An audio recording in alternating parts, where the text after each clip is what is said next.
Welcome to HDTV. You're now rocking with your boy.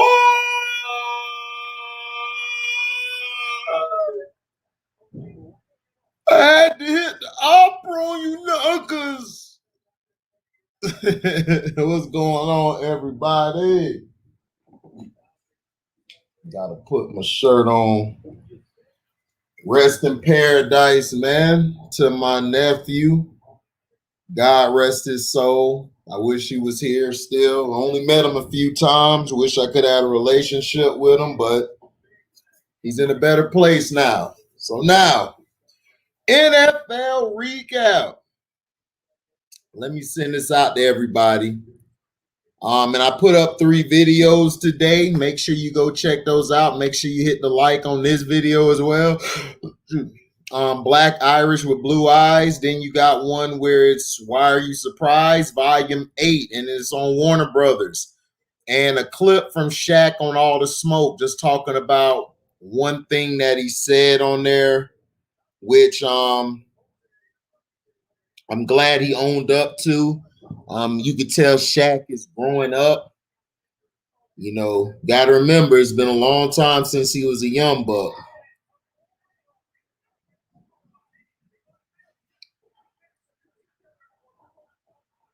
So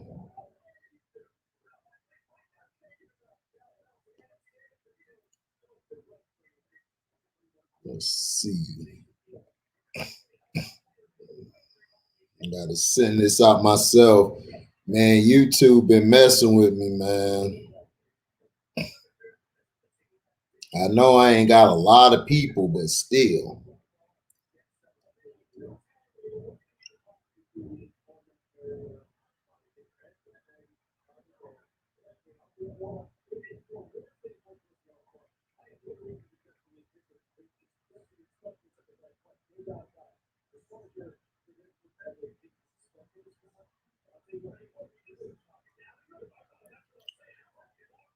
Send this to everybody.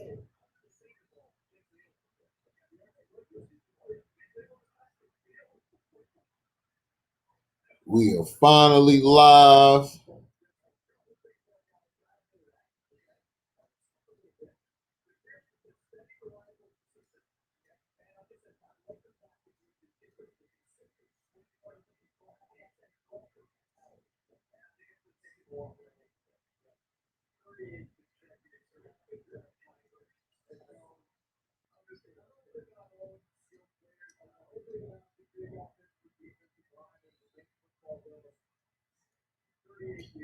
All right, there we go. So whoever gets in here, I'm going to put the stream yard thing down here so you could tell me about your team and your draft. The draft was okay. It's kind of crazy because, you know, just haven't seen football in like so long. Football and like college football is kind of hard sometimes seeing it. I'm watching the days, just getting caught up on it. So to me, the Arizona Cardinals, we'll start off with them. Remember in the offseason, they did pick up, I'm going to start with the NFC West first. The Cardinals are in a rebuilding era, remains an ongoing process, and they had a disappointing 8-8 finish in 2020 after a 5-2 start. They went 3-6 after their Week 8 bye, which was 3rd place in that division, and it's still an improvement from 3-5 winning seasons in 2018 and 19. But Arizona has a lot of work to do to become a playoff team. They signed J.J. Watt, and which I think they overpaid for J.J. Watt. And Kyler Murray, he can be the franchise QB. It's just that he hurt his shoulder, if everybody remembers. What's up, big bro? if everybody remembers, Kyler was balling before he hurt his shoulder. And he is going to be that franchise's quarterback. DeAndre Hopkins was their target they brought in, and now they brought in AJ Green. Now, if AJ Green is healthy, he will add to an offense that could be prolific. And then you got Drake at running back. Okay, defensively, the Cardinals' priority lied with the cornerback position because remember, Patrick Peterson went to the Vikings. They released Robert Alford, and then they re-signed him a little bit afterwards. And then Byron Murphy Jr., Malcolm Butler seemed to be front runners to start at the position. But a rookie cornerback, they're saying, could easily join the ranks. As a team whose biggest draft headline of 2020 was Kingsbury draft setup, the Cardinals have room to grow. Linebacker Isaiah Simmons was selected 8th overall, had a great rookie campaign last year. He changed life for those guys. But their other picks, they were kind of duds. So now their picks in this year's draft was Zaven Collins, linebacker from Tulsa, round 1, pick 16. He's an okay pick.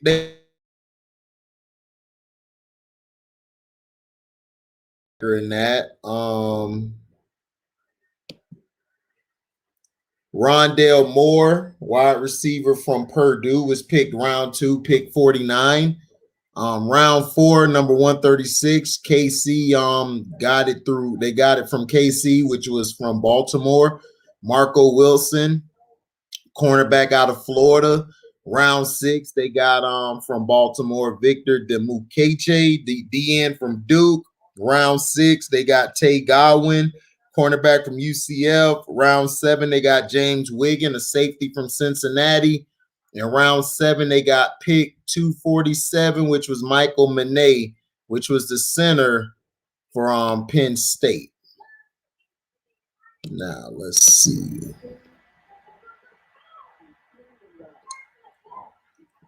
So they really didn't. They addressed their secondary a little bit. They grabbed 2 corners, which would be key, and they grabbed a safety and a linebacker, which was good. Arizona, they did okay. I think the UCF guy, the guy they picked up, he's pretty good. The safety.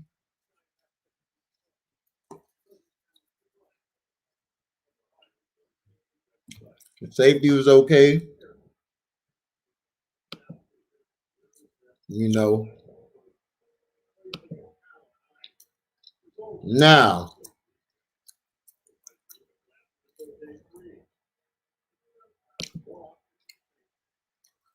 the Seattle Seahawks. The Seahawks went 12-4 last year. They won the NFC West before a loss to the Rams in their NFC wildcard matchup. The Seattle's offense was dominated by Russ, DK, and Tyler. They need more depth at receiver, and with 3 picks in this year's draft, they can only address limited areas of need. One thing they wanted to focus on was cornerback. Late season starters Akella Witherspoon and Trey Flowers are not under contract past the 2021 season. Witherspoon recently signed a 1-year contract with Seattle, and Flowers is entering the final year of his 4-year deal. The Seahawks also re-signed Demarius Randall, who played safety last year but will move back to cornerback this season. The 3 will be in contention for starting roles this year, but the position still contains a gaping hole following the departure of Shaquille Griffin. Shaquille Griffin is going to Jacksonville. That is a huge loss.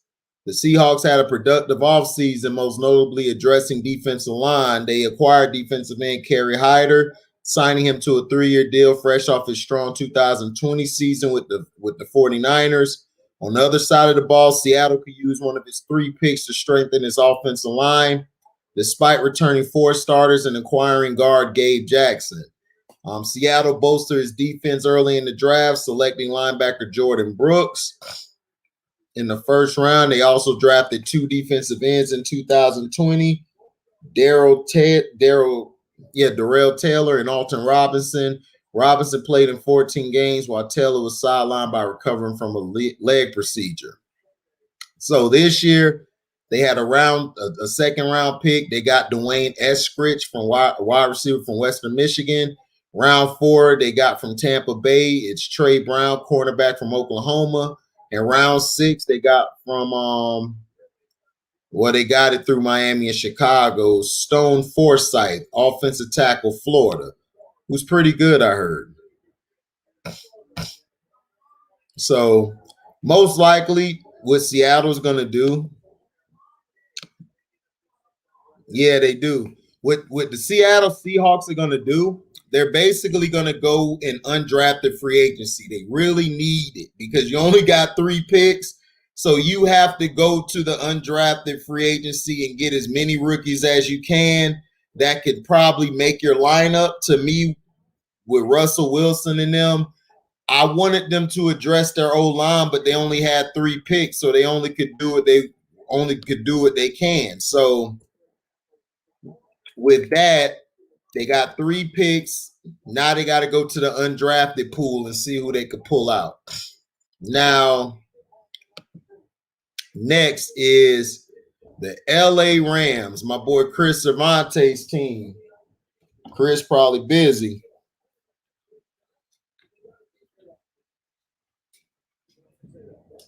Because he's usually the first guy in here. Damon, what's up, my brother? Now, after beating the Seahawks in 2020 wildcard matchup, the Rams were knocked out by the Packers in the divisional round. 2 years removed from a Super Bowl appearance, head coach Sean McVay still holds a strong roster with a few gaps. In one of the biggest trades of the offseason, the Rams acquired Matthew Stafford in exchange for Jared Goff, a 2021 third-round pick and first-round picks in 2022 and 2023. The 2021 draft now presents a chance for the Rams to build an offense around Stafford, beginning with the center, Austin Blythe, who started at the position in 2020, departed for Kansas City in free agency. Left tackle Andrew Whitworth will be returning in 2021 despite recurring questions about retirement for the 39-year-old. While not an immediate need, the Rams could also start scouting draft talent to replace Whitworth. The secondary is one of LA's current weak spots as safety John Johnson and cornerback Troy Hill both departed for the Browns during free agency. With the exception of Jalen Ramsey's spot, LA's 2021 picks could be in contention for multiple starting jobs. The Rams haven't drafted in the first round since 2016. When they took Goff number 1 overall last year, they used their first selection, 1 of 2 in the second round, on running back Cam Akers, who ended his rookie season as the Rams' leading rusher. Los Angeles added another skill position pick with his second round selection, taking wide receiver Van Jefferson, a late season contributor in 2020. The Rams' 6th round pick, safety Jordan Fuller, started 12 games, missing 4 with a shoulder injury. Now, they don't have a first pick.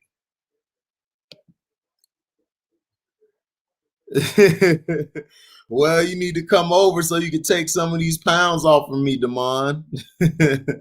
Now, round 2, this is what me and Chris didn't like. Shout out to Chris Cervantes.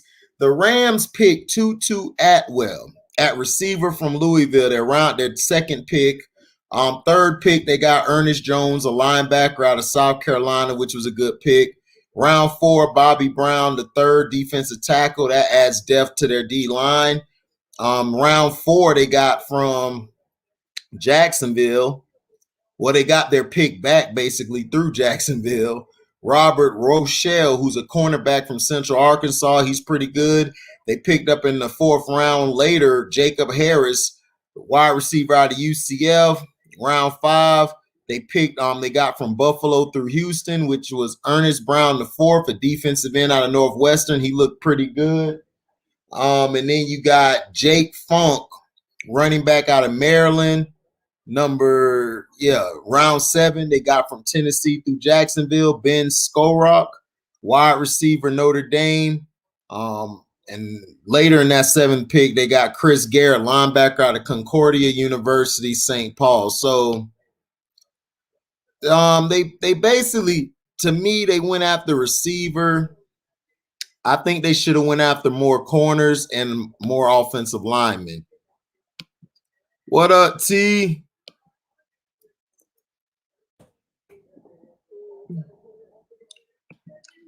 AFC West is going to be weak as hell, probably going to end up an 8-8 team. And yeah, pretty much. That's the way it's looking like. The West look terrible. And Matthew Stafford, I just don't trust Matthew Stafford to stay healthy. To me, I do not like the trade that the Rams did to bring in Matthew Stafford. I still do not like it. To me, he gets hurt. Now he's in a situation, there's expectations. So now, what is he going to do? Is he going to step up to the plate or he's going to fall off? Yeah, Jared Goff may not have been all that, but Jared Goff was a great manager of the game. He could manage the game a little bit. So, what's up, Nick? So, we got to see. Now, the last team in the NFC West, they made a big splash. When they got Trey Lance, it was on point. Now, let's see.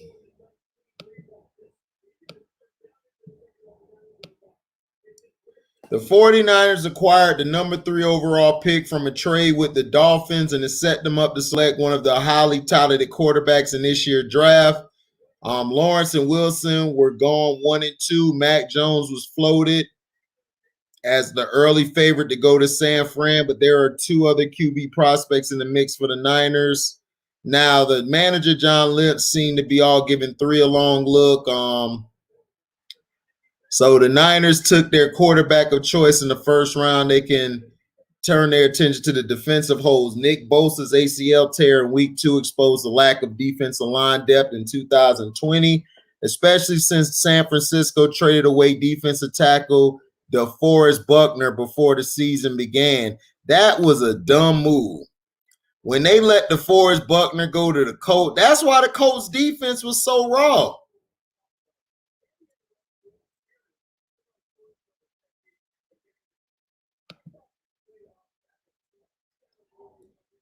Swall, I'll look at him in a minute. Right now, I'm going over the recap. Damon, we talking football, man. What basketball is not tonight. What up, Mr. KC?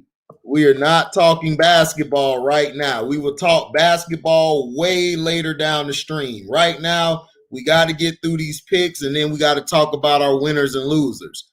Now, the 49ers showed they had lack of depth.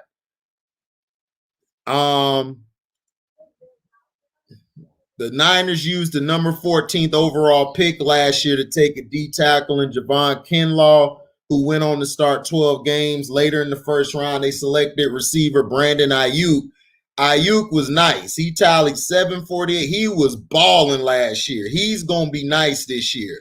Offensive tackle Coda McKivitz saw the field in 14 games and started 3. Yeah, he came on late.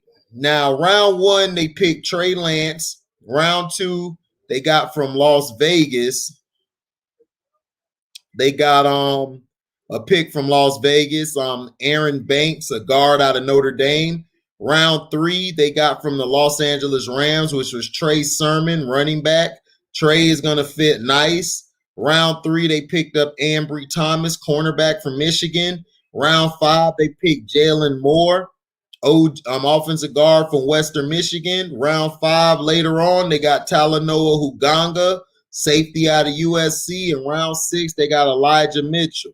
I felt like they should have addressed a little more of their D tackle, but they did need some offensive line. But maybe in the undrafted free agents, they could grab a couple guys. Like I said, just because the draft ended doesn't mean that it's over yet, guys. You still have undrafted free agents who need to come in. They got to fill their roster up for the preseason and training camp so they can go from there. Okay.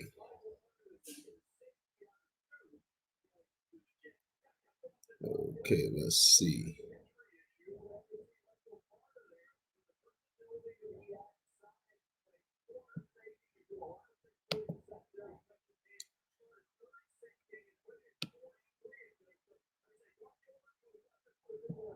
Okay.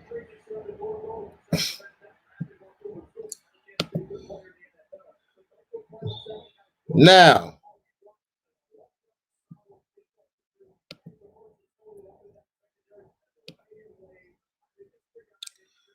we are going to the NFC South. Yeah, pretty much. Salute. We are in the NFC South recapping the defending champions, Tampa Bay Buccaneers, or we call it Tampa Bay. We're going to start with the Atlanta Falcons. The Falcons' first-year general manager, Terry Fontenot, holds the number 4 overall pick. So people thought he was going to look to replace Matt Ryan, but he picked up the option on Matt Ryan. So we knew that wasn't going to happen. So in 2020, the Falcons lost their last 5 games and finished at the bottom of the NFC South with a 4-12 record. Gurley, who was playing under a 1-year deal, was not re-signed after the season, but that hole in running back depth chart was filled when the Falcons signed Mike Davis. Big pickup for them. Mike Davis is going to give them a lot of load. He's going to carry a lot of the load. He's going to be pretty good. And he was playing for McCaffrey last year for the Panthers. Remember, McCaffrey got hurt. In the 2020 draft, the Falcons focused on defense, drafting cornerback A.J. Terrell in the first round. Terrell finished the season with 74 tackles and 3 forced fumbles. Linebacker McCall Walker and safety Jalen Hawkins, both selected in the 4th round, started 6 games and 2 games respectively. While Hawkins could be a bigger contributor this year, Atlanta could still use the draft to add to the secondary, as Ricardo Allen, Keanu Neal, and DeMonte Kazee all departed during free agency. The first pick they got was Kyle Pitts. That was a huge pickup for them. Now they add depth, so if they lose Julio Jones, they can focus the offense around Kyle Pitts. And they still got Calvin Ridley. Round 2, they got the pick from Denver. They picked Richie Grant, safety out of UCF. Good pick. Round 3, they picked Jalen Mayfield, offensive tackle from Michigan. Round 4, they picked up Darren Hall, cornerback from San Diego State. Round 5, they got Taquan Graham, defensive tackle out of Texas. Round 5, they got Adetokunbo Ugandaji, defensive end out of Notre Dame. Later that one pick after they picked him, they got Avery Williams, cornerback out of Boise State. I don't like that. Cornerbacks from Boise State aren't that good to me. A la Orlando Scandrick, if y'all remember him for Dallas. Round 6, Frank Darby was a receiver out of Arizona State they selected. So that means they most likely they're trying to get rid of Julio, but we don't even know. But the Falcons picked up some great pieces, man. They're gonna be dangerous. Yeah, P, I feel you. Mr. KC. Yeah, they did, Mr. KC. They got a good pick. Now, we are finna go to the Tampa Bay Buccaneers, the defending Super Bowl champs. And what people don't understand, Tampa Bay low-key got better. So the Bucs are returning all 22 of their Super Bowl winning starters. So they're straight. They won the free agency because they brought everybody back. So Fournette, of course, and Ronald Jones are going to come back as the 1-2 punch. Now, the Buccaneers in 2020, they got Tristan Wirfs, who made an immediate impact. He was awesome. 2021 Super Bowl champs offseason has revolved around the efforts to keep the roster intact. That starts with Tom Brady, and the Bucs could still draft a QB, which they did. They re-signed Ryan Griffin as a backup. So round one, Joe Tryon, that was a great move because now, what's up, Burundi? What's up, HD? Is somebody doing a real draft evaluation here? Oh yeah, got to. Oh yeah, we're gonna be on a while tonight. We got to go through it. Oh man, and look, man, I love your video from this morning / last night where you was going off on UPS, man. Treat my man better than this. I told everybody last night in Cito Stream, when y'all see that video, because Valentine brought it up. Shout out to Outlaw. Outlaw came in and said, I just saw that video, HD. You cussed everybody out. I said, yeah. Yeah, bro, like, look, UPS, look, man, look, I know y'all give people jobs and all that, but, man, treat my man better than this. Right. You know what I'm saying? All I want is just some communication. They can't do that right. And my thing is that since y'all sleeping together, man, you should be happy. All right? Now treat my man right. You know what I'm saying? Exactly. Because the truck drivers are the heart of this. Yes, bro. What's up, T? Yo, hey, DZ, what's good? Chilling. What's going on, T? What's happening with your baby? Brother. Let me read this off real quick. The Buccaneers, if you guys remember, Joe Tryon, that was a great pickup. So now you got somebody to add to Shaq Barrett and the JPP. So now you don't have to rely on them as your edge rushers all game. And then Tom Brady, whenever he decides to hang it up, they picked up Kyle Trask. I kept telling everybody, Kyle Trask from Florida is going to be a good quarterback. So that was a great pickup in the second round.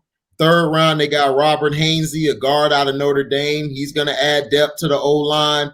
Jalen Darden, wide receiver for North Texas. They got that pick from Seattle, round 4. Round 5, KJ Britt, linebacker out of Auburn. Round 6, KJ Britt, nice. And Chris Wilcox and Grant Stewart, linebacker out of Houston. Yo, is what's this? Gronk coming back? Yeah, Gronk's coming back. He signed the deal. He coming back. Everybody's coming back.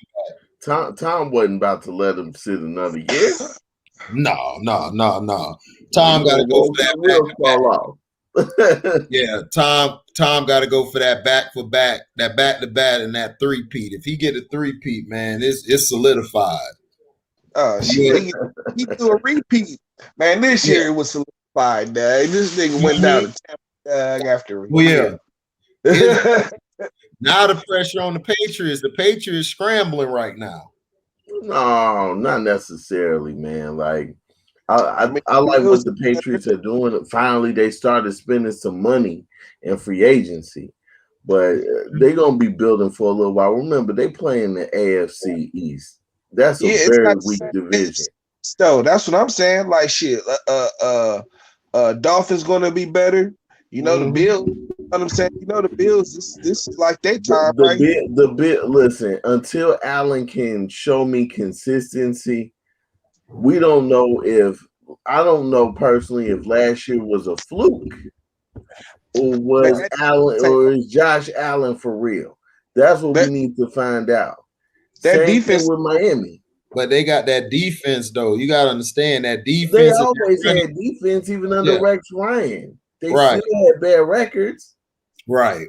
But you also got to remember, Zach Moss got hurt. If Zach Moss wouldn't have got hurt, that would have changed the whole dynamic of that Chiefs game because Moss all year was dominating. And then Singletary, see what messed up was they were using Singletary too much as an every down back. He's not. He's more of a third down back / spell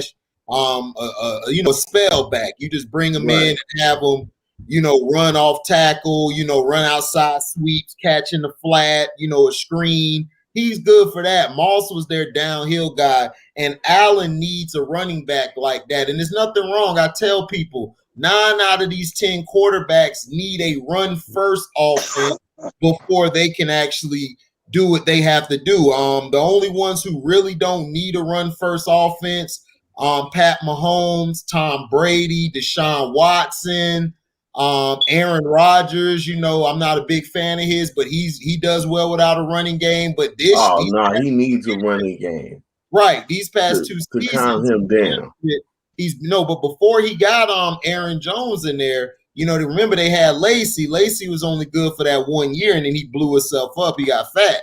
Right. Eating too many cheese grills. Right. Right. See, Penn, I knew you was gonna say that. Bills would have lost regardless because you a KC homer. We know. KC. Well, I mean, look, Miami has to prove it. I mean, you talked about it before when I was last on your stream. Like, can Miami, with their quarterback situation, can he do it again? Because now he's the starter. He's not coming off the bench. Right. He's not surprising nobody. We watch film on you. So, and it's a difference. You know, when you come off the bench and surprise people, nobody knows how to react to you. Everybody's just filling you out. Now they've seen tape of you. Now they got weeks of tape of you. Have you improved your game? You know, right.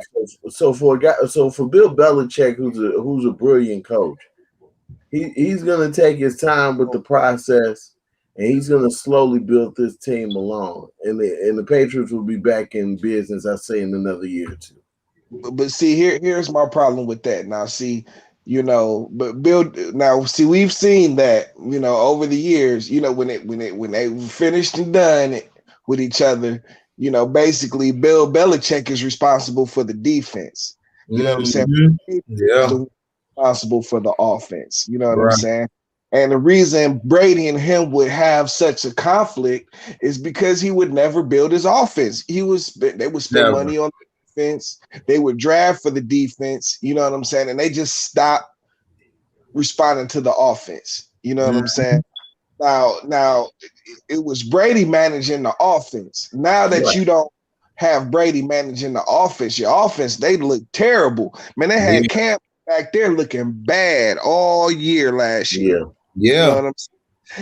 Now is that flaw gonna? I think that's gonna be the flaw to break Bill Belichick. He don't know how to build an offense. You know what I'm saying? And Brady got so good at it, you know, he didn't even have to worry about it. You know what I'm saying? So now you got to build a basically pedestrian offense, and because if you just it's just like, you know, if you got a defense, you know what I'm saying, which, you know, he can good defense, but without the offense, you're doing nothing in the AFC East.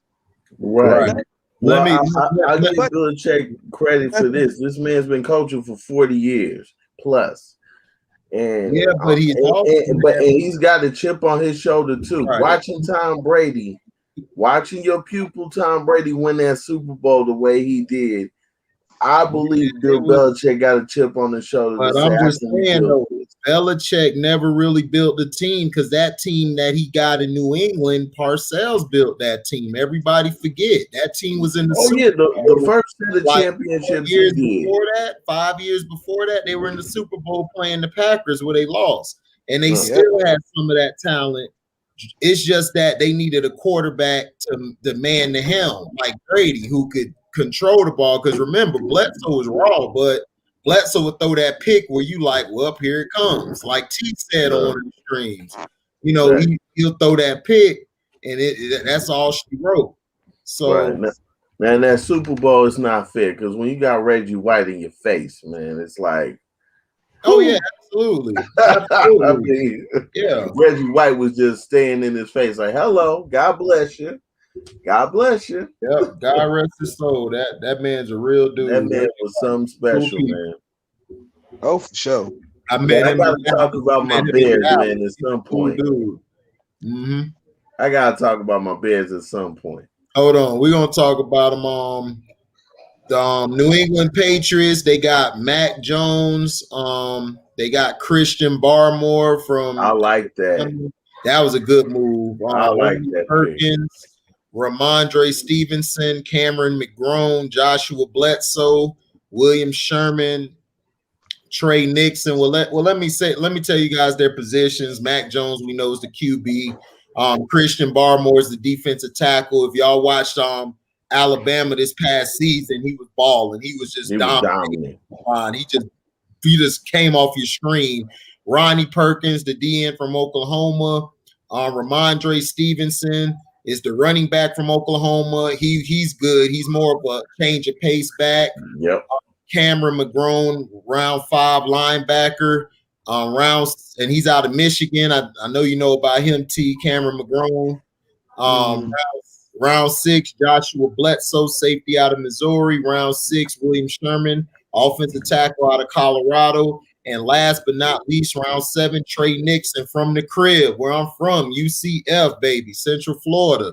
And last year, their highest draft pick was Gerard Mayo. That was an 08. I mean, that was the highest draft pick ever. Since then, they have only had 3 first-round draft picks.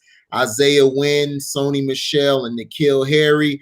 Only one of them out of those 3 panned out. That was Sony Michel. Sony Michel get hurt too much, so they have been bust so far. So, yeah, New England, they did good this year in the draft. I like what they're doing. What's up, Uncle Frank?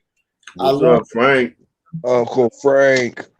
Yeah, I love what they're doing and everything. Like I said, it's going to be tough, man, because you got to understand, Miami has gotten better. Miami had a great draft on the low.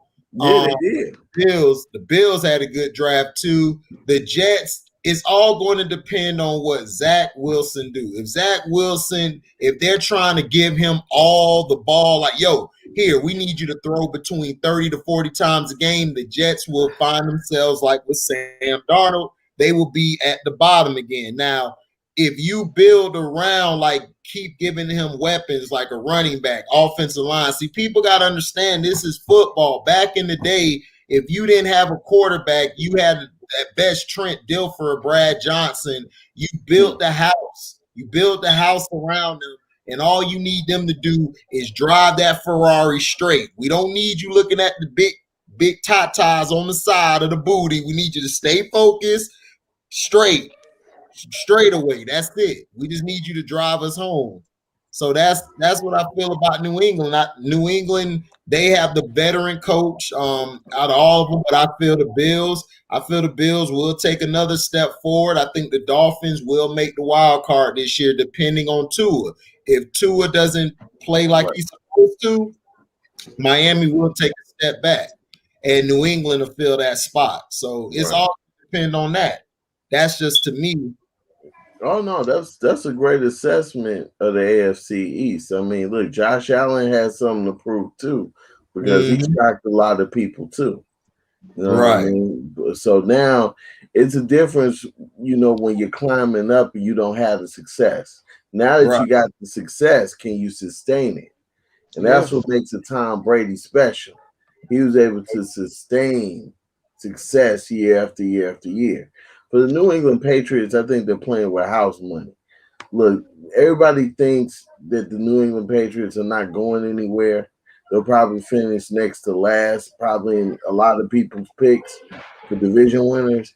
So for Belichick, I'm telling you, I think he has a chip on his shoulder. Just watch the way he attacked free agency this year. Watching Tom Brady win another Super Bowl without him did something to him. And I think he's coming out and saying, you know what, wait a minute.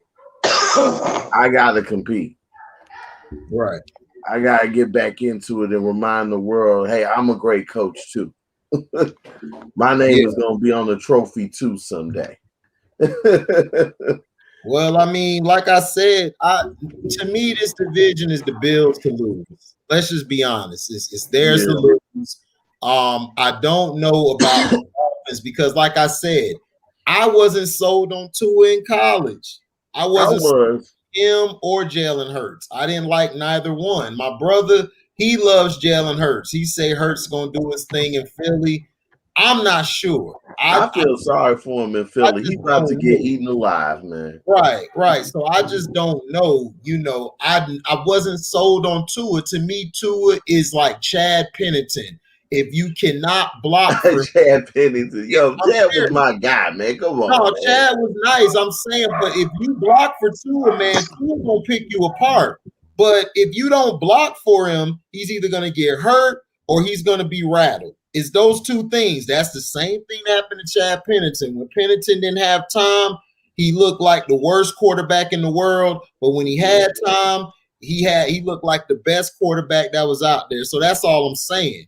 So I don't know. I don't know. The Dolphins are a mystery because their defense is ready. Picking up Jalen Waddle was huge because now you got him on the side of Parker. You don't have to rely on Devontae Parker if he get hurt. If he get hurt, Waddle there, you got Waddle right there. Right, and you got another receiver there, and you got the running game. So, and their defense is legit. Them guys will smack you. Miami's they always had a defense. They're probably been having a consistent quarterback and a consistent running game.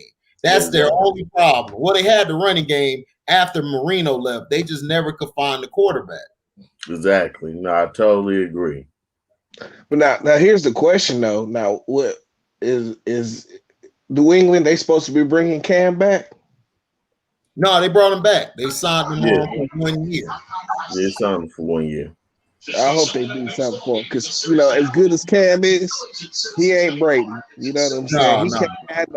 He can't have no pedestrian offense. Bring the background down from Mr. Casey. You got to get Cam some weapons. You know what I'm saying? For real. But you know where you get to a point where you gotta say it's over for Cam. Cam, as far as him being like prolific. I don't think he's done though, because Cam got an arm. That's the one thing. You know what I'm saying? Man, Jay Cutler had an arm too. You know your arm strength is your arm strength, but it's the other things you need in the game that sets you apart. I'm saying I was about to say he's got fundamentals. You know what I'm saying? Like, see, just because he might not be the mobile Cam that we're used to, he can't do that no more. But being a presence in the pocket, I mean, that was always the thing about Cam. Cam was like the best of all the dudes that could run, but he had the monster arm with it too. You know what I'm saying? True. So it's like, he may not be as mobile as he used to be, but he can sit back in the pocket, you know what I'm saying, and move around a little bit. But you got to get that dude some weapons, man. If they leave him like he did last year, man, I mean, last year they was just looking terrible. Like the offense was trash. It was terrible. It was terrible. Trash last year. Well, because Belichick thought that's the problem with Belichick. Belichick thought because he's this genius, he got these rings. He didn't add to the offense, and he realized when Brady left that Brady was playing with trash, and he made him look better than what he thought it was, and that kind of humbled him. I think he had a lot of humble pie, and I kept telling everybody that offense Brady was playing with was trash, and you heard Shannon talking trash, all these people talking trash on TV. And I'm like, look, man, I know the game. I played it. I played the game on Saturdays. I didn't make it to Sunday. But I played on Saturday. We ran plays that were on Sunday. We ran NFL playbooks. We ran receivers. We were taught how to read film from the highest to the lowest level. And if you notice, their receivers were not good at separating. N'Keal Harry, for some reason, just never he never came out and showed, okay, I was picked number one by the Patriots. This is what I got to do. He got hurt, and ever since he got hurt, I think he hasn't been the same psychologically or physically. So now he's added these two tight ends who were good pickups. I still think they were overpaid, but they were good pickups.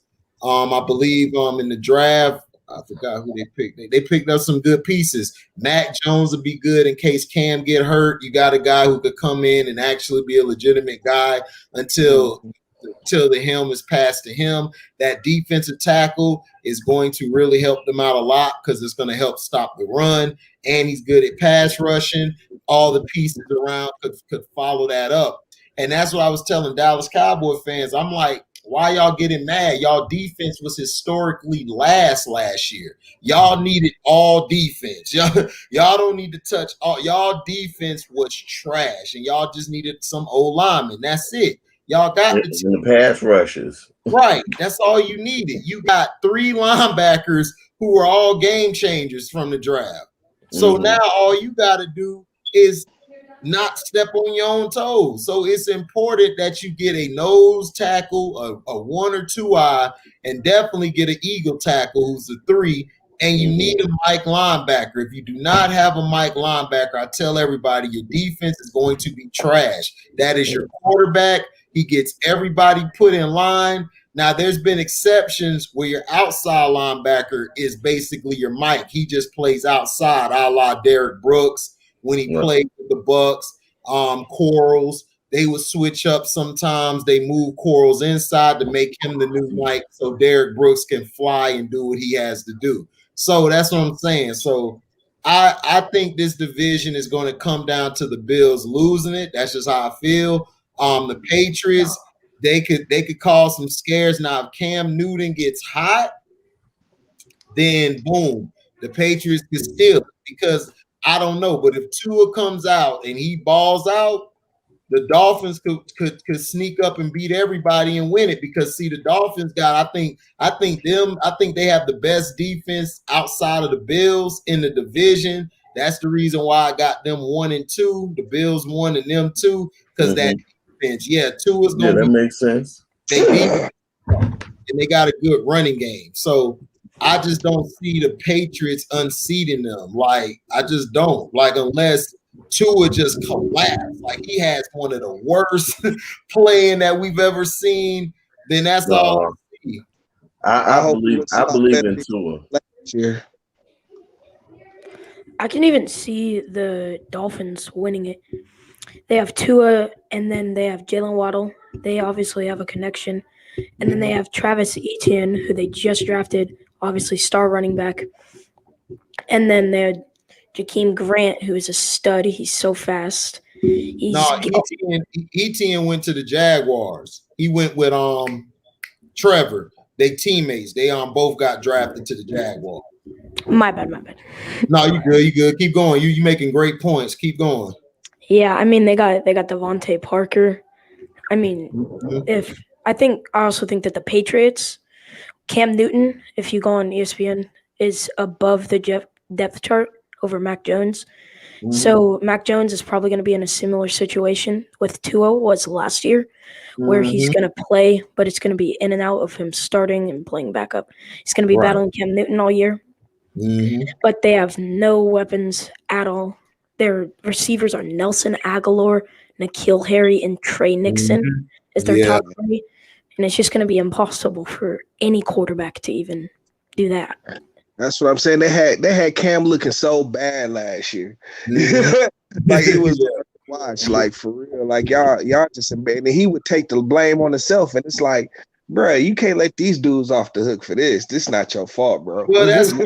Cam's always been a leader like that. He's never blamed anybody. That's why I respect Cam, because Cam doesn't throw anybody under the bus. Even when the Panthers did him dirty, he still didn't throw them under the bus. Even when we were like, come on, Cam, you can't let that slide. You got to blast them.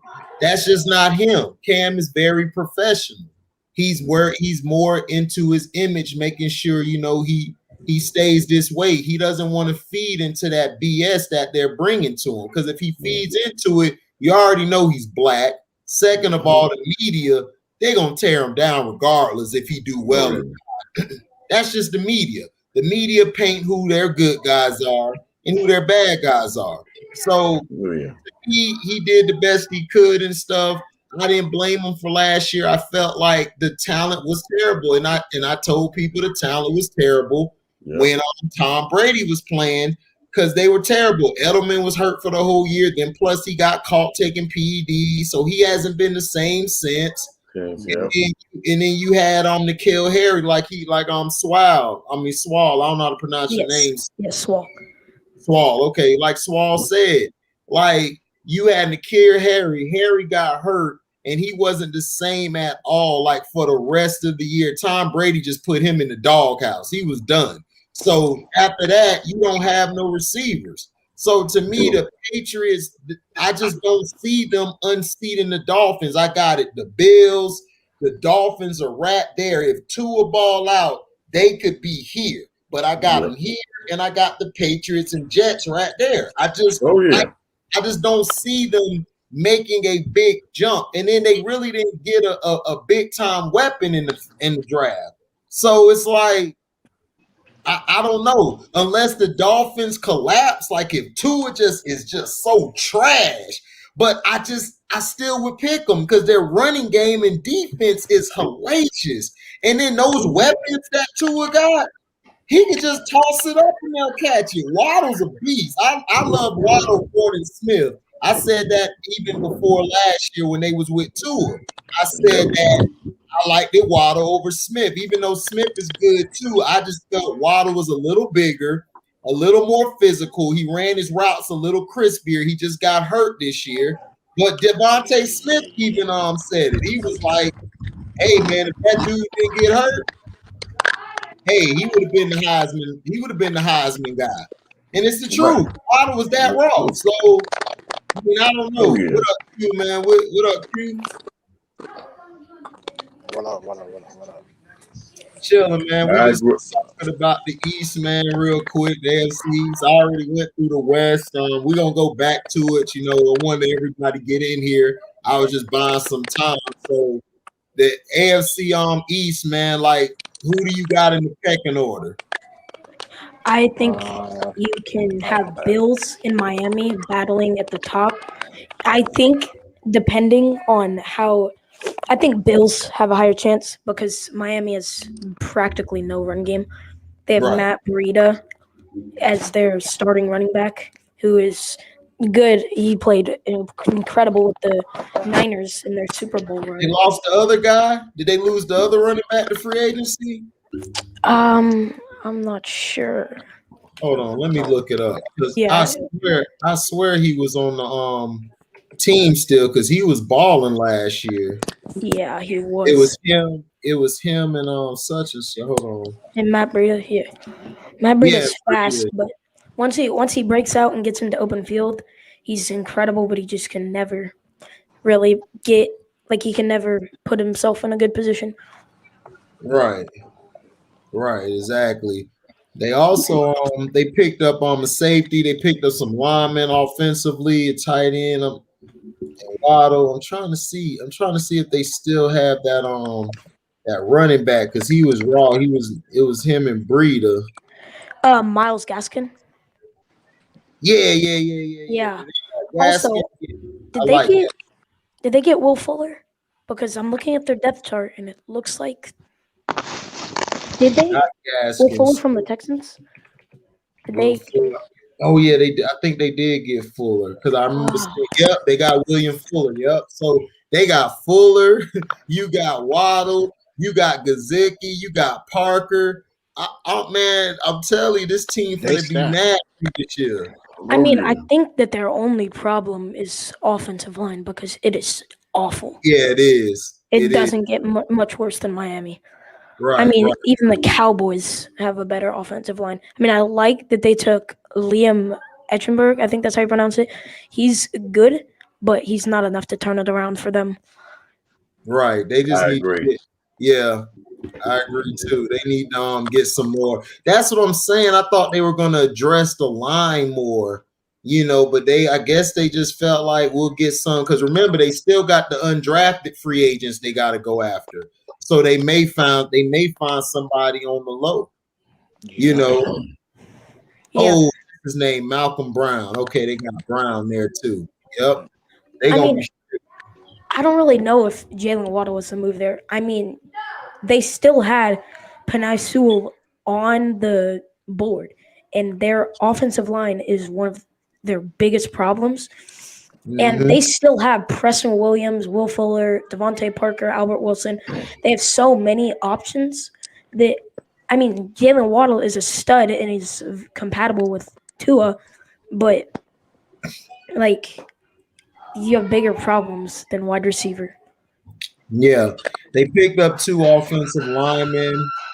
Like you said, I agree. I don't think that's going to be enough. But like I said, you still got the undrafted free agents, and you don't know. You could pick up somebody in free agency that could be let go and everything still doing it, and then you could find a diamond in the rough.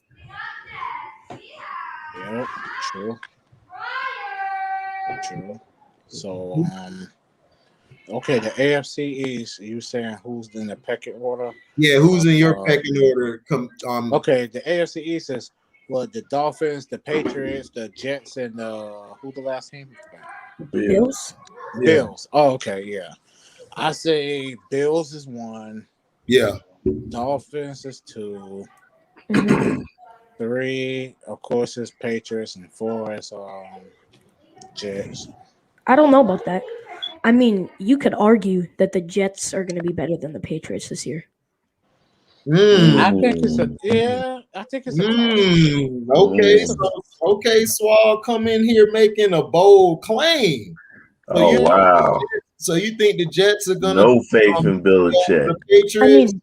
I mean, Bill Belichick, he's basically he's won so many Super Bowls, but I think that was more Tom Brady than Bill Belichick. He's built a great defense, but he's never had a great offense. Tom Brady is honestly just I don't know how to describe it, but I think that Zach Wilson is going to do really good. I think he'll be he won't. I think that Trevor Lawrence is going to be the offensive rookie of the year, and then I think Trevor Lawrence. I think Trevor Lawrence could, and then Zach Wilson could be behind him. I can see Zach Wilson at least in the top 10. Oh wow! These are some bold statements. I mean, he didn't go 2 overall for no reason. He got rated real high by the media. Right. You gotta understand the media hype up people, man, and sometimes they're bust. So I watched him in college. He can escape, he throws well on the run, but if you put him in the pocket and make him and force him to make decisions, he really struggled at that. To me, he reminds me of Tim Couch back in the day. Everyone Tim Couch was going to be this great guy. He had the same hype like Tim Couch. He came out and then he fell on his face. He just reminds me of him, except I believe he's a little more athletic because Tim really wasn't that much athletic. He mainly threw from the pocket and he can move a little bit to his right and sometimes to his left. But as far as running and throwing on the run, I don't really see it. But Zach Wilson, I feel you. And Trevor Lawrence, Trevor could do well because at every level, Trevor has dominated. No matter how you look at, I don't like him personally. I think he's overhyped. I know he's clutch quarterback. If you put him with the right talent and right guys and the right coaching staff, I believe he'll be fine. He can man the ship. To me, he's from that Eli Manning-ish and Joe Flacco, where he can manage the game if you put him in the right positions and have the right team around him. But if one thing is off on your offense, he's going to be terrible. I really believe that. Yep. Look, as far as Lawrence is concerned, I don't know about that. As far as Lawrence is concerned, it's about to be pinata time, okay? It is pinata time, $5 pinata nights in Jacksonville. All right. That division is rough. You're in the same division with a rugged Titans team. They got better. You're in the same division with the Colts. They got better. Yeah. So like I said, it's going to be pinata time for Mr. Trevor. He's going to get a wake-up call and realize why Nick Foles didn't last and why the other quarterbacks didn't last. He'll do a little bit better. As far as him winning Rookie of the Year, I don't think he's terrible. I just think I don't think he's okay. It's like Ben Roethlisberger and Eli Manning. Everybody makes them bigger than what they are, but they had the right situation. They went to the right situation. Yeah. They had the right pedigree around them, which was a good strong running game, a good offensive line, not real great, but good, and you had a great defense. Like everyone want to go to the statistics with Eli that year, but defensively, they had the best defense against keeping people out the end zone. That's all I care about. I don't care about the yards. You could give up 300 yards, but as long as you're holding them to field goals or keeping them out the end zone and you causing turnovers, that to me is a great, strong defense. But sometimes you might have a Ravens that come out of nowhere and shut you down points wise and yards wise. So I don't know. Trevor Lawrence, like I said, Urban Meyer, to me, I don't trust him. I think he's good for 2 years. If they're not winning, I think he's out. I think he's gonna pull who left Nick Saban. No, not Nick Saban. He's gonna pull another heart attack. Fake heart. Yeah. He's gonna pull a heart attack. He's gonna say my mesothelioma is acting right. Now, as far as rookie of the year, I'll make a bold prediction right now. The rookie of the year is going to be Mr. Fields. I'm telling you right now. You heard it first. You heard it first. Here comes the ride. You can say cap all you want. But Ronnie lost his mind to damn today. He lost his mind today. Ronnie lost his mind today. And remember what I told you. I'm gonna be like, I told you that boy was nice. I told you that boy was cold. Look, Zach Wilson from BYU looks like a 14-year-old teenager walking on stage. I'm scared for that boy. Listen, man. I'm gonna tell you who's the Sledge. Nobody got time for that nonsense, man. Look. You know what? Y'all say what you want. Right now. Fields is going to be the rookie of the year. No, man, we was just having a serious football talk, man, and here you come, man. No, you know what? We'll talk about the Bears. We'll get to the NFC North. Oh my God! Everybody get. Look, it's clear that Fields was a better quarterback than Trevor Lawrence. When they went head to head in the championship game, Fields threw 6 touchdowns, 1 pick. Oh man. He outplayed them. Zach Wilson, like I said, I feel sorry for Zach. He's going to New Jersey, y'all. Look at him. He's going to New Jersey. Isn't that the dude that wears fingernail polish? Fields only played 6 games. If I'm Zach Wilson right now, Fields only played 6 games. You know what I'm saying? And just Zach Wilson be wearing lipstick and fingernail polish, man. Hey, you know what? Zach Wilson. I want to be HD. As long as you're balling, you don't got no problem with me. Hey, that's fine. But I'm just saying, I don't think he's going to play. Y'all, Andy Dalton said it. No. I came here to start. Don't buy that. Don't buy into that. He is, bro. Dude, why would they pay Andy Dalton that kind of money to sit the bench? I'm gonna tell you why. I'm gonna tell you exactly why. Andy Dalton's a veteran. I'm gonna tell you why. All right. Mm-hmm. By them drafting Fields, this was a Matt Nagy pick. So basically what Brian Pace is saying is, look, I'm going against our owners by getting Fields. We went up 9 picks to go get him. If you're saying he's the guy, shit better work out, because if it don't, it's my ass and yours. Right?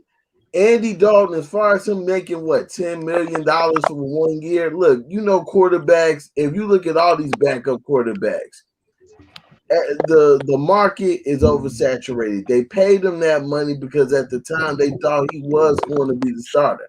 They didn't think that Fields would fall in their favor. But Matt Nagy, I believe, pushed his pick. And so what Ryan Pace is saying is, look, I'm going to pick him against my owner's wishes because the McCaskeys are racist. They racist in the mud. And I just think they picked the brother to save face for passing brothers. That's all Matt Nagy. Because remember, Matt Nagy wasn't on the staff when Mitchell Trubisky was picked. He wouldn't have picked Mitchell Trubisky at all. He would have told him, don't even scout that kid. You can get him in the 5th round. Well, everybody know that. We watched him Right. in NC. He was a Right, bum. but what I'm Like, saying, he was in KC. He was in KC when that pick was made. So what he's telling Ryan Pace is, look, I've been here for 4 years. I haven't had a losing record. I'm tired of dealing with mediocre quarterbacks. Nick Foles is okay. Andy Dalton is just a band-aid. When are you gonna trust me in building a real quarterback? This is the guy that I want. I want you to go get him. The fans want you to go get him if it's possible. And Ryan Pace is like, cool, I'm gonna get him against my owner's wishes.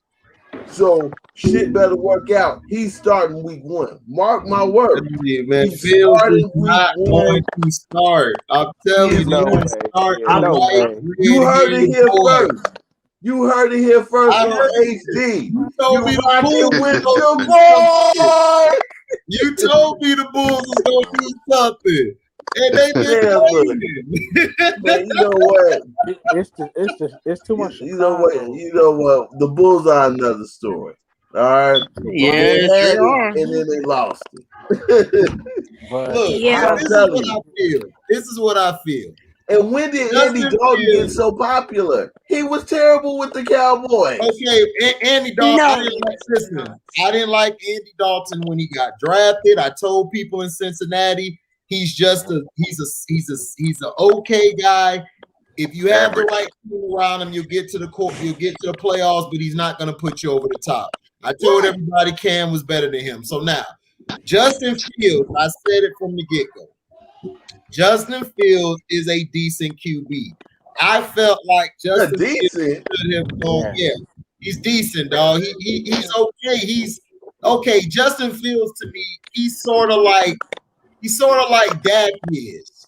Like they make plays, but sometimes is like what? But sometimes, look, I'm a huge Dak. Dak is a top 10 quarterback. Do not compare Justin Fields to Dak Prescott. Justin Fields and Dak Prescott are the same quarterback in this instant.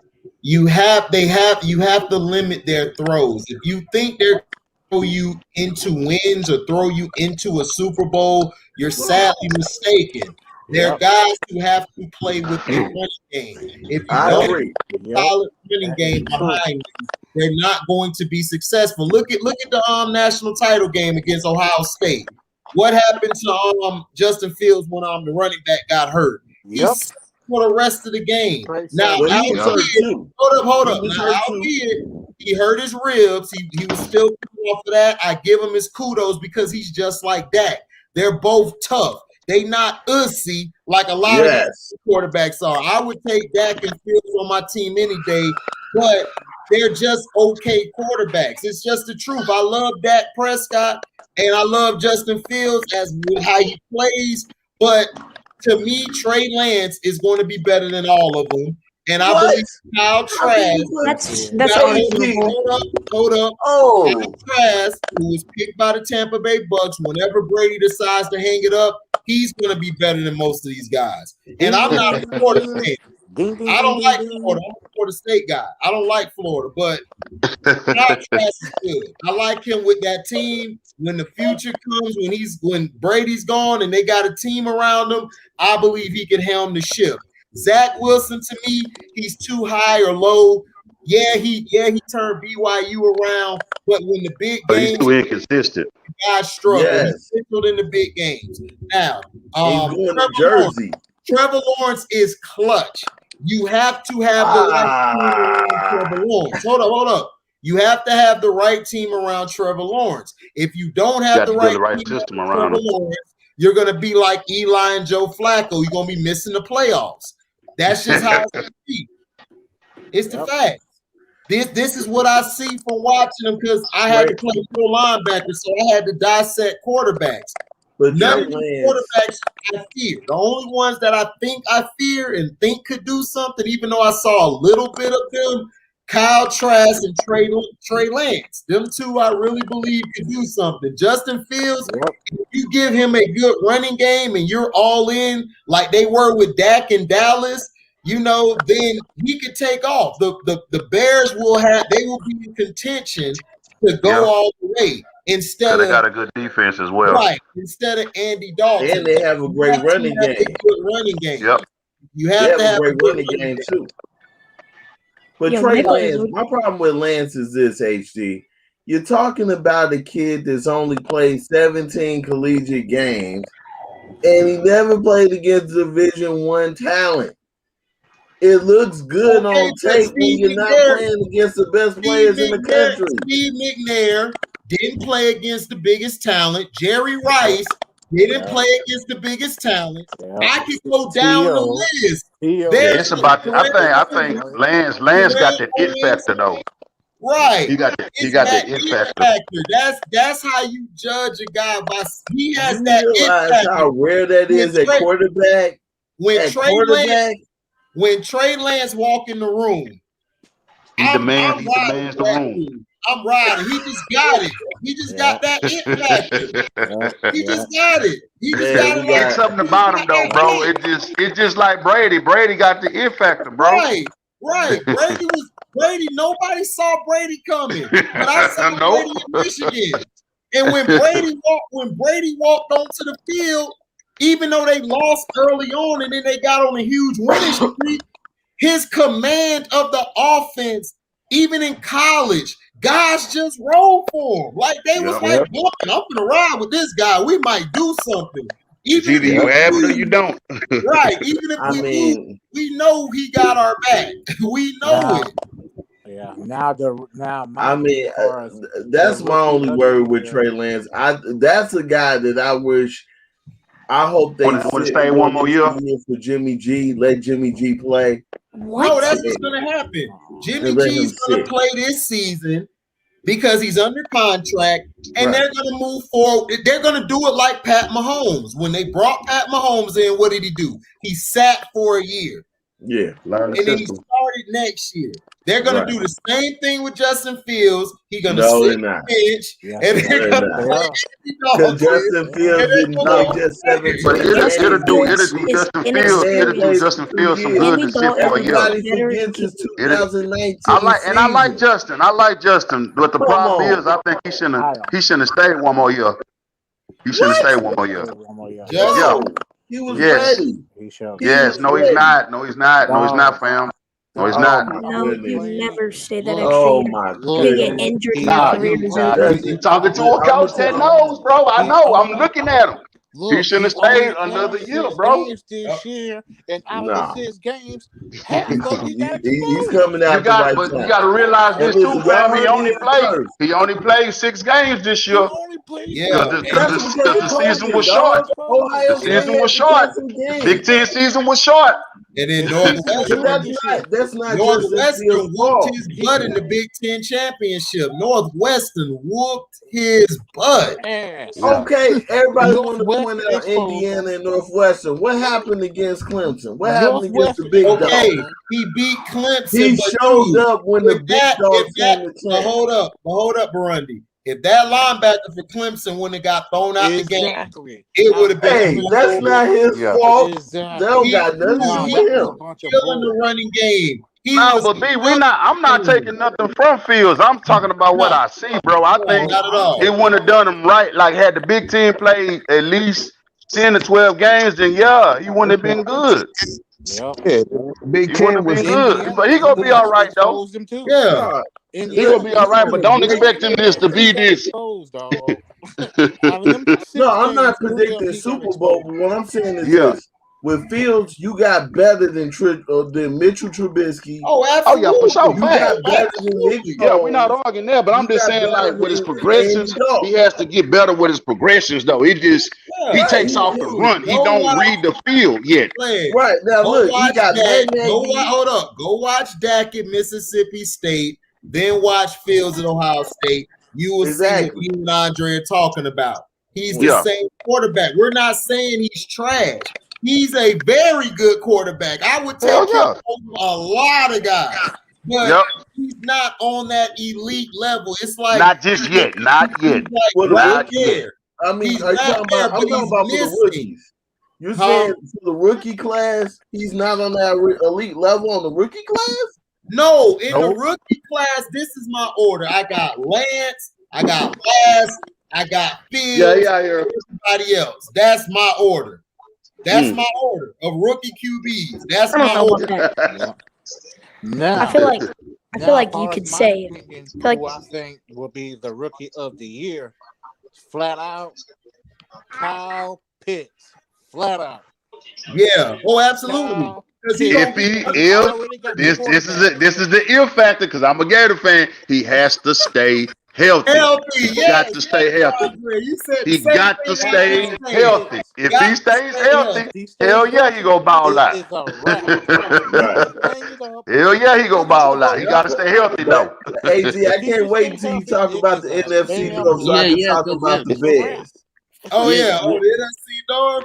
Because then I can break down how Justin Fields is cheating all of Hold this. up, we can talk about the NFC North right now. I'm just skipping around. This gonna be a long stream, so y'all better have y'all better have your sandwich next to you, your drink. I like the Bears though. I like y'all D though, B. Around y'all. Yeah, that defense go. All Andy got to do is manage the game, bro. Right. Okay, so just manage the damn game. Don't turn the ball over. Listen, guys, I'm going to give you draft picks for the NFC North, and I'm gonna give you what the experts gave them as a grade, and then we're gonna do the real N-word grade, which is what we gonna do. All right, so the Chicago Bears, the Wakanda version. Right, the Wakanda version. Right, thank you, Andre. So the Chicago Bears, they got Justin Fields, first round. Then Trevin Jenkins, I love that pick. They got Larry Borum, offensive tackle out of Missouri. Jenkins is out of Oklahoma State. And for you, if you slept under a rock, Fields is from Ohio State. Now, Khalil Herbert, 6th round pick, Virginia Tech running back. Daz Newsome, 6, wide receiver, North Carolina. Round 6, later on, 228, Thomas Graham Jr., cornerback from Oregon. And number 7, you got Kyrus Tonga, defensive tackle out of BYU. They gave the Bears a grade A. Now, let's go to the Detroit Lions. First pick, they got Penei Sewell, which was a great pick. Offensive tackle. Good job, T. Number 2, Levi Onwuzurike. I said it right. Defensive tackle, Washington. Good pick. Number 3, Aleem McNeil, defensive tackle, North Carolina State. Number 3, Ifeatu Melifonwu. I said that right too. Number 4, 112, Amon-Ra St. Brown. He got a strong name out of USC, wide receiver. Number 4, we got Derek Barnes, linebacker, Purdue. Number 7, Jamar Jefferson, running back, Oregon State, and they got an A-. Congrats to Detroit. Green Bay Packers. The Packers, number 1, Eric Stokes, cornerback, Georgia. That's great. Number 2, Josh Myers, center, Ohio State. Number 3, Amari Rodgers, good pick, wide receiver from Clemson. Number 4, Royce Newman, O-lineman, Mississippi. Number 5, Tadaro Slayton, D tackle, my boy Q, Florida. Number 5, Charles, cornerback, Appalachian State, very underrated D1 AA school. Number 6, Cole Van Lannon, O-lineman, Wisconsin. Number 6, Isaiah McDuffie, cousin to my brother, Keith McDuffie, linebacker, Boston College. Number 7, Colin Hill, Mississippi State running back. They gave them a C- grade. Now, the Minnesota Vikings. Number 1, Christian Darrisaw, offensive tackle by Tech. Love the pick. Number 3, Kellen Mond, another underrated pick. QB, Texas A&M. Number 3, Chad Stewart, linebacker, North Carolina.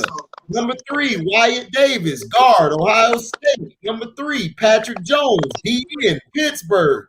Number 4, Kene Nwangu, running back, Iowa State. Number 4, Cameron Bynum, cornerback, California. Number 4, Janarius Robinson, defensive end from the nose.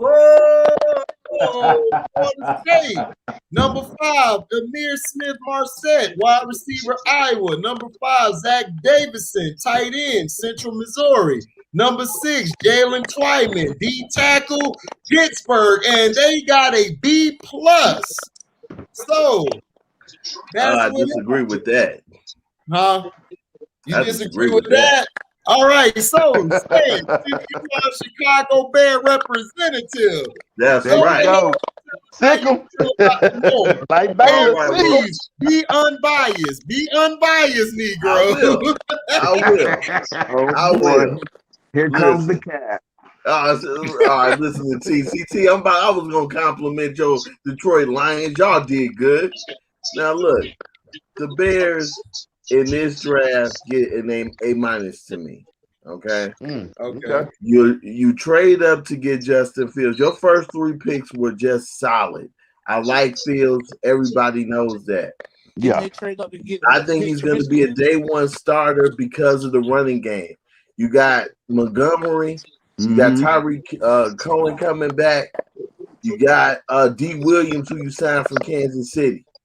You're going to have a 4-headed monster running the ball when you start Fields out there. They needed to address the tackle situation. Getting that cat from my man Jenkins, boy, from Oklahoma, he is nasty. Yeah, man. And I see him playing at right tackle, which is going to help things with Whitehair and their guard play. This offensive line just got better. I also like Burrow too. He's got some nasty. I see him being a swing tackle or a guard, mostly, but he's got some nasty to him. And that's what the Bears needed on that offensive line to help out David Montgomery in that running game. Because when the Bears are running the ball, it's an extra element. Now they can play 11 on 11 when you got Justin Fields out there. Who's y'all running back, though? David Montgomery. That's what I'm saying. David Montgomery, what people forget, David Montgomery in the second half of the year was putting up monster stats, running the ball with an average offensive line.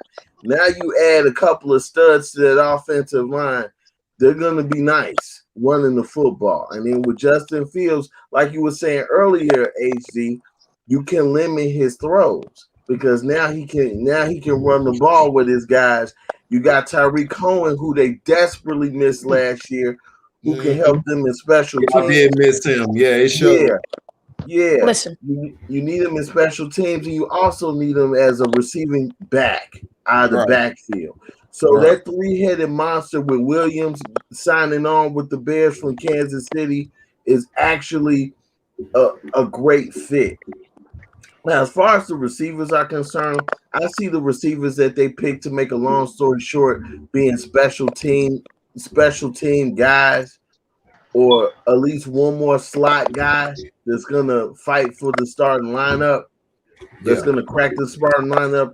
Look, you still got Donnell Mooney, who I think is going to play better with Justin Fields on the field. Right. Okay, and then you got the anomaly Allen Robinson. Allen Robinson signed the franchise tag for $18 million. They got until July to work out a deal. I see them either cutting one of those tackles to save $8 million on the cap to restructure Allen Robinson's deal. Because remember, the cap. Hey, don't he want to leave though? Huh? Don't he want to leave? I would No. No, he doesn't want to leave. He's still negotiating with the Bears. He wants to stay. And then with Fields being picked, Eddie Jackson is excited. And I didn't even talk about the defense. I mean, this defense, you still got a great front seven. Yeah, especially. I'm worried about the cornerbacks. I like Johnson. I'm not too sold on Trevor, but hey. I ain't gonna lie to you. Y'all front seven coming though. That front seven coming. Hey, but Rondy, real talk though, I give the Bears draft a C+. I feel like they did not address their main problem, and then it's quarterback.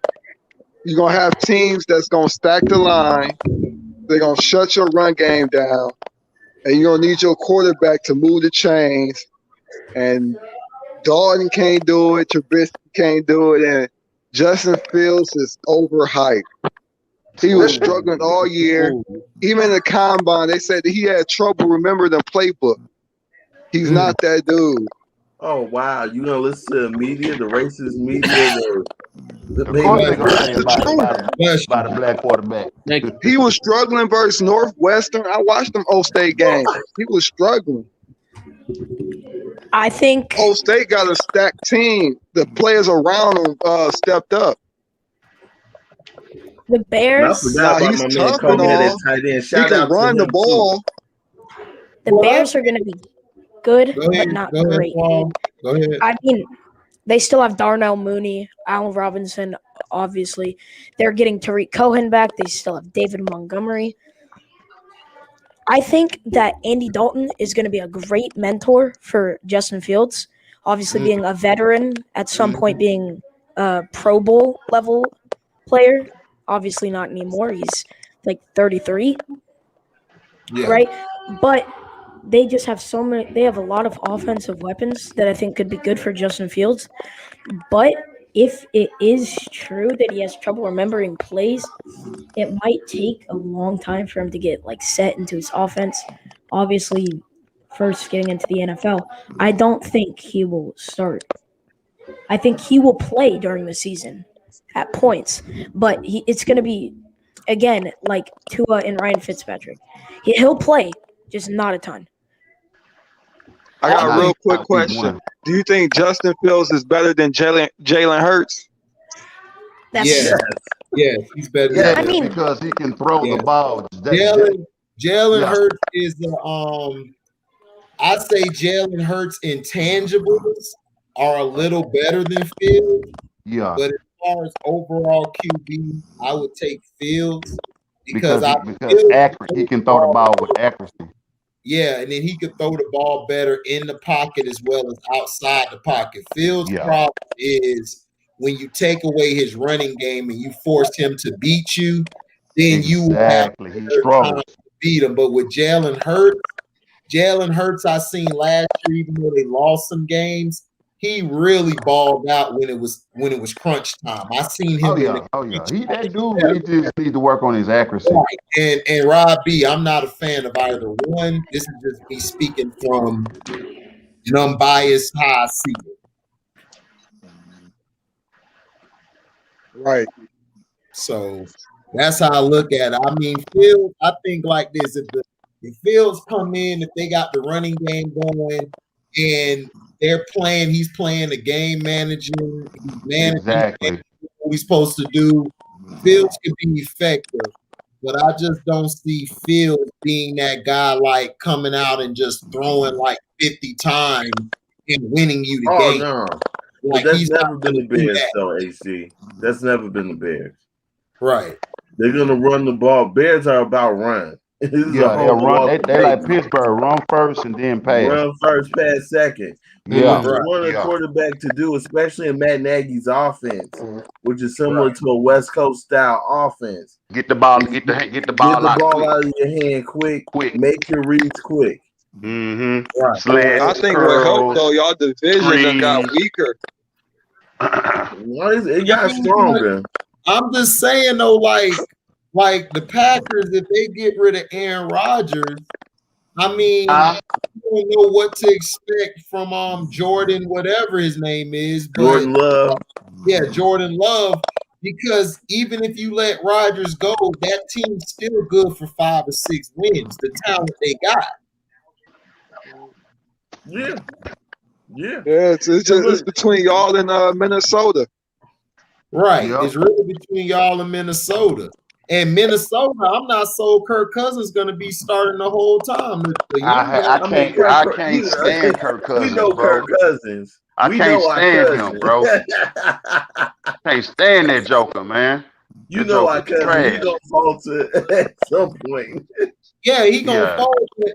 They got that young quarterback they picked up in the 2nd round. So, you know, he's going to do the same thing, sit a year. That's what these guys are doing. They're going back to the old school way of bringing these QBs up. They're going to sit them 1 year, and then they're going to throw them out there once they study the playbook and know the ins and outs. Right. They're going to go from there. Oh, yeah. But like I said, the Bears risk too much to sit Fields. Going up against your owners. You moved up 9 spots to get Fields. telling you. Oh, Well, they like, damn, we gotta get the We're brother. gonna start them. They risk too much. That's what I'm trying to tell you from the politics standpoint, from the Chicago Bears. They risk too much For Mr. Trubisky. for Mr. Trubisky. And the thing is with Fields. The thing is with Fields. They owner's still Virginia, right?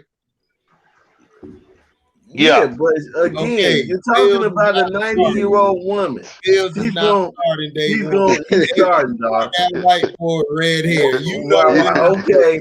Like I said, holla at me in August. You're gonna say, damn, Randy, you was right. Hold on. Yo, HD, didn't I predict? I'm gonna use your cap against you. Yeah!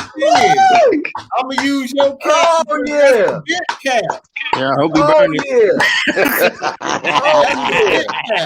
I'm glad you support the Bulls, baby. I don't support I want the brother to start, man, but I already know what it's gonna be, B. I already know what's gonna be. You know Andy Dalton gonna start. I support Dennis Rodman. Well, I'm glad you support the Bulls, baby. I don't support the Bulls. I support Red and black, baby. Number 91. That's who I support. I don't support that. The worm. Yeah. Right, the worm. The worm, exactly. I'm telling you, mark my words. Fields is going to start. I'm going to mark your words down, my brother, and then we're going to come back on here as the season going on, and he's still on the bench. And look, I'm going to buy Madden 22. I already told Cino I'm buying Madden 22. Okay, you can buy it. We ready. That's the only way Justin Fields is starting on Madden. That's it. Oh, whatever, man. Madden, I'm telling you, unless Andy Dalton is really messing up, then that's when he's gonna start, bro. Unless Andy Dalton get hurt. Yeah. Man, He really messing up. Don't care about Matt Nagy don't care about Andy Dalton. He wanted Fields. He's starting. He's hitting the field. Oh, Nagy is not going to start Fields day one. If he start day one, Virginia is secretly dead. She secretly died. No, she's in the 90s. She's already brain dead. What you talking about? I'm stupid. She's gonna be brain dead. The kids running, dog. She's in the 90s. She's already brain dead. She's gonna be more brain dead. Why is this nigga on the field? Right. That's a Negro here. That's a Negro. Get that Negro off the field now. She said, we're winning. Oh, she don't care. She don't care if y'all win. Y'all could be winning by 40. She gonna be like, take that nigga out the game. Nah, she see now, dog. Yeah, whatever. She knows what black look like and white. That's old school Karen, man. Right, that's old school Karen. Like I said, mark my words. Fields is starting. Nah, but you know what, B? I hope he do start, though, bro. I hope he do start. She brain dead, but ain't colorblind. Yeah, to me, but like, he ain't gonna start. To me, he ain't gonna start. He ain't gonna start over Anthony. Okay, right. Like I said, mark my words. They brought Dalton in to be that guy. Dalton ain't shit. They brought Dalton in because they didn't think that they would get Fields at 20.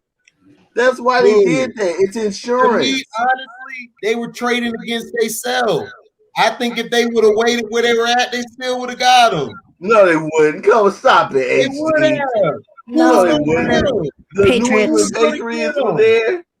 Who was going to get them? Everybody Washington got their quarterback. Washington at 19 was going after defense. They got their quarterback. They got a defense. They don't got no damn quarterback. Who's their quarterback? Ryan Fitzpatrick. I didn't say they Ryan Fitzpatrick. Listening. The guy with the good beard and the gold chains. They picked their quarterback, which was Fitzmagic, or I like to call him. Oh no, what Magic? Fitzmagic. That's his name. So that's who they were. Man, Fitz gonna be good for 4 games. Right. 4 good games. And after that bitch gonna be so garbage. I give him 3. I give him 3. He gonna get 4, dog. I give him 4. I give him 4. I give him 4. Then he gonna be like, "Dang, this nigga's messing up." One season did not completely change Ryan Fitzpatrick. This is trash, man. Ryan is trash. He gonna have a hot game, a hot little stretch, and then when the expectations rise, he always crumble. It's like Tony Romo, except he gets Tony Romo. Hold on now. Romo was doing good too. Oh, listen to this. Listen to this. Tony Romo. Hold on. I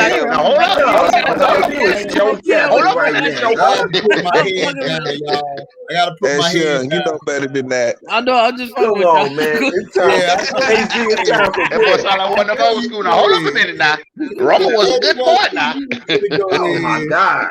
We was about to be like, bruh, get the sombrero. Exactly. El Capo. El Capitone. El Capitone Sterling. I was gonna be like, Tio, that's my quarterback. That's my quarterback.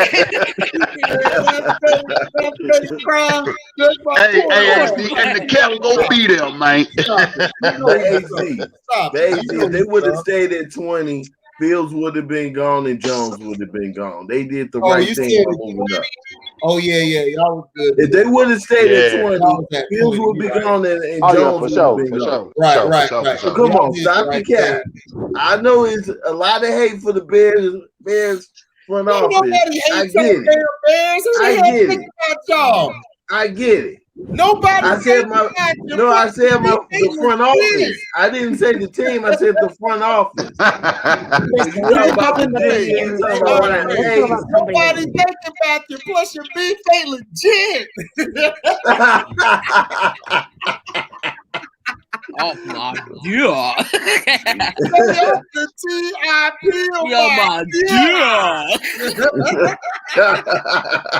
Sick burned. Sick burn. Nobody Sick burn. Nobody thinking about y'all. But you know what? My word, Fields is gonna start, but I give him an A-.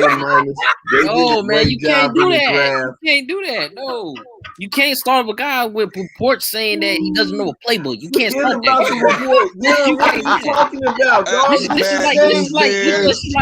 is like Willie Beeman. He's like Willie Beeman. He's like Willie Beeman, dog. Reports say. Did you see the man play? I've been talking about reports say. I've got Ohio State hate in my blood, you know what I'm saying? So my natural connotation. Yeah. I know. What you think about the Detroit Lions, man? Like what they did. They good. See, I ain't a hater like T. Well, I just call it like it is. You know what I'm saying? No, now, call it like it is, man. Listen, man. Listen, there's no secret you be capping. It's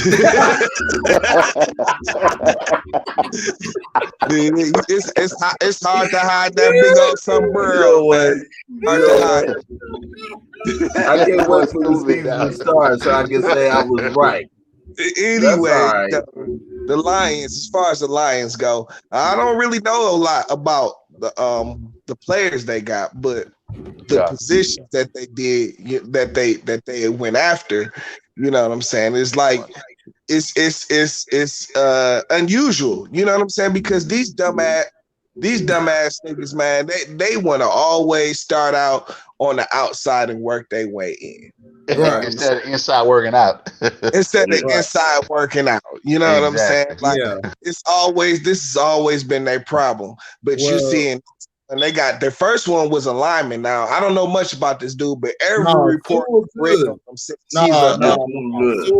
good. Oregon, he's the real deal. He was good. He's not. Yeah. My bad. I didn't mean to leave. You know, because he has you got Jared Goff, so you got to be able to protect him. Yeah, he gonna probably be you got to protect him because he's so fragile. Here's the extra positive for us. You know what I'm saying? I mean, to be quite frankly, the line isn't that bad. Like they they actually do a pretty good job in pass protection. Like that's their pass thing. protection. You know what I'm saying? Like as trash as, and this is how you know Matt Stafford is trash. But I mean, he took less sacks over like the last 3 years or something like that. He's had less sacks than any other quarterback in the league. You know what I'm saying? So the offense is trash. Listen, man.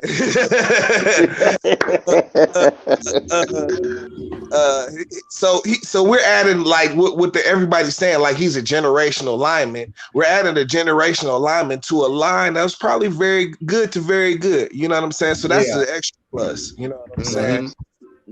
And then on the defense, you see they got tackles. See, they I think we talked about this like for a second a couple nights ago, but you know they're getting out all those Patriot guys. You know what I'm saying? Yeah, no true pass rushers, no linebackers that can fly to the ball. I forget my man we had who was like the 1 second he wanted to play, 1 minute he retired. It just it's like it's crazy, man. Crazy. These dudes, man, they brought in all these former Patriot players that that the Patriots didn't want no more. You know what I'm saying? They overpaid for all of them. So all of them dudes gotta go. You know what I'm saying? So they started with the line there. You know what I'm saying? they got 2 tackles, I think. You know what I'm saying? Okay. And so I was happy about that. You know what I'm saying? They also got a receiver, and I didn't even realize that until today or yesterday that we've only got 1 receiver that's coming back that played for us last year. Damn. So we got a slate of receivers. Man, I'm praying for y'all, T. Well, I think and we got a running back. We got a running back to go with DeAndre Swift. You know what I'm saying? They're gonna turn into a run first team, and that's how golf plays. If you run first and ease them into there, golf will be fine. Golf's with not the play because he's good at play action pass and Listen, you try to make him a passing quarterback. Now y'all gonna lose, bro. Nah, but see, that's not a strength. But see, like I say, you know what I'm saying? They got a line that are, you know what I'm saying, that pass protects pretty good. Their running game could be a little better, you know what I'm saying? But off the rip, they pass protect very well. You know what I'm saying? So, giving golf a little bit of time back there, man. Hopefully that'll help him get some chemistry with the receivers. Yeah, and give him some more weapons. Yeah, he'll be all right. Yeah, so I think it's just y'all defense though. He is just like, damn. It's like, man, no pass rushers, bro. We got a cornerback and 2 tackles. You know what I'm saying? No ends, no. I mean, but see, our ends are straight. I forget. I don't have the roster in front of me. But Okay. The line wasn't necessarily the problem last year. Like we didn't have linebackers, we didn't have safeties. Y'all ain't had linebackers that can fly to the ball, man. That's what y'all need. Y'all get some my thing with the Lions, man. They like the toughest team to beg for, man. I swear to God, every time last year they'll win a game they ain't supposed to win. Oh, nigga, that is what being a Lions fan is. That these dudes win games that they are not. That like, who cares if you win this? You know what I'm saying? Hey, like that, y'all coach, man. Y'all coach. I don't know. That's the only problem about the Lions, man. I don't know nothing about their coach. He's a first time coach. Like he substituted coaching for like 3 or 4 games for like I think like the Bills or something like back in the early 2000s. Okay. No, that's just head at least you got rid of the Twinkie eater. Coordinator. You know what I'm saying? And had other various jobs, but him and the GM, they got a plan and shit. You know what I'm saying? Okay, cool. And that's what it's about, man. Once y'all get y'all foundation straight, y'all gonna be good, man. No, man. That's why I say, like getting tackles and shit. Like that's always been the problem we had too. It's like, we have good linemen. You know what I'm saying? But we don't have no depth. You know what I'm saying? Y'all pick a receiver for y'all. But then don't y'all need a right tackle? Now we go get this receiver. Man, listen, man. They used to draft so stupid. You know what I'm saying? Exactly, bro. Exactly. And grabbing tight ends with like your top 10 picks, doing just stupid stuff. Yeah, you get that joke like in the third round. Listen, right? It's like, bruh, you could have traded back, got that dude with your pick, traded back for, and another pick. Like, bruh, if you just really had to have a guy, but these dudes seem to have a plan, and it's not based in a bunch of false bullshit. Like these dudes came in here talking about the Patriot way and all of that bullshit. No. You know what I'm saying? and like everybody knew that was a gimmick from Jump Street. You know what I'm saying? It's like, man. Exactly. Ain't no Patriot way, it's Belichick way. Exactly. So overall, you got the Twinkie eater. I would give the Lions a B+, a B to B+. Okay, cool. Okay, that's cool. Yeah. That's cool. Now the Minnesota Vikings, we're going to speak on them real quick. They basically said that they are a B+. And they drafted again Christian Darrisaw, the offensive tackle by Tech. In the third round, they got Kellen Mond, QB from Texas A&M. Number 3, they got Chaz Surratt, linebacker, North Carolina. And also in the third round, Wyatt Davis, guard from Ohio State. Number 3, they got Patrick Jones, DN from Pittsburgh. Number 4, they got Keen Nwagwu, running back from Iowa State. And number 4, they got Cameron Bynum, cornerback from California. Number 4, also, they have Janarius Robinson, DN from my Florida State Seminoles. And number 5, Amir Smith-Marset, wide receiver, Iowa. Number 5, Zach Davison, tight end, Central Missouri. Number 6, Jalen Twyman, D tackle out of Pittsburgh. And they said they got a B+. That's overrated. How do you feel about those names? That was as overrated. Dog, I give them a D. Man, keep your hate out of it. You so hateful. Hey, B, you gotta be like that. B, you gotta be like that, man. No. Hey, man, it's not about I'll give him a D. No, I give them a D. We know it's marination over there, man. We know it's marination, man. No, it ain't about the bear. Hold up. T, what you were saying?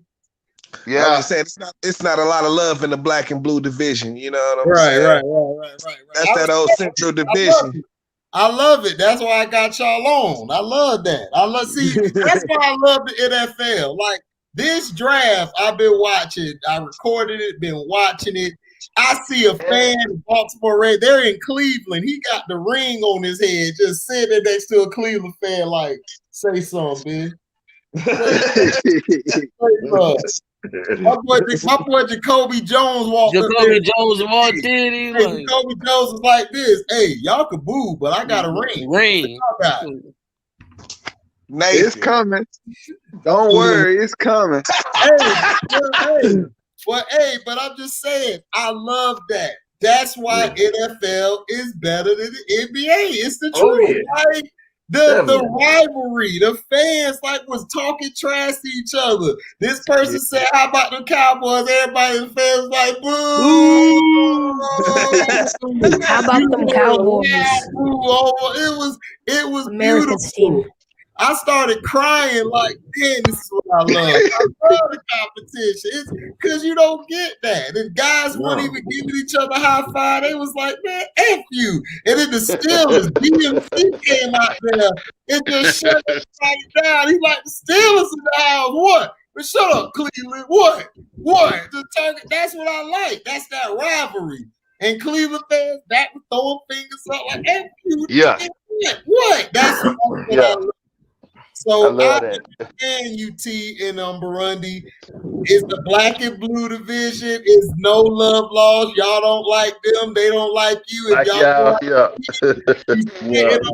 they turn to the left. That's what I like. That's rivalry. Right. and listen, I'm just being honest. Look, the Minnesota Vikings didn't address any of their major needs. Right. look, you had a solid offensive line because you were running the ball at a high clip. Okay, the problem is, who are your weapons? You still depending on Rudolph at tight end. Yeah. Coming Rudolph the red-nosed Rudolph like reindeer. 155 years old. Right. Right. You know what I'm saying? Like, where are the weapons for Kirk Cousins to be explosive on offense? Yeah, no speedy receivers or nothing. They got Joseph Jefferson still. He had a raw rookie. Oh, from LSU. Yeah, he's nice. Receiver. I think like this. This is what I feel. This is my little mad off the wall how I feel. I feel Kirk Cousins. They're gonna have that boy behind Mon. He's gonna take his spot either this season or next year. I'm not a huge fan of his, but like I said, I think they got him to take his position. All I gotta say about mine is this. First of all, you could have got mine in the 6th round. All right. And then second of all, with mine, it's about to be pinata time. $5 pinata time. Okay. Mine is like below average. You talk about a guy that needs development. And Minnesota is the wrong place for him to develop. Oh, yeah. We all talk about places where quarterbacks have to develop. You know, Lance is in a great situation in San Francisco. The Bears got Matt Nagy where Fields can develop. Mine can't develop in no damn Minnesota. How can he develop? Kirk, we all know what Kirk, our cousin, can do for us. We know what he's going to do. Trash. It's just like what Brown can do for you. You know what Brown can do for you. If HD ain't delivering your packages, you an SOL. Yeah. Believe that. Yeah. So you know what Kirk Cousins can do for you. Right. And y'all gonna sit up here and get mine saying, oh, well, we can develop him. Develop him into what? What the hell do you develop him into? You can't. It's way past talking about developing Kirk Cousins. That's I'm talking about Kirk Cousins. I'm talking about mine. I'm talking about the QB they drafted. Because look, he's already a development case. You could have got him in the 6th round. I'm even shocked they were talking about him in the draft. Right. Yeah. You know what I'm saying? And this is what I'm talking about with the media. The media want to report whoever they want to report, right? But they talk about Fields like a dog and want to point out Northwestern in the Indiana game. But mine is an average ass quarterback. He was getting pinataed. Yeah. He's not that good. Pinataed bad. Yeah, he's not. You're right. I think the main problem with the Vikings, they ain't have a pass rusher since Jared Allen. Right. So their defense really failed them last year. They tried to do the whole run game and ball control with Dalvin Cook, but they was wearing him down. So they can't throw the ball to nobody. I'm with the running, man. It's like a D to me. That's what I'm saying. Thank you. Somebody out there agree. Somebody out there. I didn't say I didn't agree, mother sucker. I just said that get your hate out your heart and be unbiased. I'm not biased. I told you what the problem was. Look, man. Look, I'm just here playing devil's advocate. I don't care for this division. I don't care if y'all win or not. I really don't. I don't give a damn about this division. I don't care if y'all kill each other. If it's a 3-way tie for 7-9 at the end of the year, I don't care. I really don't. I'm just listening because it's the fans. This is what I want to talk about. We got a day to not talk about weak ass basketball, and I'm happy. I want to hear all this trash talk of divisions. I want to hear about Rod Burundy's Cleveland Browns. I want to hear that. Rod Burundy. This is the year that we was here in the top 5, so I'm cool with that. All we needed was depth. That's it. Really had no holes. Don't worry, we dressed it all in the free agency. We gonna get to the AFC North. Hold on. So now we got the least favorite that we all hate. The cheesehead. The cheesehead basically got Eric Stokes at corner, which was good because I watched him at Georgia. He's decent. Yeah. The center from Ohio State, Josh Myers, and Amari Rogers, the receiver from Clemson. He's all right. He's a slot guy, but he's not all that. Royce Newman from the old lineman from Mississippi. Tedderall Slayton, defensive tackle from Florida. He's decent. He's pretty good. Shamar John Charles from Appalachian State, cornerback. Appalachian State produced a lot of good athletes coming out of there. Cole Van Lannon, old lineman from Wisconsin. Isaiah McDuffie, linebacker, Boston College. And Colin Hill, number 7, running back from Mississippi State. And they gave them a grade of a C-. So let's start with you, Burundi, Mr. Black and Blue himself with Mr. T. Tell me, how do you feel about the cheese heads, or I like to call the swish heads? Right. Well, as far as the draft is concerned, I'm going to give them a D. Okay. Because the bottom line is you got Aaron Rodgers who's unhappy. Y'all not working on an extension for him, and he wants some real weapons. Obviously, they got to the NFC Championship 2 years in a row. Who is the pass rusher on that team? Look, the Packers play great team defense, okay? But when you need a play, who is going to be that guy on that defense to say, I can get you a sack, I can get you a pressure? They play great team defense, but you saw against Tampa Bay, the stars rose for Tampa Bay on their defense. When Davis needed to make a play, Davis made a play. Yeah. Okay. Who's going to make a play on their defense? Well, their defense did straight in the NFC Championship game. The reason they lost was Karen, a.k.a. Mr. Karen Rodgers, did what he always do. He nutted on himself. So, I mean, I don't know what to tell you. I'm just saying,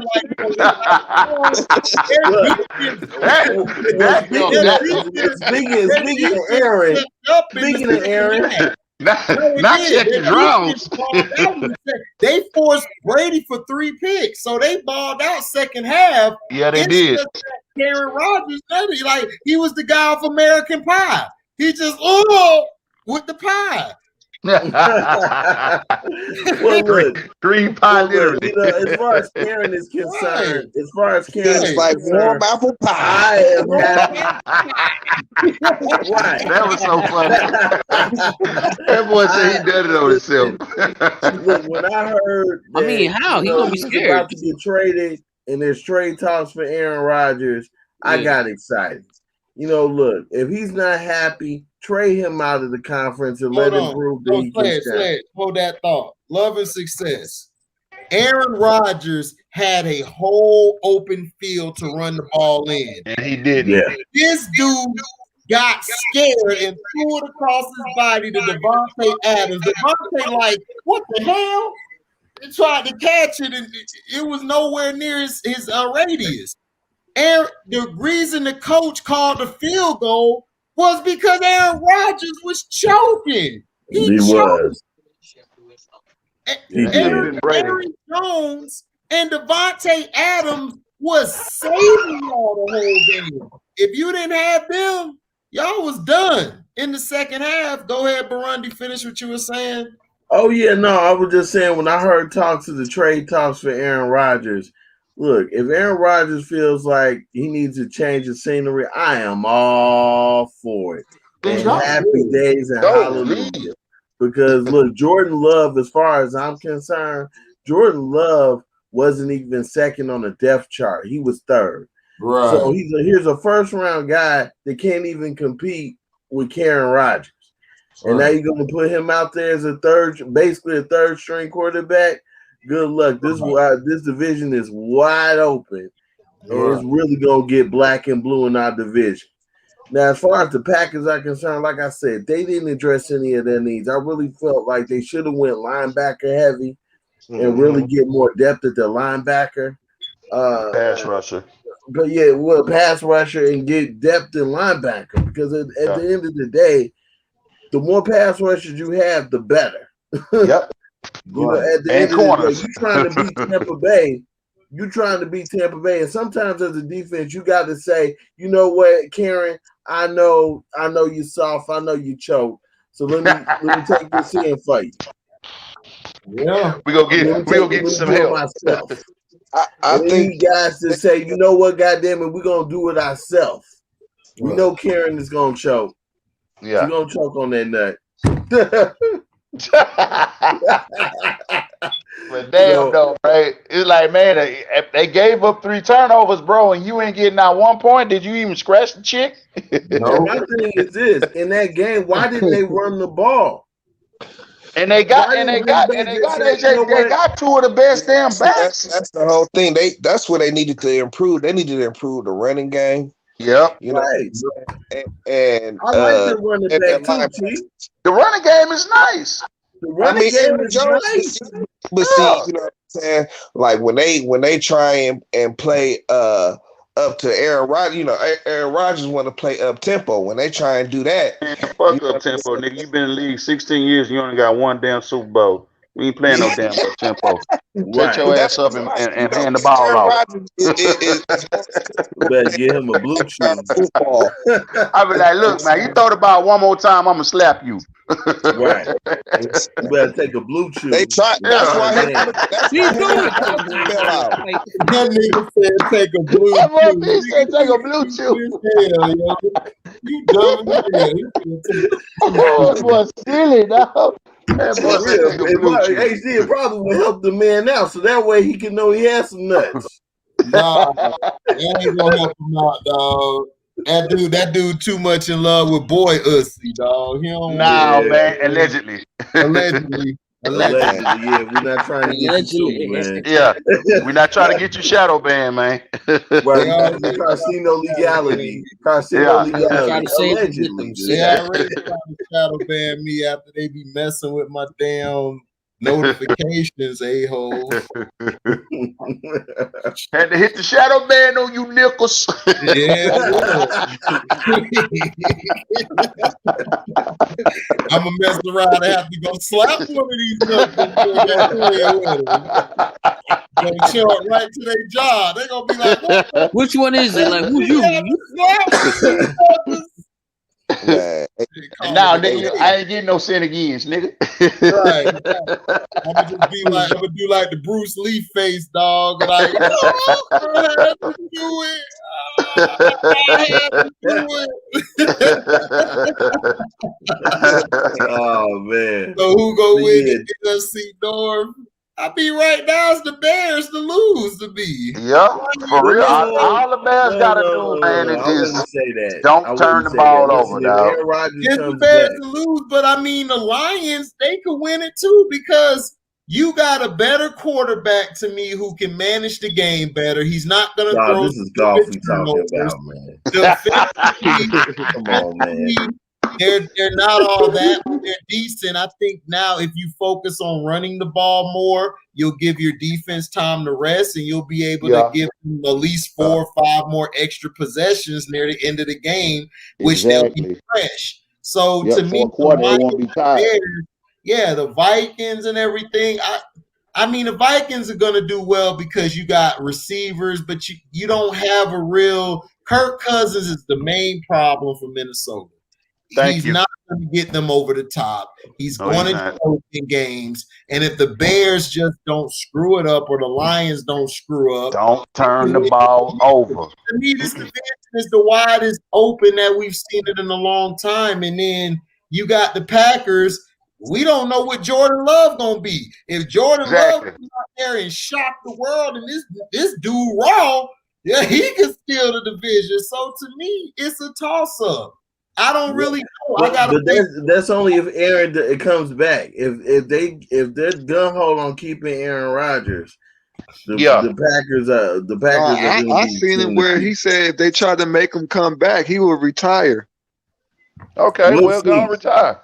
I'm just saying it's a C-Pen. It's not me loving Jared Goff. I'm just saying you gotta this troll, man. He just being a troll. Jared Goff is good if you give him a running game and you control the game.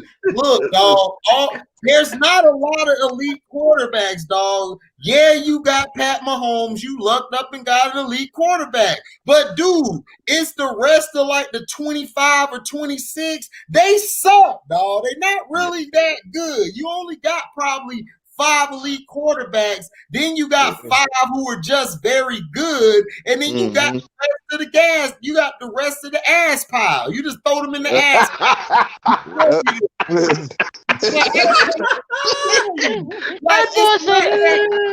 And them little retarded babies they was throwing in the in shit. You know what I'm saying? Throwing them niggas going in the pit, dog. In the pit, dog. It's the truth. I just get tired of people thinking, dog, Goff is not that bad of a QB, dog. Is he like in the top 10? No, but he's in the 10 to 15 range. That's not bad. He's in what, tier 3rd? Right. It's like he's tier 3. You act like this dude is tier 5 or something. It's like, no, we're not shooting a tier 5 QB Nobel. Hell no. And they ain't like you got to be a great passer to win a Super Bowl. No, you don't. You got to have a balanced attack and good defense. Right, dog. Like I'm saying, if you have a running game that keeps him going, then yeah. I'm just saying. I mean, yeah, Goff is ass, but he got to a Super Bowl. When you had a running game and you had receivers and a defense. And a D. That's where you won a Super Bowl. Well, they had a run game and a defense. Yeah. That D, I ain't gonna lie, B, that D was coming. But that's what I'm saying. It just shows you don't need an elite quarterback to win. If you have a balanced attack and a strong defense. Look at the 2000 Ravens. You think look at my Tampa Bay team when we had Brad Johnson, sorry tell. You think Quinn Cooper is better than Goff? Hell no. You think Tom James is better than Goff? Hell no. Nope. So that's what I'm saying. You don't need no real great quarterback. You could win with the below average or average. Dude, Eli Manning is the worst quarterback I ever seen in my life. Oh, man. Come on now. Eli Cheesecake is on. For his regular season. He won 2 horrible. But that's what I'm saying. Dude, he couldn't play any worse, dog. So when he got to the playoffs, it was like, wow. You know, damn, I'm already at the bottom. He's an average quarterback, if not below average. I mean, like that's the problem. Like, because like the reason why he got the Super Bowl because but then too, remember when Manning won his second Super Bowl and he had a terrible season. Hell, if it wasn't for that D, he would have won it. Yeah, that's what I said. That's when DeMarcus Wagner was coming. Yeah, Von Miller and Miller was coming. Eli, he had to set records. Peyton Manning was setting passing records. He wanted to set interception records. You know. Yeah. But he got 2 Super Bowl rings out of it. 2 MVPs. Yeah, because of the defense. He played when it mattered. And the receivers. He played when it mattered. Yes, Flacco was kind of trash. Drops the ball. Flacco was trash all that season. He just got hot in the playoffs. He got hot. He got super hot in the playoffs. Bro. I remember that. That's how he got that. That's how he got that big contract. Yes, sir. Yeah. That's how he did get it because Flacco was terrible, dog. Yeah, he was horrible, bro. Oh, Flacco got lucky. Remember that Hail Mary throw he made on the Broncos? Yeah, yeah. And the time they should have lost that game quick. They should have lost that game. Yeah. Yeah, that's the helmet catch. Remember the helmet catch for the Giants? Would you put Eli Manning in the top 5? Was he an elite quarterback? Hell no. No, he I wasn't. put Eli in the top 10. Come on now. Hell I no. ain't gonna put him in top 10, B. I put him in Top the top 10, 10. Come Eli on, Manning. AC. I give him You 20. sound I like a give him man top that 20. wants a lot of money 15, at dog. the table. He like between 11 to 15, if that. He's probably 16, dog. Oh, come I on. give him Come on, 20. AC. I give him Terrible, 20. dog. Man, dog, listen. I give He up. played the AC, game I You give talking up about 20. at the time? At the time? Yeah, at the time, I would give At the Eli, time, 20. I give him 20. Eli top 15, maybe 16. Like he wasn't no Yeah. top 10 quarterback. Hell Oh, no. hell Nah. no. He was a tier 3 dude, So you man. saying Tier Right. 3. Roethlisberger? He was the tier 3. Love and success. Dude, He is not better than no Peyton Manning. He's Nah, more love the and league success of but is he's being a NFL not troll. trolling, better. bro. He just Hell being a no. troll trying to Love make and you success mad. must Peyton not been watching no games, man. Peyton Manning only missed the playoffs like twice in his career. Yeah. But If He was that. crushing. Now Come Peyton was on, stop crushing it, regular AZ. season. He was Peyton putting up Manning was numbers. a loser in the He playoffs, might have dog. Yeah, missed playoffs, he just kept coming up short. Right. Right. He might Peyton have missed Manning. like 5, 6, 7, 8 playoffs. Yeah. Yeah, He kept now running. Peyton He Manning kept might running into be Brady and overrated, them, bro. but he He was kept still running better Right. into than Peyton Brady was and them. terrible in the playoffs, Yeah, dog. well, Peyton was overrated, T. I agree, Yeah. but Peyton he got He you was to still the better than playoffs. Eli. He was better than Eli. Like it's Yeah. like Yeah, no, he's better than Eli, but Light let's years get it better. straight. Eli showed up at least in the playoffs.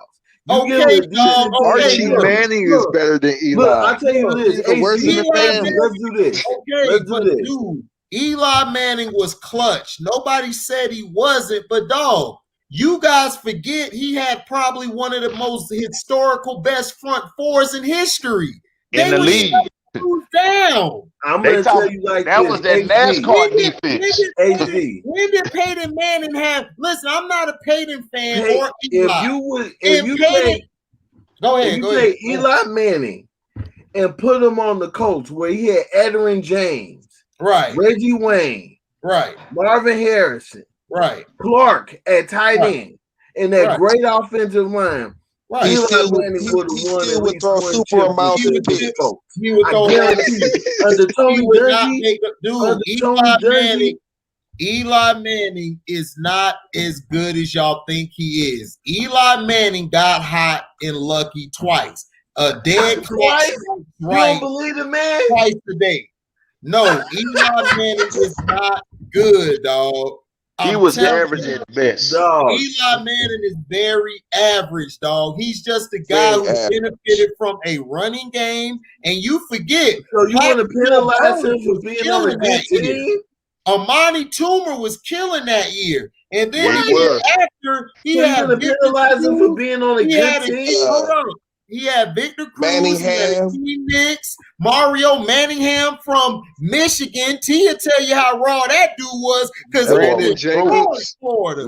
He killed the Gators. I was like, that nigga raw because he was killing the Gators the whole game. Mario Manningham. So, dude, don't give me that crap. Eli Manning is trash. He is not good, dog. No, Rex Grossman is not good. Eli Manning is better than Rex. Sorry dude. He's a good sorry dude. That's what he is. He's a good sorry dude. He is. You know what? But HD, honestly, you said he's a good sorry dude. I would put Peyton in that category. In your category of the good sorry niggas, that's Peyton Manning. Eli Manning is below that. You know what I'm saying? Eli Manning, he's a jag, just a guy. He's a jag player, man. Just a guy. On his career, if you look back on his career, his 2 Super Bowl runs were historical. He went up against Green Bay, the 49. Hold on, Green Bay, the 49ers. And I forgot the third team because they were a wild card team. They beat Dallas. They beat Dallas, who choked. Right. Who choked, but they still went on the road. The second time around, they beat the Eagles. No, the first time they beat the Eagles. They beat the what's their name? Dallas. Then they beat the Packers and they beat the Patriots. The Patriots. Then the second time around, they beat I forgot who they play. I think the Falcons, and then they beat somebody else, the Packers. They beat the Packers again, and then they beat the Niners in the conference championship, and they got to overtime. That was a great game. Yeah, right. Yeah, but Eli was decent in the playoffs, man. The reason why I brought that up is, look, the road that it took for him to go on the road and lead a team. I'm not going to penalize Eli because he played with a great team. That's what you would want from an organizational standpoint. Look, they know who Eli is. He's not Peyton. But Sledge. Yeah, but Peyton Manning was never a wild card team. Eli just managed the game. He didn't turn the ball over. The coach was never struggling to make the playoffs. Don't you want the? But listen, why did Eli lead damn near 4-5 times throwing interceptions in a season? And I'll tell you why. I can tell you why. Why did he miss the playoffs? And hold up. That year after they won the first Super Bowl, they played the Eagles the first round. Plaxico shot himself. He was gone that year. And what happened? He lost in that game. He didn't do that well. Yeah, because he didn't have his number one receiver. What would you do if you don't have your number one guy? That's my point. Lamar Jackson don't have no number one receivers, but he get his team to the playoffs every year. Oh. That's the point. If you're that guy, you take your team to the playoffs every year. Peyton Manning took his team to the playoffs every year. They played in a weak division for years. That division was weak. The Jaguars. With Steve McNair in them, they used to that was the only competition they had was the Titans. Dude, the AFC South was one of the toughest divisions of that era. The Jaguars come on with it in the AFC South. The Jaguars was a joke. They were a joke. All right. They were a joke. Oh, no, they was. They only had what, 2 years? 2 years they were worth something. And then no, there was no joke. Don't was not the a joke. The Jaguars with Mark Brunell, then David Mark Brunell. Oh my God, Mark Brunell. He had one good year. Split with them every year. Well, the Jaguars lost in the playoffs because they were going against the tougher teams. It ain't their fault. They were and a lot of Jaguars had a hell of a lead on too. It's not Eli's fault. Steve McNair and Eddie George. Thank you. The Jaguars was a joke back then, all cap. Exactly. No, it's not. Listen, no, he was all no. They had a good running. They had a good running back. Mark Brunell. So you said Mark Brunell was a great quarterback? He wasn't great, but he was better than Eli. No, we didn't say no. We didn't say Mark Brunell. What we saying is Fred Taylor. they teams in the 2000s. Now they didn't always make the playoffs because they was in a tough AFC South division. You know what I'm saying? The only teams in the South that they had to worry about were the Tennessee Titans and the Jaguars. And the Jaguars were irrelevant. They would come in every now and then. The Jaguars. Man, you talk about a fairy tale. Those were a bunch of fairies. And the Jaguars missed the playoffs one year, winning 10 games or 11 games, something stupid like that. You know what I'm saying? Like, bro, that shit was tough as hell. Brian Leftwich. It was not. Before Brian, they had a good they wasn't talking about Mark Brunell like he's a Hall of Famer. No, it wasn't Mark. No, it wasn't just. No. Hall of Famer, but dog, Mark Brunell got them to the playoffs when they were an expansion team and for the whole late 96. They went to the AFC Championship. To the playoffs damn near every year. So it's like, what is you talking about, dude? The AFC South was tough, and the Titans went to a Super Bowl during that era where they lost by an inch. They the Titans in the Colts. What are you talking about? You got to go against Steve McNair, David Garrone, and those defenses. I just said that. The Titans and the Colts. The Jaguars don't fit nowhere. Dude, the Colts weren't a strong defensive team. They were all offense. The reason the Colts would win those games is because the Jaguars' offenses weren't all that. It was because of their defense and running game that they were in that position. Then you had the Titans. The Titans had Javon Curse, Keith Bullock, all of them boys, Frank Wycheck, Steve Eddie George, David Mason. Are you serious? You tripping? No. Music City Miracle. It's the Titans and the Colts. The Jaguars are irrelevant. We're not even talking about the fourth team in that division. You didn't even bring up Fred Taylor. Super Bowls that paid to win in that era. How many? One with the Colts. Exactly, one. How many Jaguars win? He went to 2 in that era. Steve McNair was the other one out of that division to get to the Super Bowl. Right. I give credit with the Titans. Where's the Jaguars? Where's the Jaguars? The Jaguars didn't make it because they were going against all the other beasts in the AFC. Peyton Manning used to have the easiest road to the damn Super Bowl every day. I just said that. If the Jaguars had his tab, they could at least got the 1 or 2 Super Bowls with that defense. That defense was wrong. Yeah, it was. Look, HD, the reason why I don't give Jaguars any credit is the fact that their offense was mediocre. You had a great running game with Davis and a great defense. Oh yeah, they wasn't going nowhere with the quarterbacks they had. I like Garrard. I thought Garrard had a shot. They had a coach in Jack Del Rio who plays old school. He's like Marty Schottenheimer. He plays not to lose. That's how he played. If they had a real coach, the Colts had a better coaches than they had. They went from Jim Mora to Tony Dungy. Dungy's one of the greatest. When Tony came in, he turned it around. Right. Yeah, that's what he opened up the offense. That defense around. What I'm saying is this. Their offense, they didn't have a great coach. Then they went from Jack Del Rio to that other bum. I can't think of his name. And they lost after that. That's why the Jaguars been down. Because they went to a bum coach. They had talent. The Jaguars was giving the coach runs every year. It would come down to their games at the end of the season. They usually split most of the time. The AFC South was touted it as one of the toughest divisions in football. And I doubt that.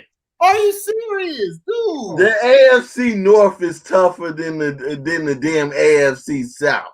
Dude, we used to give it to the North. The AFC South used to give it to the North. What are you talking about? I don't know about that. The AFC North is the toughest division by far. Every year. North is the toughest division compared to the South. North and the South used to battle when they played each other.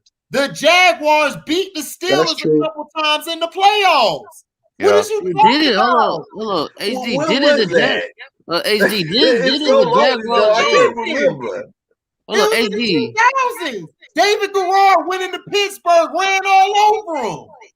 Oh, one game? What It was 2001? 2 games. What are you talking about? He's beat the Steelers 2001? twice. That's 20 And the years Browns, ago. The Browns ain't never make no goddamn division, nothing. They ain't make nothing like that in the 2000s. They was home. The Ravens and Steelers were the only teams that were relevant. In the AFC South, the AFC South was tougher. You had the Titans, Jags, and the damn Colts. They only The had Jags are relevant.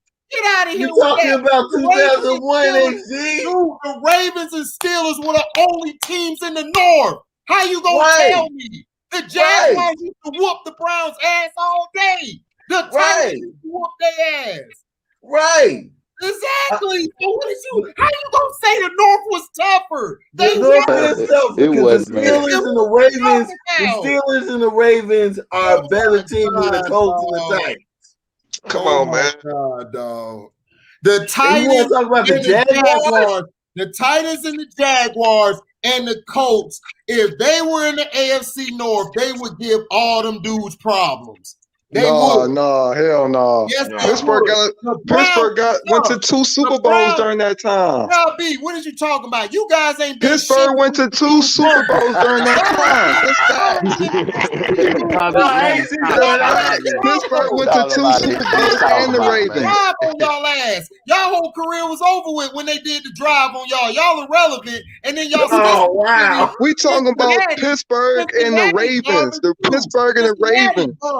Pittsburgh and Baltimore is the only teams that they feared in that division. The rest of y'all bums. Now let's get to the South. Cincy always been good. The Jaguars and the Colts. They was in the North, dog. Cincinnati, the only Cincinnati team in is the a South better that was team than the struggling Jaguars. against the North was the Colts. The Colts struggled in the North against the Steelers, but the Colts would beat the Ravens. They beat the Ravens that season going to the Super Bowl. They beat the Ravens.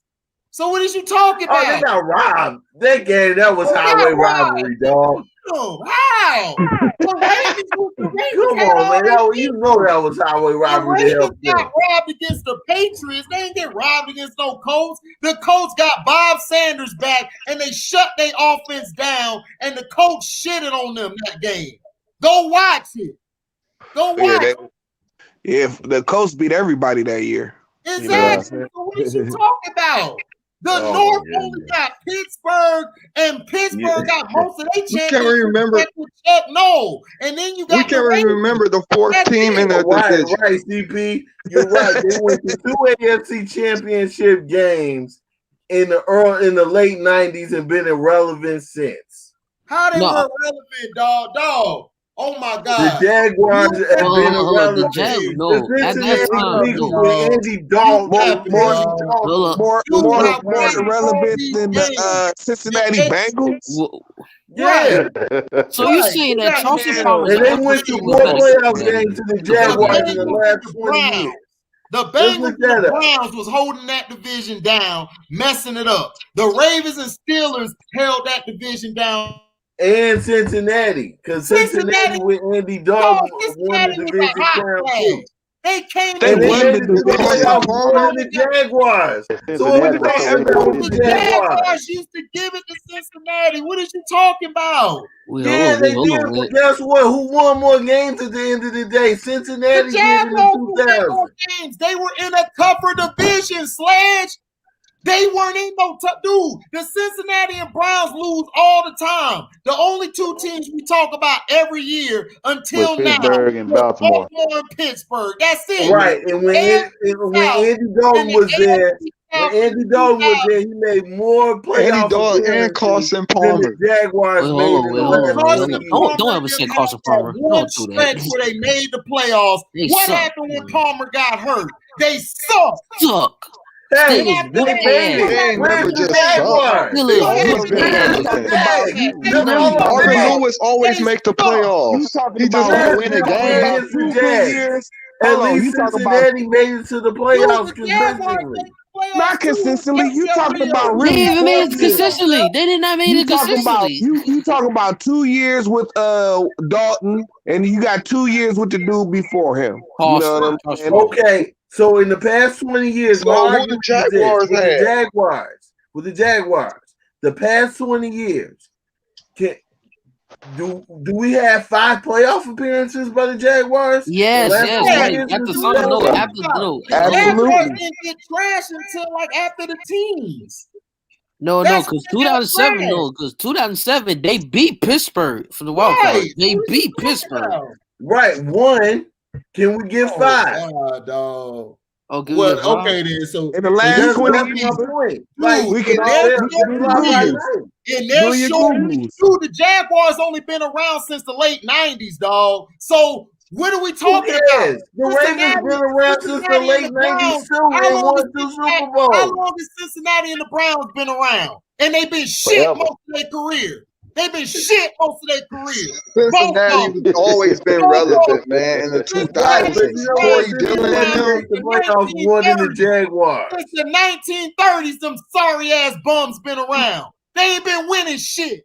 They ain't win nothing till Jim. We can't even name the 4th team in that division. When Jim Brown left, what did them bums do? When Cincinnati, when all them guys left, What did Hold on. When we has came back, we Jacksonville was an done in the expansion last 20 team. years? That shit don't count. They suck. Their whole They was an they don't expansion count? team.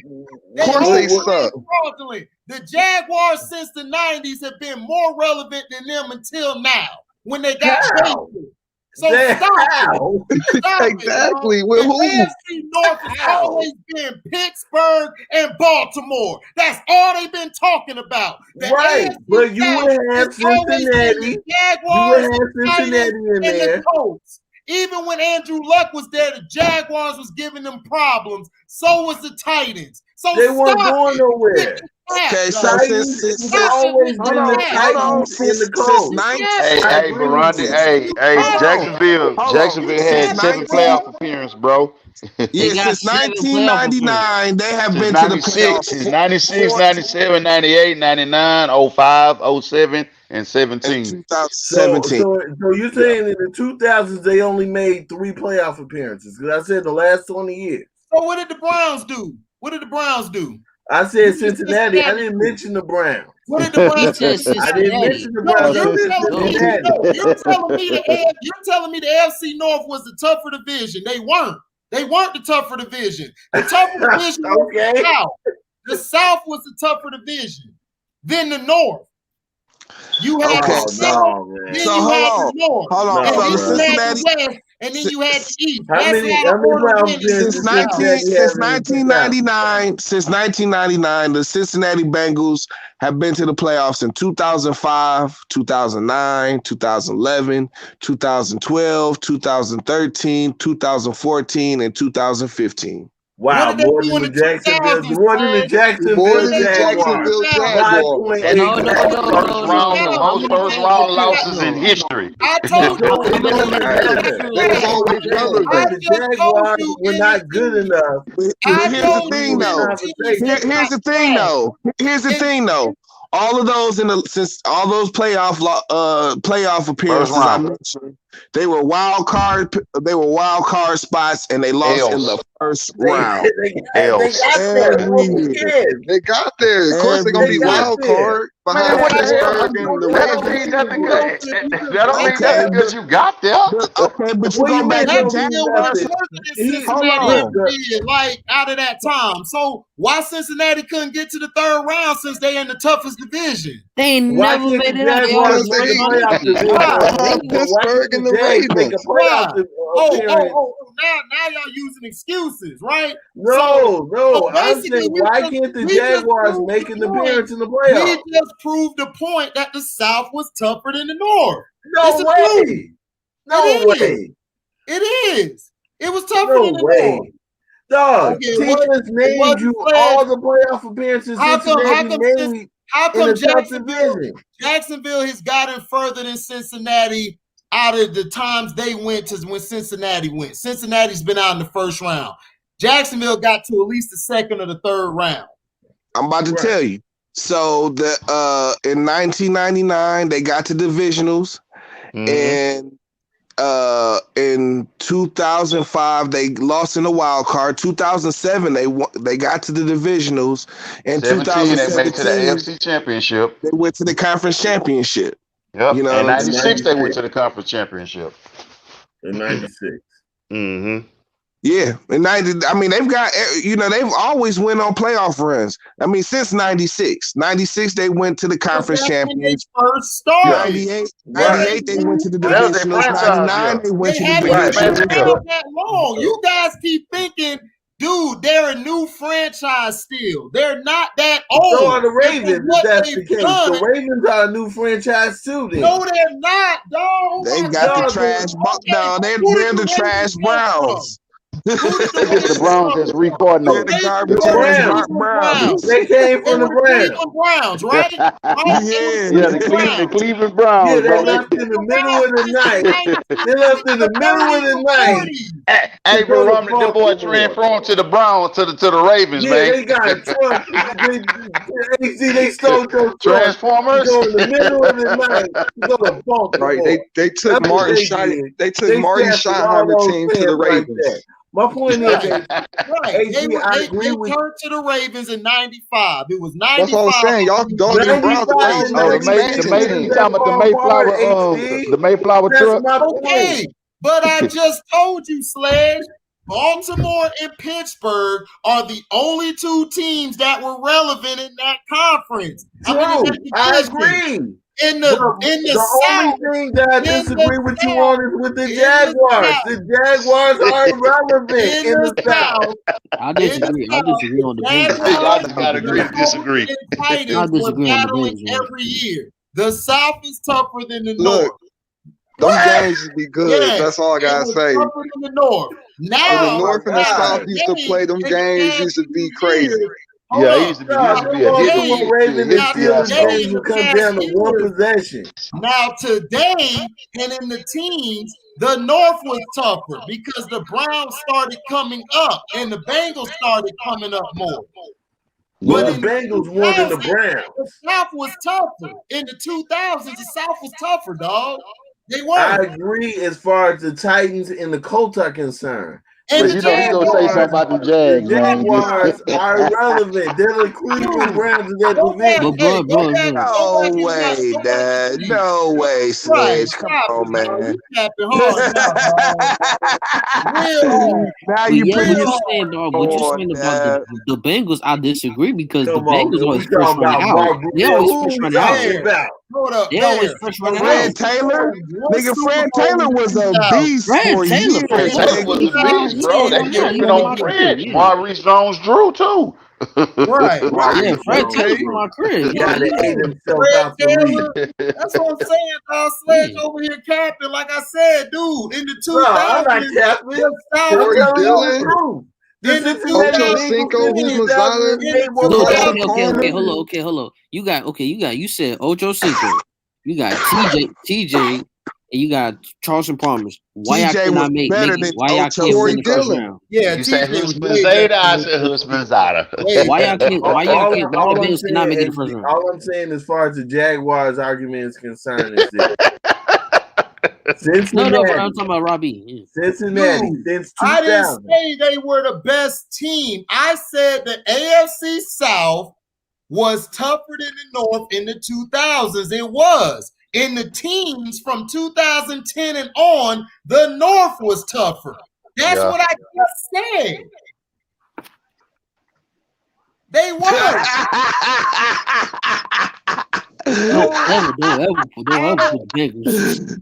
Don't ever talk about the Bengals. Priceless. Right. Because I watched them play. Like the South played the North. They used to give the North the business. It was just Pittsburgh and the Ravens. Everybody else was garbage. The Bengals had a quick run real fast. Palmer got hurt. They sucked after that. Then they got the red rifle when the team started. He got them to the playoffs. They lost and choked every time. And choked. The Browns. Real quick, what's the fourth team in that division? Right, the Jaguars never experienced the same success since 96. Dude, they were successful in the 2000s. They won and got to the divisional. No, they got to what? 2007, 2009, 2007. That was their last appearance. Yeah. So how long have they been in the league? They've been in the league since '96. How long has the Ravens been in the league since '95? The Bengals have been in the league forever. The Bengals weren't shit in the 2000s. They were the shit when Boomer Esiason was playing. In the 80s. And they wasted Boomer Esiason's career, dog. Boomer Esiason. Right. So that's what I'm saying. The Bengals got as much wins. It doesn't matter. Got one win, probably, I say, in the 2000s. The Jaguars won their games in the 2000s when they went to the divisional because they beat the Steelers. The Bengals ain't do shit. They lost in the first round when they got in the 2000s to the playoffs. I'm telling you, the AFC South was tougher because those games in the South came down to them three teams. Because if the Jaguars didn't win one of those games, they weren't. What do you think the North is? The North is tough. No, it's not. You had Baltimore in the goddamn Pittsburgh Steelers. That was it. And their games were epic. It would come down to one play. Between them, that's it. The Bengals got their ass whooped. The Ravens and the Steelers were always advancing. What the hell the Bengals and Browns did? Shit. What did the Jaguars do? That's what I'm trying to figure out. They got to the second round. They beat the Steelers. What is you talking about? What, 96, 2005, and 2007? Yet the Bengals have been to the playoffs more times than the Jaguars. In the teams from 2010 and on. Yeah, in the past 20 years. But that was my argument. They went home. What the hell did they do? They got there and said, they got there. The Jaguars was watching them on TV. I just told you the Jaguars sucked after Jack Del Rio left. Didn't I just say that? Yeah. Before that, they were winning. How we made 2 playoff appearances in 2005 and 2007? Really? Can we go back to the draft, man? Please, my head hurts. Hey, I got agree to disagree, man. No man shit about the game. Nick over there cracking up, man. In the past 20 years. That was my argument. Nick over there cracking up, dog. You threw that argument in there. I was saying in the 2000, I don't give a damn about the last 2 years. I said in the 2000, I just said the AFC South was tougher. In the 2010s to now, the North has been tougher. I just said that to you. I love you, AC. I love you too. That's the Barbershop uncut. Oh, you already know, man. That is fun. Man, I love it, man. Hey, bro, you don't see this kind of passion with the NBA, man. Oh no, hell no. Not until 23 get out of there. That's why I came to do the NFL, because NFL we got passion, dog. Oh yeah, man. That boy is about to fight. Come from the screen. No, I ain't gonna fight. That's how we debate. I debate like that in the barbershop. Me and the AFC soft. That's normal, man. The AFC soft on you nipples. That's passion. Hilarious. Oh, back to the draft, because we hit a side though. So yeah, agree to disagree, man. Agree to disagree. We basically said the Packers, we didn't like their draft. It was trash. Well, I gave them a D. All right, so everybody gave them a D. So now we did the East. We did the North for the NFC. So now we'll go to the hold on. We'll go to the South. We'll go to the NFC South. Did we talk? Yes, sir. Yeah, yes, we'll go to the South. We'll go back to it. You said the West? Yeah, NFC West. All right, NFC West. That's intriguing right there. Yeah, that's real intriguing. So we're going. Yeah, it's gonna be hot right there. West. Oh yeah. All 4 of them teams. Let me pull it up. All right, so the NFC West and everything. The Arizona Cardinals, they gave it A- to. They selected. Hold on, yeah, they selected Zaven Collins. Hold on, I don't like this. Hold on. Give me a second to find something better than this. Tell me their positions. Linebacker. He's linebacker. Oh man. Oh. Don't go to sleep, Negro. This got like 3 divisions and shit. You know what I mean? Yeah, you're not supposed to go, Negro. You ain't out of it yet. All right. The Arizona Cardinals basically, they got Zaven Collins from Tulsa, linebacker, round 1. Round 2, they got Rondale Moore, wide receiver. Number 4, round 4, they got Marco Wilson, cornerback from Florida. Round 6, they got what's his dude name? Hold on, y'all. All right, Victor Demukej or Demukej. And then round 6, they got Tay Godwin, cornerback, Central Florida. Then round 7, they got James Wiggins, safety, Cincinnati. And round 7, they got Michael Manette. Oh, okay. 2 offensive players. Who was their first pick? Their first pick was Xavier Collins, linebacker out of Tulsa. Collins is nice. He's nice. Yeah, Collins straight. 2 offensive players and 5. Well, they had. I give them an A because they got they needs for defense. Yeah, they need some defense. Yeah, definitely. Yeah, they needed some go getters.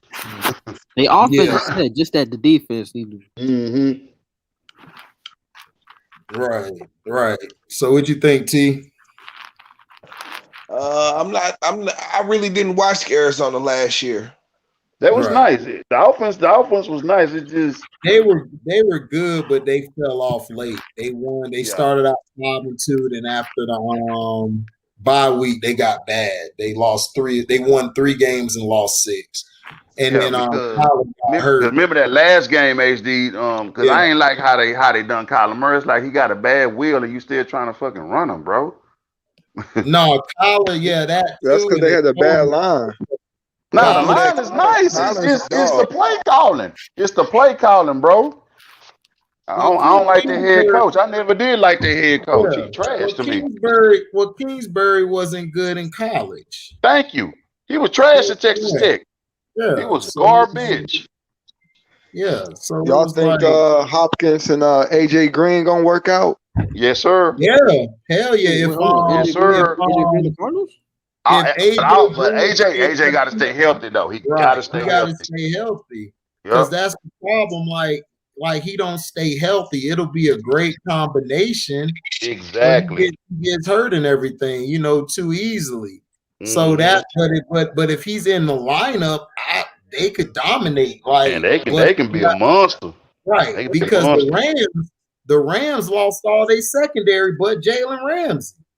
Oh damn, they did lose. Damn, they go secondary. We picked up 2 of their players. Right. So that's what I'm saying. So and then they got a grade. I think they received I think for a grade they gave the Cardinals a C+. What? That's why I hate the commentators in the NFL because they don't know shit about football, dog. Not a damn thing. No, they need a defense because that offense they were trying to outscore the everybody. Offense was good. The defense was struggling. Then they signed JJ Watt. I'm gonna see what he gonna do. Nothing. JJ Watt. Nathaniel. He decided he got a good check. They gave him a B-. My bad. Oh, okay. But I didn't like that. They made more moves than free agency. I did. I didn't like that JJ Watt deal. I didn't either. I didn't either, bro. I was like, nah, bro. I ain't finna pay him my money. Man. You said what, T? I said he's been done since he got popped for the juice. Oh yeah, Drew. Same as Edelman. That's why Edelman retired. Yep. Them and them damn concussions. Exactly. So let's see the LA Rams. I'm surprised Chris Avantes ain't come in. He probably pissed that they draft. Oh, with the Rams? Yeah, because Chris would be here first. Talk about he was pissed when they picked that receiver first. He got mad. He was mad as hell. He's like, HD man, they picked the damn receiver, dog. Some bullshit. Who they picked? What receiver they picked? They picked Tutu Atwell round 2 because they didn't have a first pick. Remember, they traded that to the line. Yeah. So round 2, they had Tutu Atwell, receiver out of Louisville. They got Ernest Jones, linebacker out of South Carolina, round 3. They got Bobby Brown, round 4, out of Texas A&M, defensive tackle. Yeah, he's nice. They got a round 4. Yeah, he is. Round 4 pick from Jacksonville, Robert Rochelle, cornerback, Central Arkansas. And then round 4, a compensatory pick. Mm-hmm. Hold on.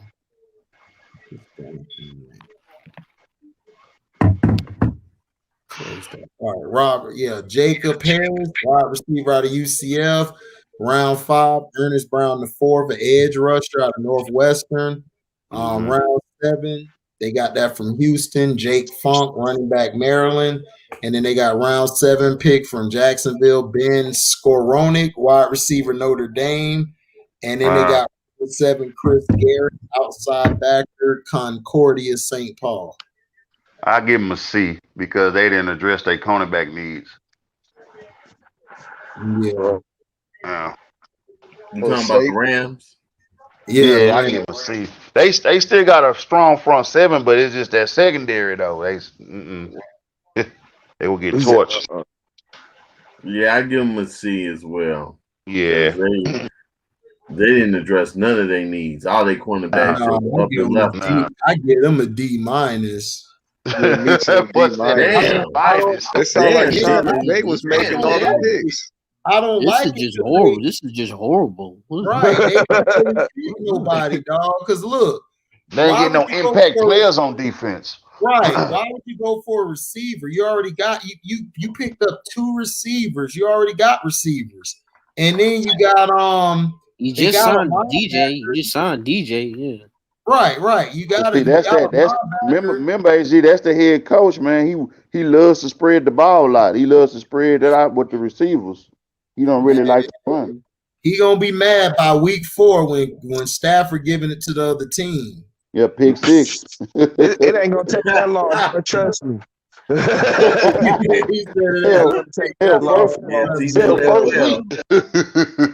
Oh man, that's funny. Now let's go to the San Francisco 49ers. San Francisco. I'll give them a B minus right off the jump. Off the top, B. Yeah. B minus. Yeah, cause they got almost all their defense intact because they was hurt last year. So all them coming back. Round 1, we already know they got Trey Lance, North Dakota State. Round 2, they got Aaron Banks, offensive guard, Notre Dame. This was a good pick. Round 3, Trey Sermon, running back, Ohio State. That was a good pick. Yes, sir.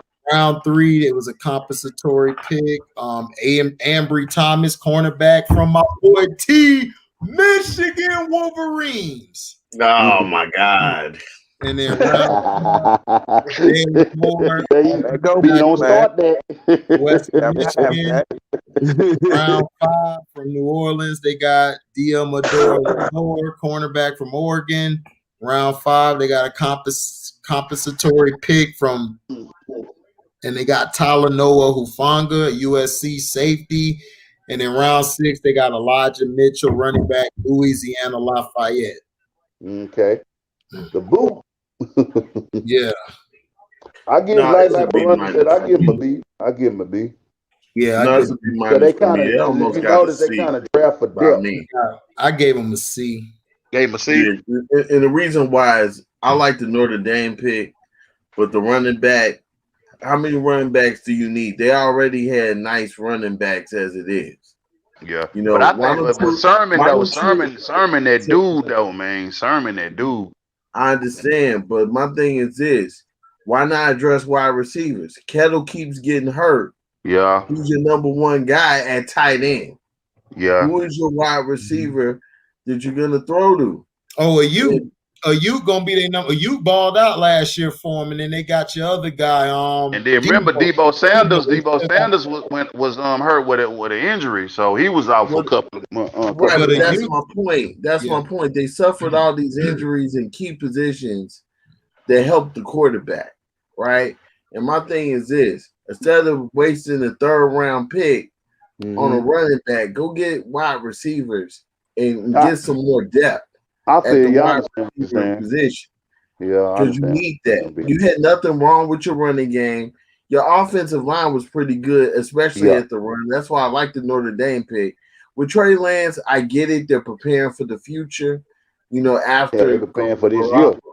After my boy Jimmy G, I feel sorry for him because I just think that if he had a better offensive line that protected him, he would play better. And if his key guys like Kettles wasn't hurt, he would have played better. But it is what it is. Yeah, but Jimmy's a system quarterback play though too. 17 games in no Division I competition. I mean, he was average to me in New England. Like exactly. He like, yeah, you had with Jimmy, you had to put Jimmy in the system like we always talk about. You got to put him in the system. You can't make him be just be a pass quarterback. He has to have a running game. Got to have a running game. Saying that if Jimmy would have won that Super Bowl against the Chiefs, and the Hell Chiefs no. didn't have that meltdown. Listen, man. To be honest, though, all San Francisco had to do was keep running the damn football. I don't know why. He does that all the time. Cause remember, he did that same dumb stuff when he was in Atlanta. Yeah. Well, Shanahan done that same dumb stuff. That was a coaching issue. But yeah, it's like Jimmy G was one of the hottest commodities. Yeah, but he got an ego problem though. He got a brain for it problem. It's like, bro, if you're killing him with the running game, stick with the running game. Times, man. Right. No, I agree with you. Stick with the running. If I'm up 28-3, I'm finna run the ball down your damn throat. Exactly. This is why Brady was like, nigga, you nuts. You about to give this nigga my starting job. You know what I'm saying? You know what I'm saying? You trying to force me into retirement for this bum ass nigga? But see, this is what we disagree. Brissett came in and saved them in 2 of them games. Remember, and Brissett is nice. I like Brissett, bro. Nice. Yeah. Just give him some damn weapons. Jimmy is a guy that needs a village to protect him. You know what I'm saying? Yeah, he do. You're right. He's not a guy that's gonna go out there and win you a game by himself. He's just not that guy. And my thing is this: if you're the San Francisco 49ers, get guys that the quarterback can get the ball to. Yeah, for sure. Especially with get the ball out of his hand because he gonna hurt himself. Get wide receivers, get another tight end, but get some ballers that the quarterback can throw the ball to and feel good about. So that way, if you do have injuries, you got some depth on those positions. It'll be next man up. And they didn't address that. Yeah. Whereas my Bears address their issue. I think Jimmy G is nothing but more than a poor man's Chad Pennington, dog. Oh my God. I didn't see him. Come on, man. Come on now. But Chad was better though. Chad's a little bit better than that. That's what I say. Chad was way better. Chad was way better than this boy Jimmy G though. Poor man, Chad Pennington. I'm not. Okay. Okay. I agree with you. He was Chad Pennington beat. When Chad was in you know how you had the tapes, the A side, the B side. So Jimmy G's the B side.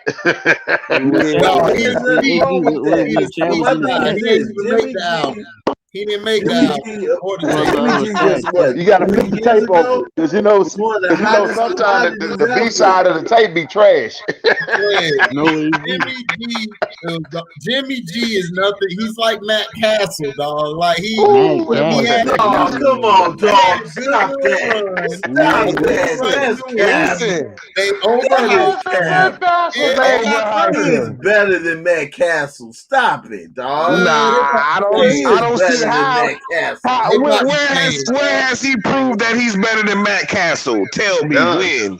Matt Castle won 11 games with Randy Moss, and you ain't heard from that dude since. Hey, okay. Seven games with Rodgers. Jimmy beat Aaron Rodgers, and then they beat Patricia if they would have run the ball. The reason why the 49ers lost was because the coach didn't run the ball. And run take it out of Jimmy G hands. That's not Jimmy G's fault. And by the way, I know Kyle Shanahan daddy was like, let me ask you this question. If Eli Manning was in that position to make that throw to hold on. Eli would have made it. Eli would have made it. He would have made it. So he would have made it. Jimmy G, dog, gotta let him go. Eli Manning is a better quarterback than Jimmy G. Come on Just now. another love TKO. Had to let it go. Yeah, man. You Let want that trading go. blocks, don't you? No. Listen, you do not want to die on the Jimmy Garoppolo hill, dog. You do not want to die Yeah, on that no, hill. man. Come on, man. Y'all saying he Matt Castle. Come on. This man got his Yeah. because of Randy. Jimmy G got to go. What you think about Trey Lance? He should thank Randy Moss because he got that man paid. Look. Hey, Come on, stop Oh my it. God. straight cash, homie. That is cap, dog. That's not cap. That's the truth. Cap lady He is got paid running because of wild Randy tonight. Moss. Capping. Randy Moss got him Capping, paid. dog. That's What you gonna do when Cap Mania runners wild on you? No, whatever. Man. Man Castle got paid because of Randy Moss. That's it. Okay. I thought you were saying it was the other way around. No, Macho Man, Cap you gotta Savage. listen to what I'm saying. Y'all think you say Cap, and y'all not even hearing what I'm saying. I said every day Man Castle should thank Randy Moss for getting him paid. Because Randy Moss got him paid. Okay, well, nobody said that. Stop the Nobody said pressure. Matt Castle is the greatest thing since sliced bread. You know what I'm saying? He's garbage like Jimmy Garoppolo. Right. Oh, well. No. People are sitting here defending Matt Castle. No, nigga. You know what I'm saying? Like Jimmy G, he's kind of garbage, man. Man, he's not garbage. Just another guy, man. Jag, man. Just another guy, man. Just another guy, man. So where is Jimmy G? Is he in your top 10? No. Okay. Make your argument. Oh, but I would at least put him in the top 20. Man, he's a tier 5, man. Top 20 quarterback. You know damn well that boy tier 5. There's only 31 of them. That boy at the bottom of the pyramid, man. I put him 25. I put him like Hey, HD. around like 19, maybe 18. Hey, HD, now, man. The boy, you know how you had them doormen at the hotel? That's Jimmy G, man. But like, you know, the dude that bags groceries. I'm gonna tell you something. As a man that works in hotels, the doorman make a lot of money at that door. They make a lot of money at that door, dog. I know they do. He at the door. He at the door, but he ain't in the facility. He getting that money though. He got that money, but shit, you ain't invited to the show, nigga. Just open up the door for the VIP. Yeah, you know what I'm saying? The doorman is a better fit for you. You know what I'm saying? Like I said, man, look, he better than Matt Castle. Come on, HD. You being a little hard. They about the same, dog. They ain't about no damn same. Matt Castle was flat out garbage. Where's CP for the win at? He can tell you about Matt Castle. Was the backup. Yeah, he was the backup. You gonna ask CP? We know Matt Castle garbage, but Jimmy G the same. I don't see nothing good about him. Listen, man. If they had to pay Jimmy G all that money, why you think they getting a quarterback now? He's a backup.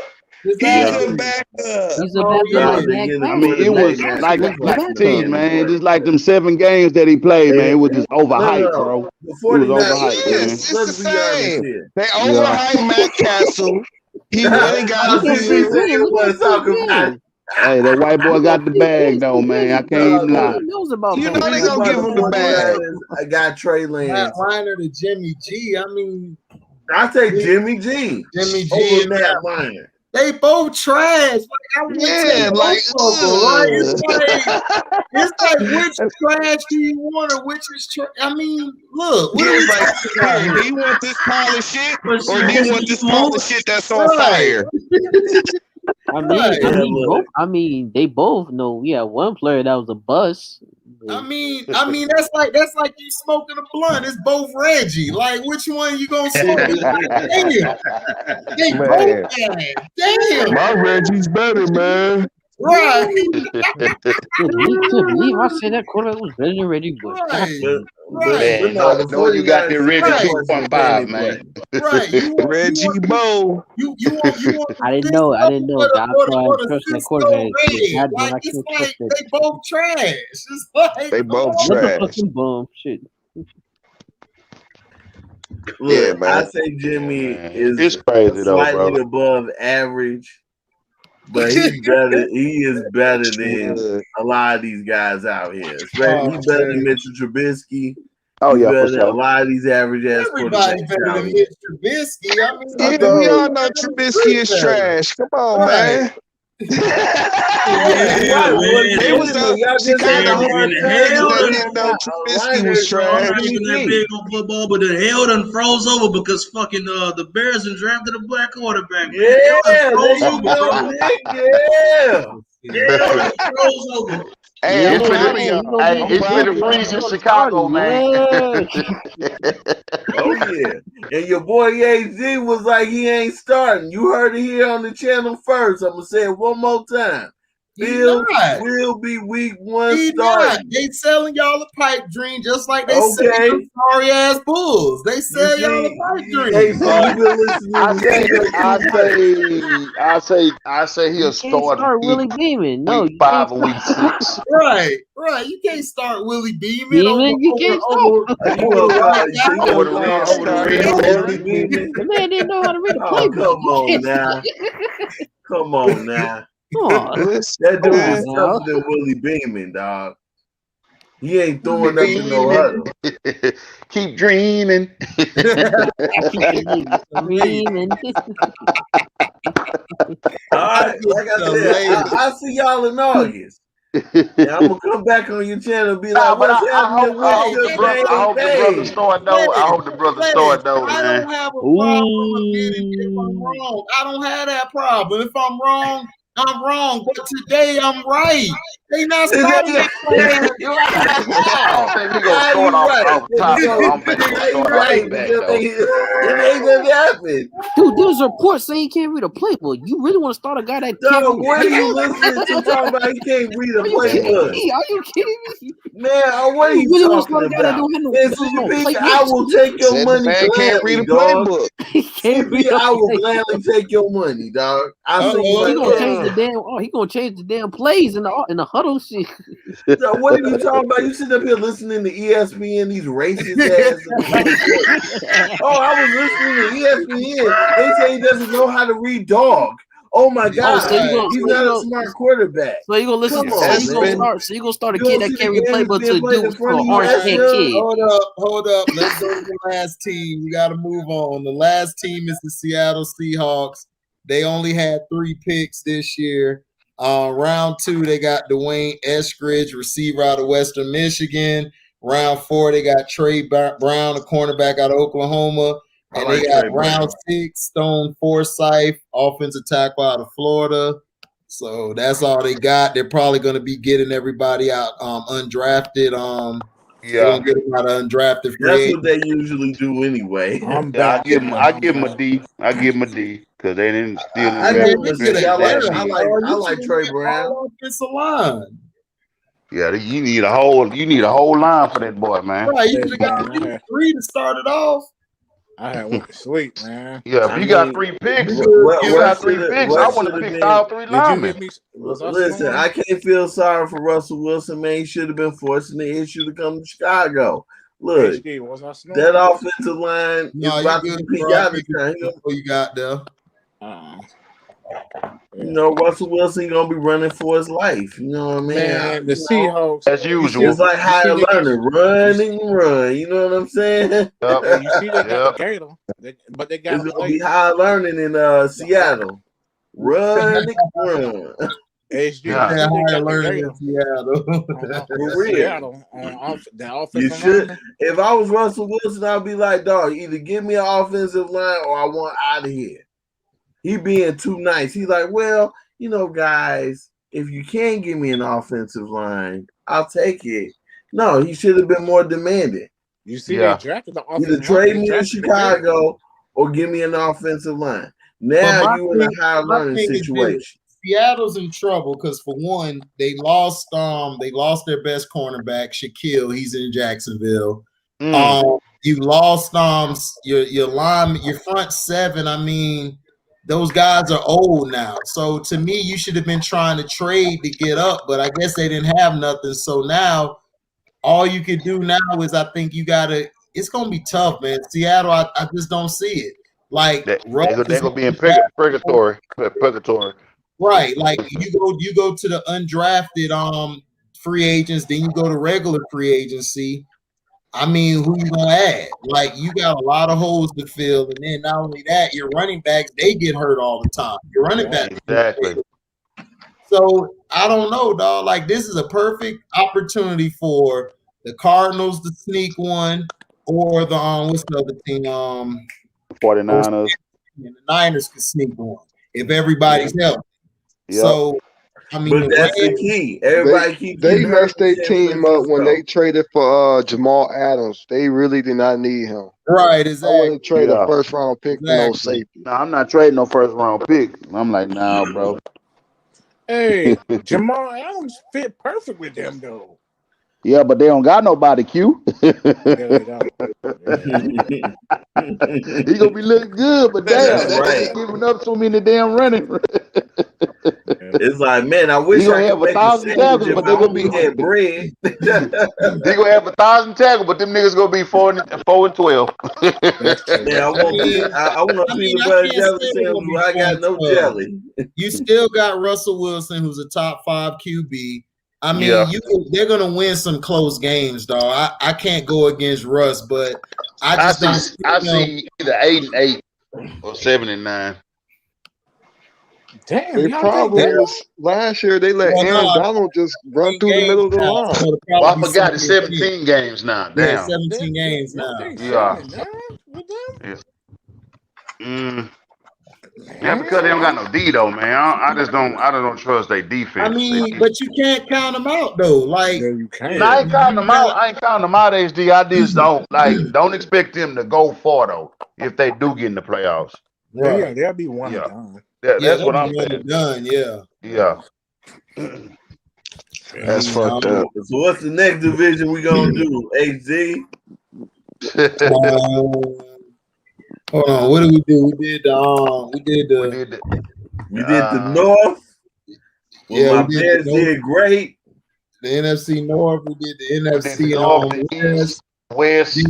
We did the AFC East, right? No, not yet. That division. We didn't do that losers. Yeah, we did the East. Then we say the Bills. Because we was talking about that's how we was talking about Belichick. Okay. Oh, that's when I just jumped on. Okay. Yeah, that's when you jumped on. So okay.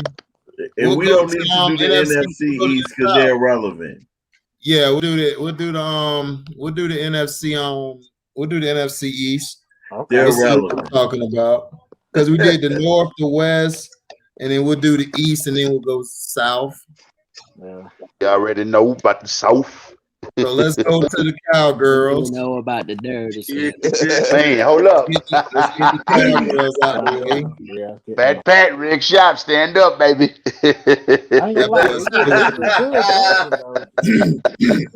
All right, so the Cowboys basically picked round 1. They picked Micah Parsons out of Penn State. Good linebacker. Round 2, they got Kelvin Joseph, cornerback out of Kentucky. Great. Osa Odighizuwa, D tackle out of UCLA. Round 3, and also round 3, Chauncey Golston, an edge rusher out of Iowa. Also in the 3rd round, they got Nashawn Wright, cornerback, Oregon State.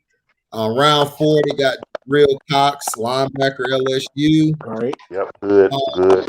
Josh Ball, offensive tackle out of Marshall in the 4th round. Round 5, Simi Fehoko, wide receiver, Stanford. Round 6, they got Quentin Bohanna, D tackle out of Kentucky. They also got in round 6 Israel Mukuamu, cornerback, South Carolina. Round 7, finished off with Matt Farnioak, guard out of Nebraska. So, what do you guys think? I gotta give. I get them boys an A, man, because they addressed their defensive need like seriously. It was like say. And I don't even like Dallas, but I gotta give them boys props though. The boys did their thing. They did their thing. Go ahead, Sled. You gave that look like hell no. I give them an incomplete. Because it's Dallas. Why? Why? Because it's Dallas. Because it's Dallas. Incomplete. Oh, okay. Because it's Dallas. Okay. I mean, look. The draft started off great with the first and second round draft picks because they needed pass rush. But the issue I got with the Cowboys is this: where are your cornerbacks? And how are you going to plug in this offensive line? They traded up with the Bears in the second round. They traded with the Bears. They could have got Jenkins, who would have been a great fit for that offensive line for the Cowboys to help protect Dak, to help that running game. And they trade out of it to out of 39 to go to 52. And I'm like, okay, you're going to give up the top tier second round offensive tackles that you desperately need for your team? Well, they needed defense, man. Like mainly because their defense trash. They were historically bad. Like they ain't been that bad since they was an expansion team. Yeah. That's terrible. Like I understand they need offensive tackles, but the thing is this. What they need to me is a better play caller. I think they overrate that offensive coordinator. That's one. And then second of all, your defense, you added some good pieces here. Like Michael Parsons is a good pass rusher as well as a run stopper. You need that. Yeah. Because Jalen Smith is light in the ass. He's a wheel backer at best. Van Der Esch, he's good, but he gets hurt. He's another Sean Lee. That's all he's going to be. When he's there, he's Sean Lee retired. He's gonna be hurt all the time. So them getting Micah Parsons and then getting the other boy, Jabril Cox, that was two big moves they needed. They needed linebackers. So them linebackers can fly. But they get all these defensive tackles. They didn't just get defensive They got the cornerback from South Carolina. They got cornerbacks. They got some good cornerbacks. They got the cornerback from Kentucky. He's not the greatest, but he's decent. He's solid. Yeah. They also got the other cornerback, Rashawn White from Oregon State. He's decent. Then they got the other quarterback from South Carolina. He's not the greatest, but you could put him in at the dime or the nickel backer because a lot of teams like to spread out in this NFL. So they didn't put him in the slot corner. Right. Now, I agree with you. Yeah, they needed a corner, but the corners to me that they really needed was the guy J.C. Horn and Surtain. They were gone. So what you have to do, you got to go get what's best. To me, this is me. If I'm building my defense up, I'm starting from the front end. I'm building up with an edge rusher, D tackle, linebacker. I know I need cornerbacks, but listen, if I have a raw ass front seven who is hellacious, now that I got to the ball, all my corners got to do is contain. Right. Now I got some edge rusher and linebackers who can also rush the passer as well as stop the run. If you stop the run, you will be great. That is most of your battle. They could not stop the run at all. And then that is one in the trenches. You out of there.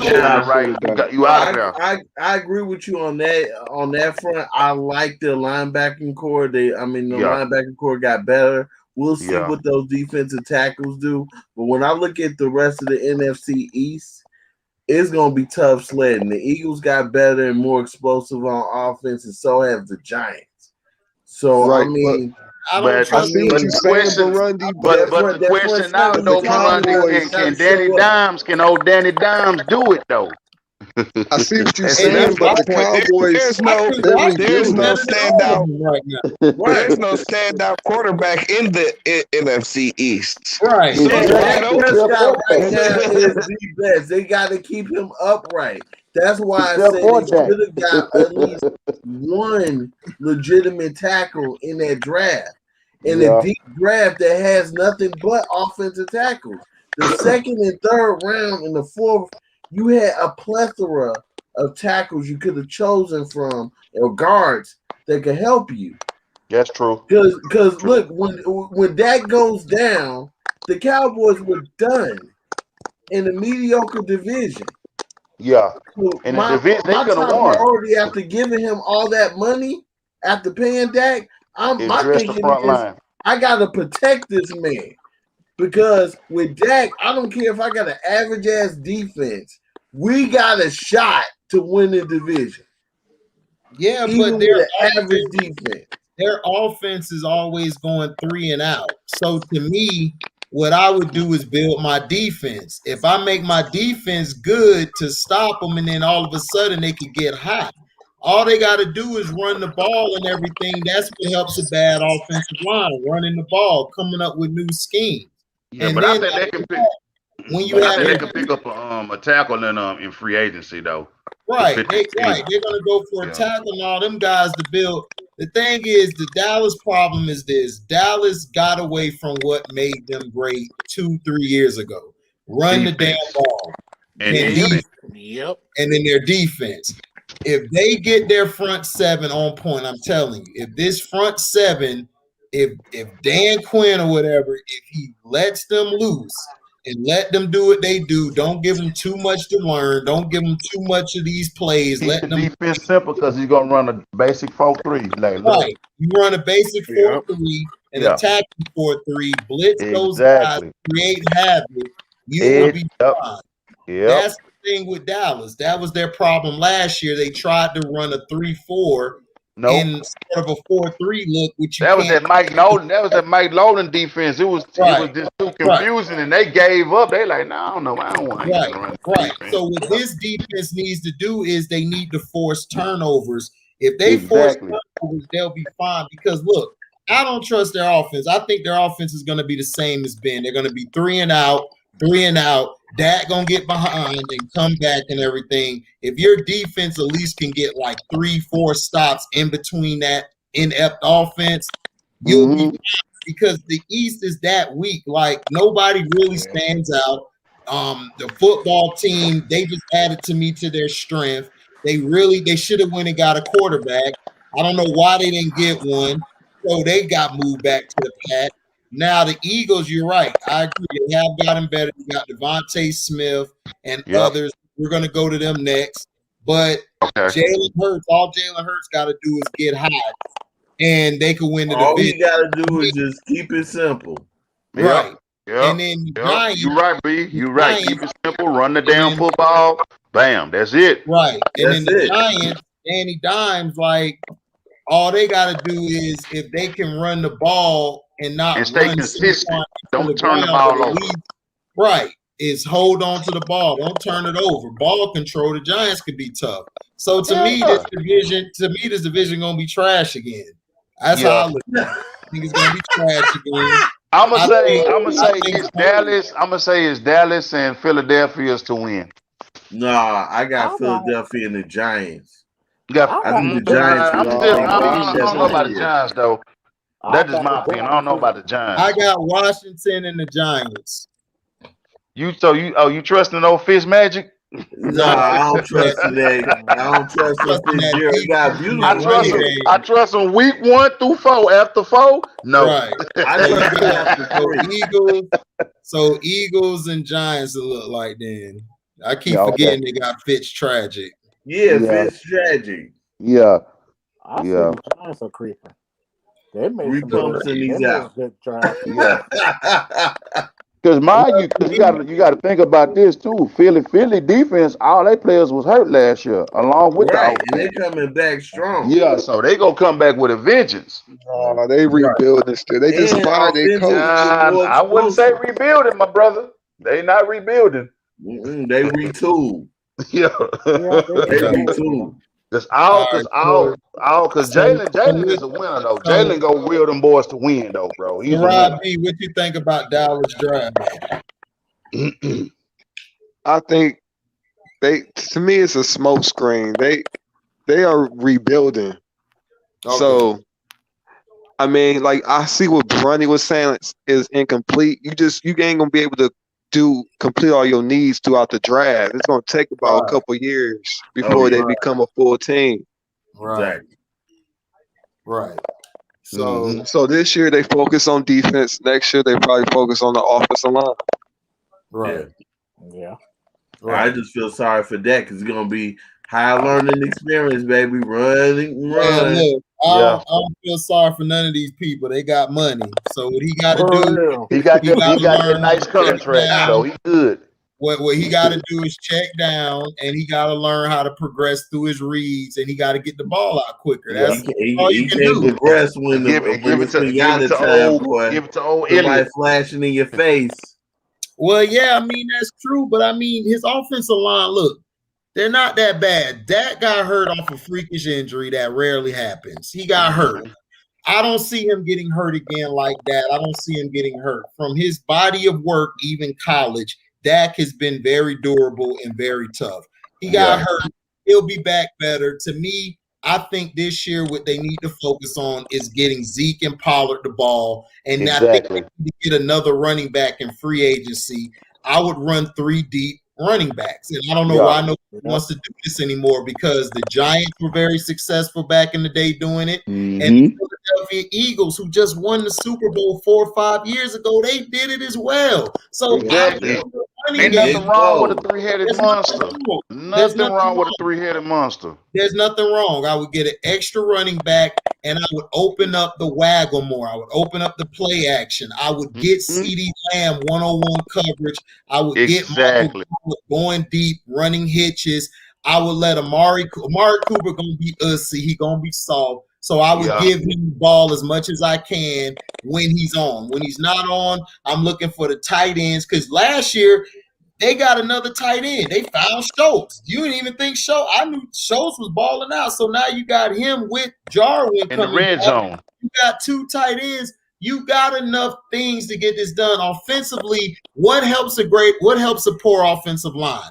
Waggle, moving the pocket, shifting, doing things like that, moving guys around. Passes. Make it different. Don't just sit there like Peyton Manning and not move nobody. Do this all game like he's not Peyton. Move the guy, move the pocket, run the option sometimes. Do something different. Don't just keep him right there in the pocket trying to throw like Brady. He's not Brady. But Coach McCarthy is coaching that team, and he's not that kind of guy when he's running his offense. Well, he did. I know McCarthy from Green Bay. But that I don't believe that. I believe is this. Mike McCarthy with Aaron Rodgers early in his career, he moved Aaron Rodgers around a lot. So he has to, I guess it's Jerry that's stopping it from happening because Jerry wants this young guy to be the coordinator. But Mike McCarthy got to grow some balls and say, look, man, I know Jerry.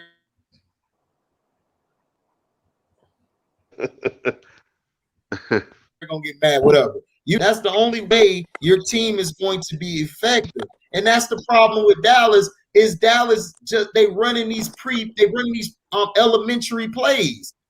Yeah, like, that's here you true. go, A gap, next play, B gap, next play, zone. Okay, we're gonna go for it now. And you're like 4th and 15. It's like, dude, that's not gonna work. So you have to be creative. Like, that's the problem with them. Even if you have a bad offensive line, you can still be creative. I've seen Jet sweeps with old Lamb because Lamb is fast. Lamb is good. Lamb, the thing they did wrong with Lamb is they put too much of the offense on Lamb. What they should have been doing is they should have been bulking that running game up. When you just lost your best quarterback. So now I'm running the goddamn ball. I'm finna keep running that bitch. I don't care if we down 2-3 touchdowns. I'm finna keep running it because I don't have the quarterback to throw like that. And that's the problem with this offensive coordinator.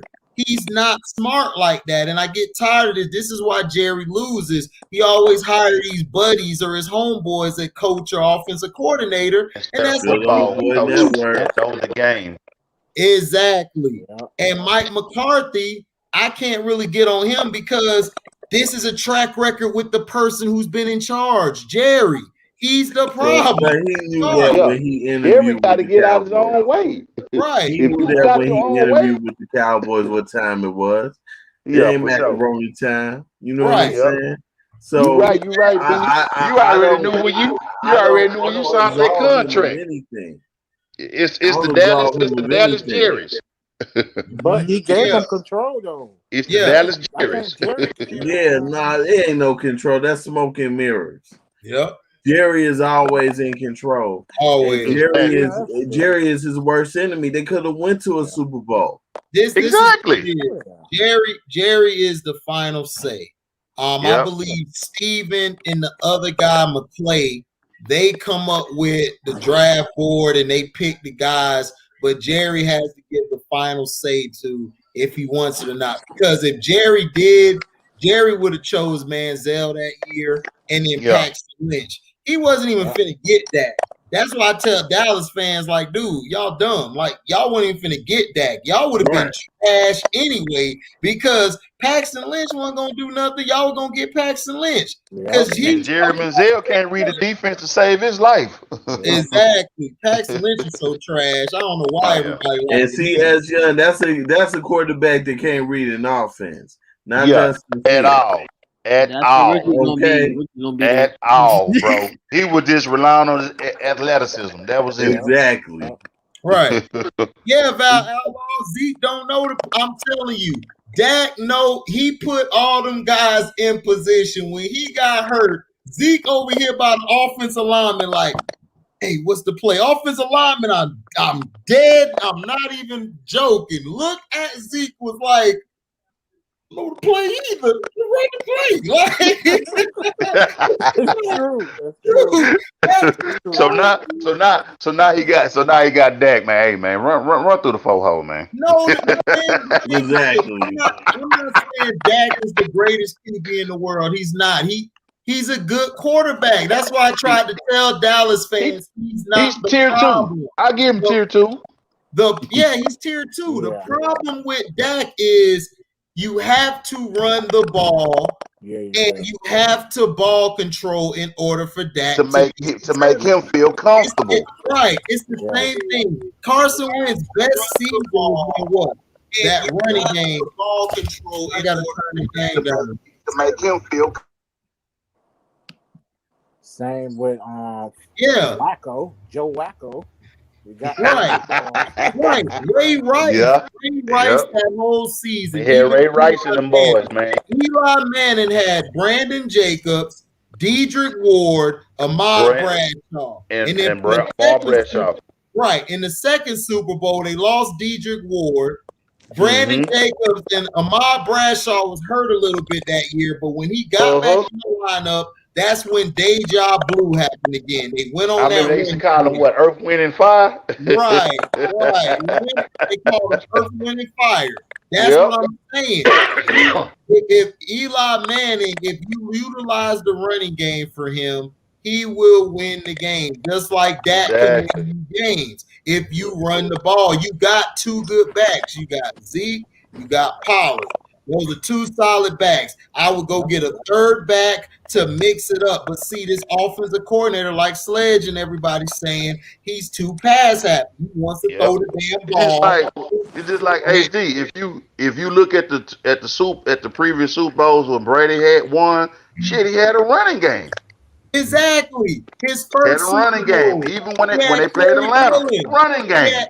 He had Corey Dillon. Corey Dillon came in the second Super Bowl, I believe. No, the second one. Yeah, the first one was Smith. Anthony Thomas was the first one. Right. Was Smith? Remember, Antoine Smith from University of Houston. Yep. I remember him. Antoine Smith was from Florida State. Yeah, Florida State. Oh, he's from Houston. He's from Houston. He went to Florida State. He went to Florida State. Yeah. Oh, okay. Well, he must have transferred and.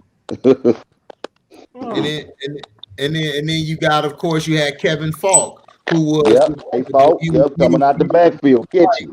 Right. He was James White before James White. You had Kevin Falk.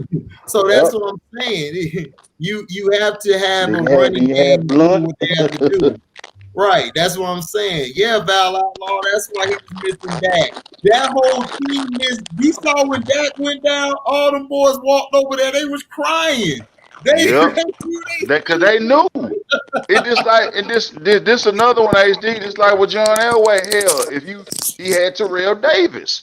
Oh, absolutely. Yeah, so shoot, you gotta have a running game. I don't care who you are. Right. Exactly. Right, and that's what I'm saying. Yeah, When you Dak do got got to run hurt, game. everybody you was do. You crying. right, Q, for real. And I kept telling people, y'all said that was the problem. He wasn't the problem. The problem No, is it just you guys don't have depth. And then defensively, you're trying to run a 34 with 43 personnel. That's no, not it's not going gonna work. to work. It's not gonna work. That's night and day. That's night and day. Exactly. Because with a 3-4, you gotta have a nose tackle. You gotta have corners that can cover. You gotta have linebackers that can go. If you don't, it's useless. It's useless. But no, Mike Nolan plays the 3-4 where you're just standing there. You're playing a regular read and react. You're not read and playing react. an attacking 3-4. Oh hell no! That's what That's destined for disaster. Right. You asking to get ran down. Right. That's what Pittsburgh. That's what Pittsburgh ran with Bill Cowher. They ran attacking 3-4. Exactly. That's what Bill Belichick was running earlier in his career with New England. Of attacking 3-4. And that's why Peyton Manning used to struggle because he doesn't know how to read front sevens. So that's why he always did well when he played against regular teams that ran a base 4-3. But if he played against an attacking 4-3 or attacking 3-4, he is going to struggle because he don't know where the guy's coming from. And that's when teams start figuring out, okay, Palomalu was like, all right, I'm going to come in the box this play, and I'm going to run a stunt with the linebacker and the nose tackle. And then I'm a fake coming in the box and dropping the coverage. Tom Brady know how to read front sevens. He know how to read it. That's why a 3-4, 4-3, don't matter what you come at him with. He's going to pick you apart. He knows how to beat it. He's always thinking 100 steps ahead. And if he's struggling, he's struggling because he's not trying to throw the ball in certain places because if it gets picked off, then he knows they're in trouble. Yep. That's what I'm saying. So you got to understand your personnel. Like if you don't know how to control your personnel, that's how I know Mike Nolan is a trash coach. And the only reason he's hired is because he's white. Because he don't know how to coach. You know your personnel is better at 4-3. You could have masked that 34-43 and blitz. You could have been blitzing and you'd had a way better season because you can not only blitz against the pass, you could blitz against the run too. So that's what I'm saying. It's basic one-on-one. It's like I'd have been blitzing up the A and the B gap all game. And if you like to run zone outside, you try to bounce it. But also what messed Dallas up, Dallas really don't need corner sledge. They need a safety. They ain't been nothing. Woodson ain't been there. They need a safety. You know how long ago They do because that's the captain of the secondary. Tell them where to go. No. Right. You need a Mike linebacker. You need a Mike. All the safety is a cornerback that can't turn his hips. That's all the safety is. Yeah, true. So when you draft cornerbacks, you'll figure out, you play safety. You can't turn your hips. You play safety. If you got bad hips and you playing corner, you don't need to be in the NFL, homeboy. Right, exactly. but it's just the truth. A cornerback can turn their hips and go sideline to sideline and punch. A safety can't. That's why they play center field like that. No, they can. So the free safety can, but the strong safeties can't. The strong they need a strong safety. Is mostly in the box, but the way the game is now, your strong safety got to be just as fast as a free. Yeah, they need a strong safety. They don't need a free safety. They need strong They need safety. both of them. What do you mean? They need both, dog. They need both. Safety bad. Because how the game is designed now, it's more spread now. Well, they should have signed Gibson because the Bears, they signed him right back. He was on the market for a while. Man, Jerry don't get no free agents. That's his problem. And then the free agents he do get, he always get like offense. They be washed up. Washed up and they on offense. Yeah. But yeah, man. But that's why you draft corners to figure out. Oh, you good at safety. We're gonna try you out. Man, that's why I like talking you to y'all gotta boys, draft man. them first. Boys know If you football, can't man. draft them, I be trying to talk to some of these cats. Won't know. Man, Yeah, I'm building a hellacious front seven, and I go get a corner from Steak and Shake. Yo, we got the front seven. Yeah, because everybody knows if you got common sense, if good luck. Your front four, Because in this offense, because my thing is this, in this era of football, because a lot of teams like to run zone reads, and then they spread you out 3, 4, 5 wide receivers, you need cornerback depth. You're doing a lot of nickel and a lot of dime. But I'm saying if I'm controlling the line of scrimmage, that ain't gonna matter. The only that's true. That's true.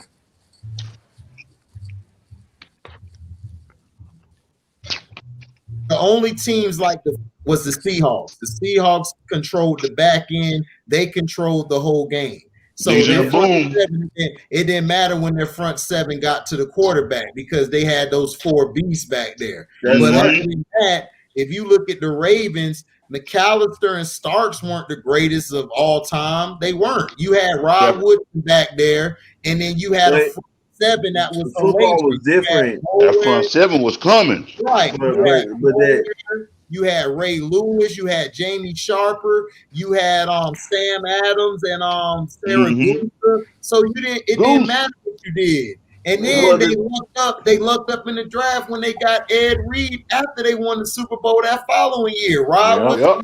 They grabbed Ed Reed. They had another decade of dominance. So I'm just saying, you don't have to have the greatest corners in the world. If you have a front seven that is giving you pressure and whooping ass, like my coach used to say, we finna walk in her house, we gonna slap your mama, we gonna make the biggest sandwich, and we controlling the goddamn line of scrimmage. That's what you want to do. It's just like, hey, remember that John's defense? Yeah. But shit, that corners was trash. The corners, they was horrible. You make a great point, Flash. Now, if I didn't have a front seven, like if I'm going into the draft, I'm going to draft corners, and I'm going to draft probably a safety out of all them corners I draft because that's how I play the game. I play the game. You could do like the New York Jets did. You had Revis, Cromartie on both sides, everything locked down. Then you had the third cornerback they picked up. He could have been a number 1 anywhere else. So I agree with you. It works hand in hand. It depends on who you are. Now, if you run a base front, if you just run a regular base 3-4 or 4-3, I agree with you. I'm getting nothing but corners. I'm getting nothing but corners, and I'm getting a safety. That's it. And we finna shut you down. So then they could get pressure. Now, if you run an attacking defense, like an attacking 4-3 or attacking 3-4, then I'm getting a front seven. I'm getting linebackers and D-line edge rushers. So we both make great points. So to me, Dallas didn't really go wrong because they're playing attacking 4-3. So now that you're running, because you got to get pressure. That's all Dallas wants to do now is get pressure. So that's what you draft: linebackers and edge guys. Now, if they the ball and D tackles, now if they go into this year's Sledge and they're running a base 4-3, then their draft was an F. You understand what I'm saying? Because you didn't get any corners. So that's what I'm saying. Now, if they're running an attacking 4-3, then I give their draft a B. Or a B minus. I would give their draft that because they addressed what they needed to make it an attacking 4-3. Now you don't have to depend on Van Der Esch because you got 2 or 3 linebackers now, and you got 2 tackles. You ain't got to depend on DeMarcus Lawrence overrated ass trying to get you a sack because you got 2 D tackles who could push the line back now. Put the quarterback in the pocket. The only thing I worry about with an attacking 3-4 defense, especially with Dallas personnel, because the personnel has to be on point. But with Dallas personnel, you're gonna get picked up when you blitz. And that's when you get exposed by that back end because you're not gonna make it home every time. Yeah. And Of course. when you're dealing with dangerous teams like the Eagles right now, right now, they're potent on offense, and their defense is coming back with a vengeance. Yeah. And then you look at what the Giants did. They got a plethora of receivers. So if that offensive line can pick up a front seven blitz from Dallas, now you just exposed your weakness at cornerbacks and a lack of safety. Yeah, that's true. I'm a component of. But you gotta look at it this way. Safety, that's your eventually, philosophy. That's what that's the gamble that's the dice that you roll. That's your philosophy. Exactly. But see, I could do opposite for you. If your corners they're doing a great job and you don't have that front seven, I could run the ball all day down your throat. So it's picking poison. It's weaknesses in both defenses. The whole thing is there's weaknesses in offense and defense. The thing you want to do is mask your weakness as much as possible. And I'm saying if you have an attacking 4-3 and you can survive at least 8 out of the 10 plays, you're gonna win that game. You're gonna win the battle. Win the third. Yeah. Right. It's all about winning the third down battle. Yeah. Right. Because you're like you rarely give up a big play that wins the game. That rarely happens. That's like once in a blue moon. So that's what I'm saying. If it's going to be weaknesses. Yeah, I agree with you. If they could get a corner or whatever on the market, to me, they should have went after Peterson or one of them. They would have been fine. Right. They can come behind and do it. Do something. Exactly. Right. Exactly. And also, HD, to add to it, if you don't get off the field on third down, bro. Oh yeah. You lost, bro. Yeah, you gonna lose. You got to get off the field on third down. Right. Oh yeah. Because me personally, I'd rather build a front seven because nowadays your corner, even if you got top corners, they only can cover for 3 to 4 seconds. That's it. You know what I'm saying? Because of the rule. Yeah. So you might as well, you know what I'm saying, have that front seven on lock, you know what I'm saying, get pressure because your front seven can make average corners look good. Yes, you know sir. What I mean? Yes, sir. So that's just me personally. I'm with HD. Me and HD got the same like mindset and philosophy. You know what I mean? Yeah. I gotta have my front seven. If my front seven ain't on point, I'm done. That's what I first watch every team. That's how I can pick the teams who gonna do something. If your front seven is trash, like the Colts, I knew the Colts were gonna be dangerous because they got that guy Buckner from San Fran. I was like, oh, they gonna ball out. It's done. They win. They gonna compete in the South with the Titans because Buckner is he's that guy, that deep tackle. He's a dirty dude. I'm like, I'm gonna get down and dirty. Right, exactly. So if I see your front seven ain't good now, I may see a team where, like Sledge say, my corners, my safeties, my corners on point, they locking everything down, and their front seven is still holding on. I'm like, okay, that team may make it. As long as they don't play against a team who's a ground and pound like the Ravens, they could win a lot of games. So it's pick your poison, man. It really.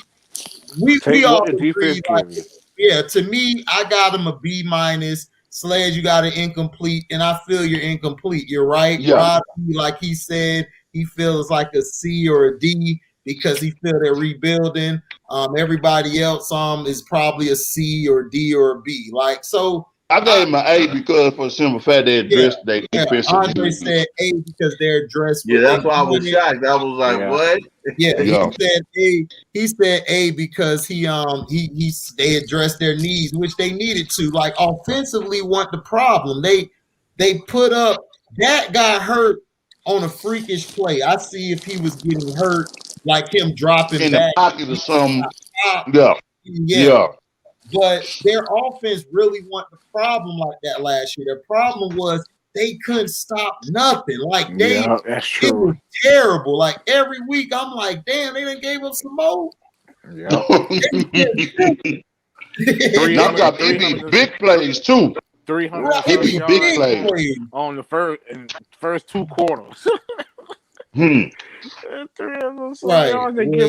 Would you prefer a 3-4 or 4-3 defense? I'm 4-3 all day, baby. I'm 4-3 Me too. Mike That's what I coach, bro. I love the 4-3, bro. I love the 4-3. Look, a 3-4 is good and all, but you got to have some beasted linebackers. Your linebackers have got your linebackers got to be a monster, and their nose tackle got to be a booger. Right. Tackle. Right, the nose tackle. If your middle, if the middle of your 3-4 is not strong, it's gonna be a long day.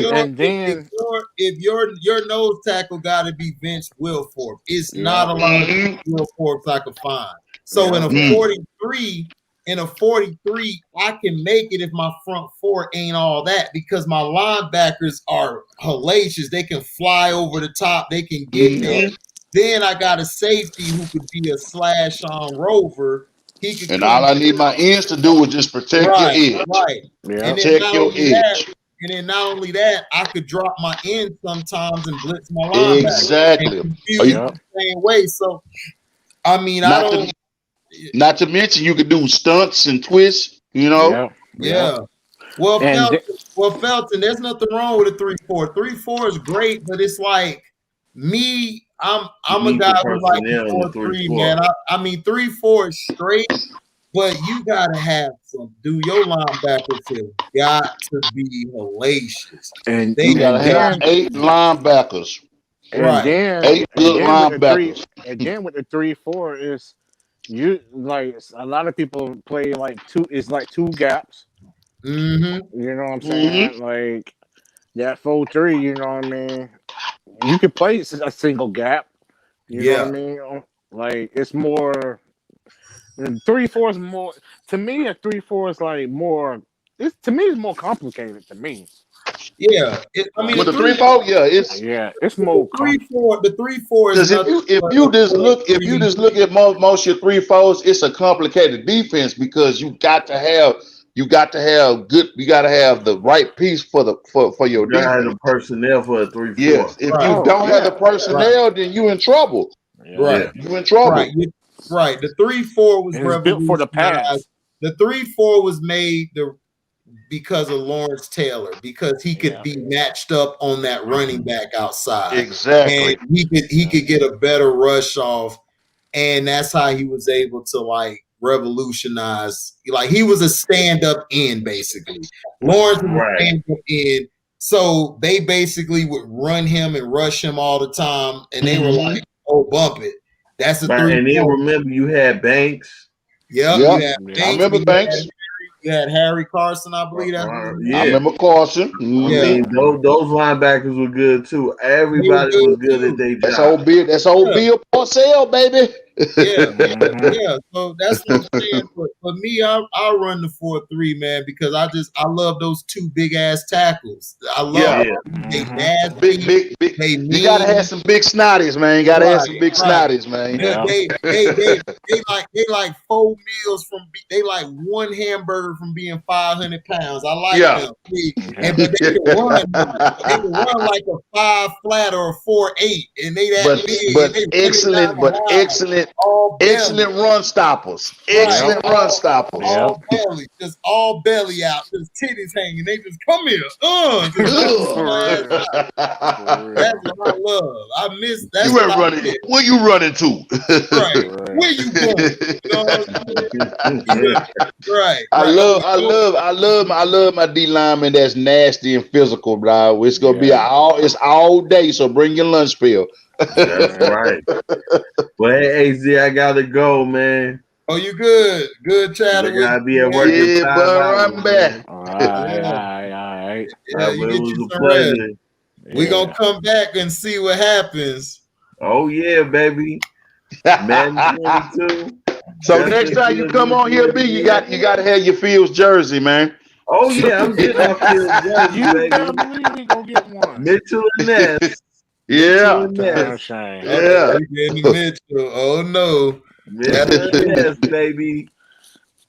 Y'all can't see love. All right, be safe, man. All right, so now, guys, we are going to the Philadelphia Eagles. They drafted Devontae Smith, number 10, wide receiver, Alabama. They traded up for that. Landon Dickerson in round 2, center / guard, Alabama. Yeah, he's good. Oh yeah, he's nice, nasty. Yeah. Round 3, Milton Williams, D lineman, Louisiana Tech. Round 4, Zach McPherson, cornerback, Texas Tech. Round 5, Kenneth Gainwell, running back, Memphis. Round 6, Marlon Tui Pulotu, D tackle, USC. And they also got Teron Jackson, DN, Coastal Carolina. Then they got Jacoby Stevens, safety, LSU.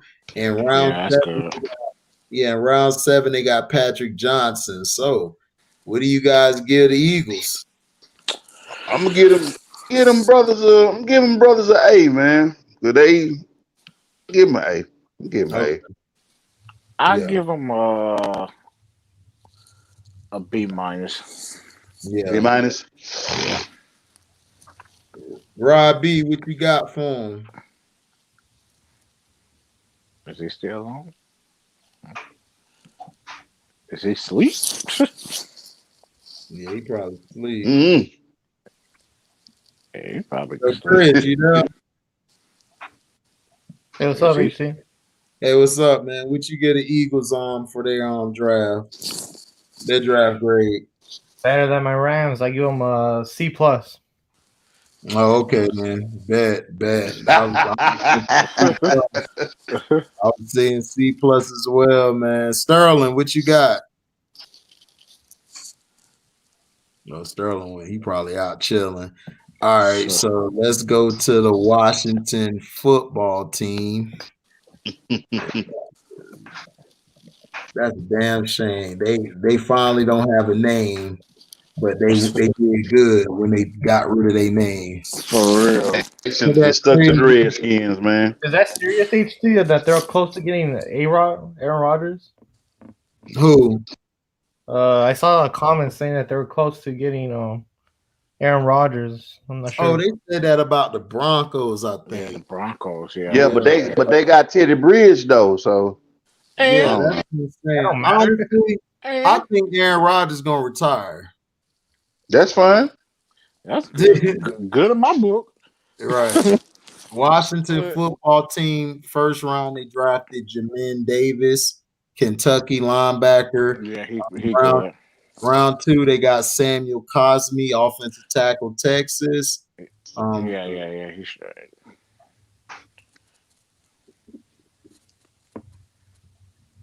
Round 3, hold on, my bad. They trying to sabotage me. All right, Benjamin St. Justy, round 3, cornerback, Minnesota. De'Ami Brown, wide receiver, North Carolina, round 3. Oh yeah. He's Round 4, John Bates, tight end, Boise State.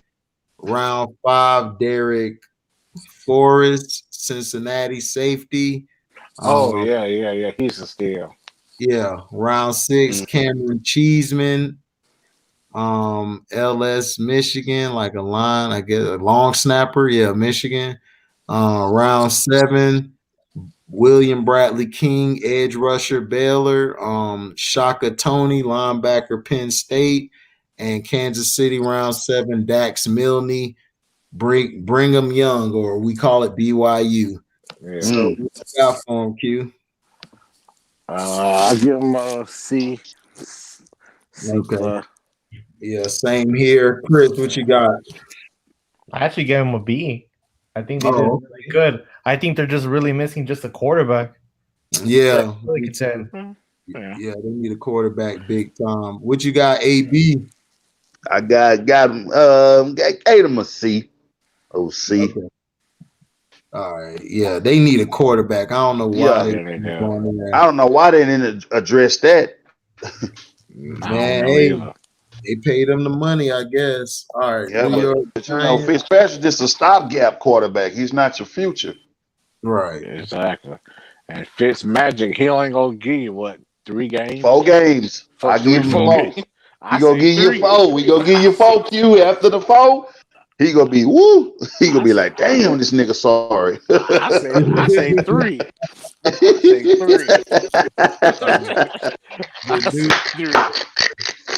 Hey, pull him. The New York Giants, round 1, Kadarius Toney. My dog. 40. That's my guy. Oh, yeah, Tony, nice. That's Tony, my nice. dog. With it. All right, let's see. Round 2. There ain't nobody. Don't forget to mention the first round picks they got from the Chicago. Oh yeah, they did really good. Yeah, they did. Aziz Ajulari, edge rusher, Georgia. Yep, he's good. Yeah, I'm telling you, man, they did good. I get him. Aaron Robinson, cornerback, UCF. Ooh, they got him. Yeah, I'm telling you, I give him an A, man. I give him an A. Yeah, the Giants might take it this year, boy. I give him an A plus, man. It all, but like I said, HD, it all depend on Danny Dimes, man. What he go do? Yep. Don't turn the ball over. Right. Round 4, Ellerson Smith, edge rusher out of Northern Iowa. And round 6, Gary Brightwell, running back, Arizona. I get him an A, dog. Me too. He really surprised me. Yeah. And then Saquon coming back. Yeah. Right, he's just so injury prone though, man. Yeah. Because he was kind of had a little injury prone when he was at Penn State. Yeah. I guess because they try to run him, they trying to make him a damn. Trying to give him the ball 20 times now. Just get that dude 15, 16 times and he good. They were trying to give it to him 30 times. Yeah, and that's the problem. That's the problem. Yeah. So the NFC North, who do we have winning that one? Did we pick? The NFC North is who ain't that the Saints, No, that's the Vikings, Bears, and that I got Chicago coming out of there, man. But it all depends on the quarterback play. You're too early. It's a year too early for that. For real. Yeah. Don't drink that Brandy Kool-Aid, man. Right. No. Q, because I like their defense. Look, but what they're gonna do is they're gonna play Andy Dalton for 6 games, and they're gonna hand the keys to Fields, and he's gonna be up and down as a rookie. Right. Oh yeah. Like I said, if Dalton if he can manage, then but I just don't see if not the Bears, and I see. Okay. I mean, but Dalton had all these weapons. You going with Green Bay? No. Okay. You going with Green Bay? Oh gosh, that division so sorry. I can't even. I'm gonna take the Lions. Whoa. I would probably You gonna take the Lions coming out of there? Yeah, I'm gonna take the Lions because they got Jared Goff. They added some linemen, and Jared Goff, what we got to do is limit him to probably 15, 20 passes a game, and I think their defense because they also got a running game with Swift and Kerryon Johnson. So Vikings. Okay, got you. I think I'm taking the Lions also. All right. AB, who you got on Bears? The Lions. Right? Okay. Bears, right? I got to retract that one, man. Let's see. Damn, man, because shit, man. It is so. I'm gonna go with Minnesota, man. Even though I don't like Cousins, I can't stand him. Cannot stand him. I'm gonna go with Minnesota because they got a nice little D2. All right, got you. So we got 2 Vikings, 2 Lions. All right. So now the NFC West. Chris, I know you got the Rams. Yep. AB, who you got? I'm gonna go with San Fran, man. Okay. San Fran. Who you got, Q? I'm gonna go out on a limb. I'm gonna go out on a limb. I can't believe I'm about to say this, but I want to say San Fran, but I think you probably going with Arizona, man. No. Good. Seattle? Damn. No. Damn, that division tough. Yep. It's gonna be a barn burner. That division is tough. As I'm thinking about it now, I'm thinking about I'm flipping all my head. I'm probably say, you know what? I'm gonna say Cardinals. I'm gonna say Cardinals because I told you. I'm gonna say Cardinals because you know what? They have a good mixture of both of Yeah, they veterans. got a nice mixture of They talent, got a man. nice mixture of talent of veterans Mm-hmm. and young. You know what I'm Exactly. saying? And Yep. I'm gonna say Cardinals, even though I don't think they're gonna win the division, but I think they're gonna shock some people, man. Okay. Right. All right. But if Who I you had got, to say, HD? Huh? Who you got? I'm not picking Arizona because when I picked them, they let me down. I go Okay. I go with Seattle. Oh, okay. You'll go with Russ and Russ we trust, I think they're gonna start off slow and then they're gonna and pick then up. pick it up towards the end. Yeah. that's Like I said, I just pray to God that they get that boy some linemen, man, and They didn't just get any address linemen that. though. That's they the didn't thing. get no linemen. I'm talking Yeah, about they in the did. free agent. Usually for that, they're the best ones already got picked up. Yeah. Seattle drafted the offensive lineman. They drafted the But you offensive know how lineman. they go though. You know how all them cuts and stuff. They'll man just They do drafted the something, offensive. man. They drafted the offensive line out of the Gators, out of All Florida. right. Yeah, they Stone got Crusher. one, but they only had 3 picks though. I know. Yeah. AFC East, Chris, who you got? AFC East. Yeah, So I'm just going over the divisions we already done so far. is What that you the got? Jets, Patriots? Is it that one? Yeah, the one with the Patriots, Jets, Bills, and Oh, I got the Bills. okay. AB, who you got? I'm gonna go with Cam, man. Okay, Cam got some weapons this year. Go with the old Pats. Who you got, Q? I'm gonna say. I hate the Patriots, so I'm not going them at all. I won't do it. Can't do it. Mike Singletary can't do it. Won't do it. That's what you said. No. Okay, so I'm gonna probably say. You know you rocking with the Bills, man. No, man. No, I can't rock. I'm gonna go out and say Miami. Miami gonna surprise. I'm gonna go out and say Miami. Okay, I picked Miami too. That's who I had picked. I'm gonna pick 305. Right. If all right. I forgot about the Dolphins.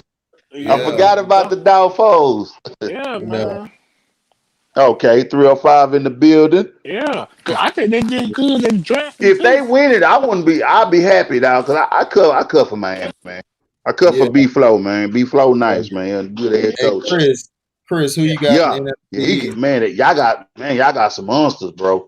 And that defense already a beast. Yeah. You said the NFC East? Yeah. Or I like to call it the NFC least. Oh man.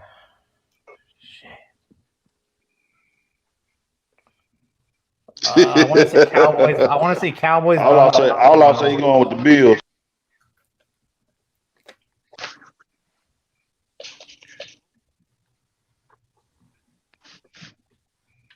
Who you got, Chris? I got the Cowboys, but I'm not confident. Yeah, I feel you. All right, who you got, AB? That boy said the Browns, the AFC North. Bear from Cleveland. Bear said the Browns. He from Cleveland, like Rob. Oh, okay. Cleveland stand up. Rob Browns, yeah. Oh yeah, they go ride for their city. I can't knock them, man. Oh no, I respect them. They loyal. I don't know why to them. Oh yeah, for sure. But yeah. Who you got? Talking about what division we talking about? NFC East. Oh, I'm about to say. I got the Eagles, man. Fly, Eagles, fly. Okay. Who you fly, got? Eagles, fly. I got the Giants. Okay, the Giants. Yeah, I got the Giants too. Okay. All right. So now the next division, we done knocked out the Northwest, AFC East. And, well, we'll just finish off with the NFC South. Ooh. Oh. Yes, sir. Tampa You already know. Yes. Let's look at the South. The defending champs, man, from the crib. Tampa Bay. You know who coming out. You know who coming out this South. Skip. You know who coming out this South. Yeah, we know. Skip. No. Yeah. Skip. Come on, Skip. Right. Come on, Skip. He be why you do that, Skip? Why you do that? See what you did? Hey, boy. He hate Tom Brady, boy. He hates Tom Brady. He do. As my bro HD says, Shannon no sharp. No, his name my bro HD says Shannon no sharp. His name is Shannon Guzzler no sharp. Guzzler. Guzzler. You didn't add the Guzzler. Yeah, like the fruit snacks. Yeah. He be guzzling LeBron every chance he get. He don't give no other Lakers no credit. It's just all LeBron, and that pissed me off. No credit. He's always talking about, the storm coming. I'm like, okay. He give Kareem, and I want them to be healthy. The new Kareem Abdul-Jabbar. Oh God, I was so mad. About that. Man, I wanted to slap the hell out his ass. He made me so mad. Oh man, he disrespected. But it's like what Chris said though. It's like I don't know how that offense. Remember we talked about this HD when you put a center in there, it mess up the flow for LeBron because he can't shoot. Yeah, he's a driver. That's what Chris said. That's what Chris C said. He said, he said that. No, that's what I see yesterday on TV. It's like, bro, it's like I don't know how this shit gonna work. How it's gonna work? For real. Nah, he's just gonna have to play limited minutes in the playoffs. That's what Frank Vogel's probably gonna do. He gonna probably have to come off the bench. Nah, he's just gonna play like 18 minutes a game, probably. He can't close. No, that's gonna be so crazy. You know that ain't happening. He finna play because he got to catch Kareem. He finna play 40 minutes. Oh no, I was talking about Drummond. Oh, Drummond. Oh yeah, Drummond gonna play about 15. I would play 15 minutes.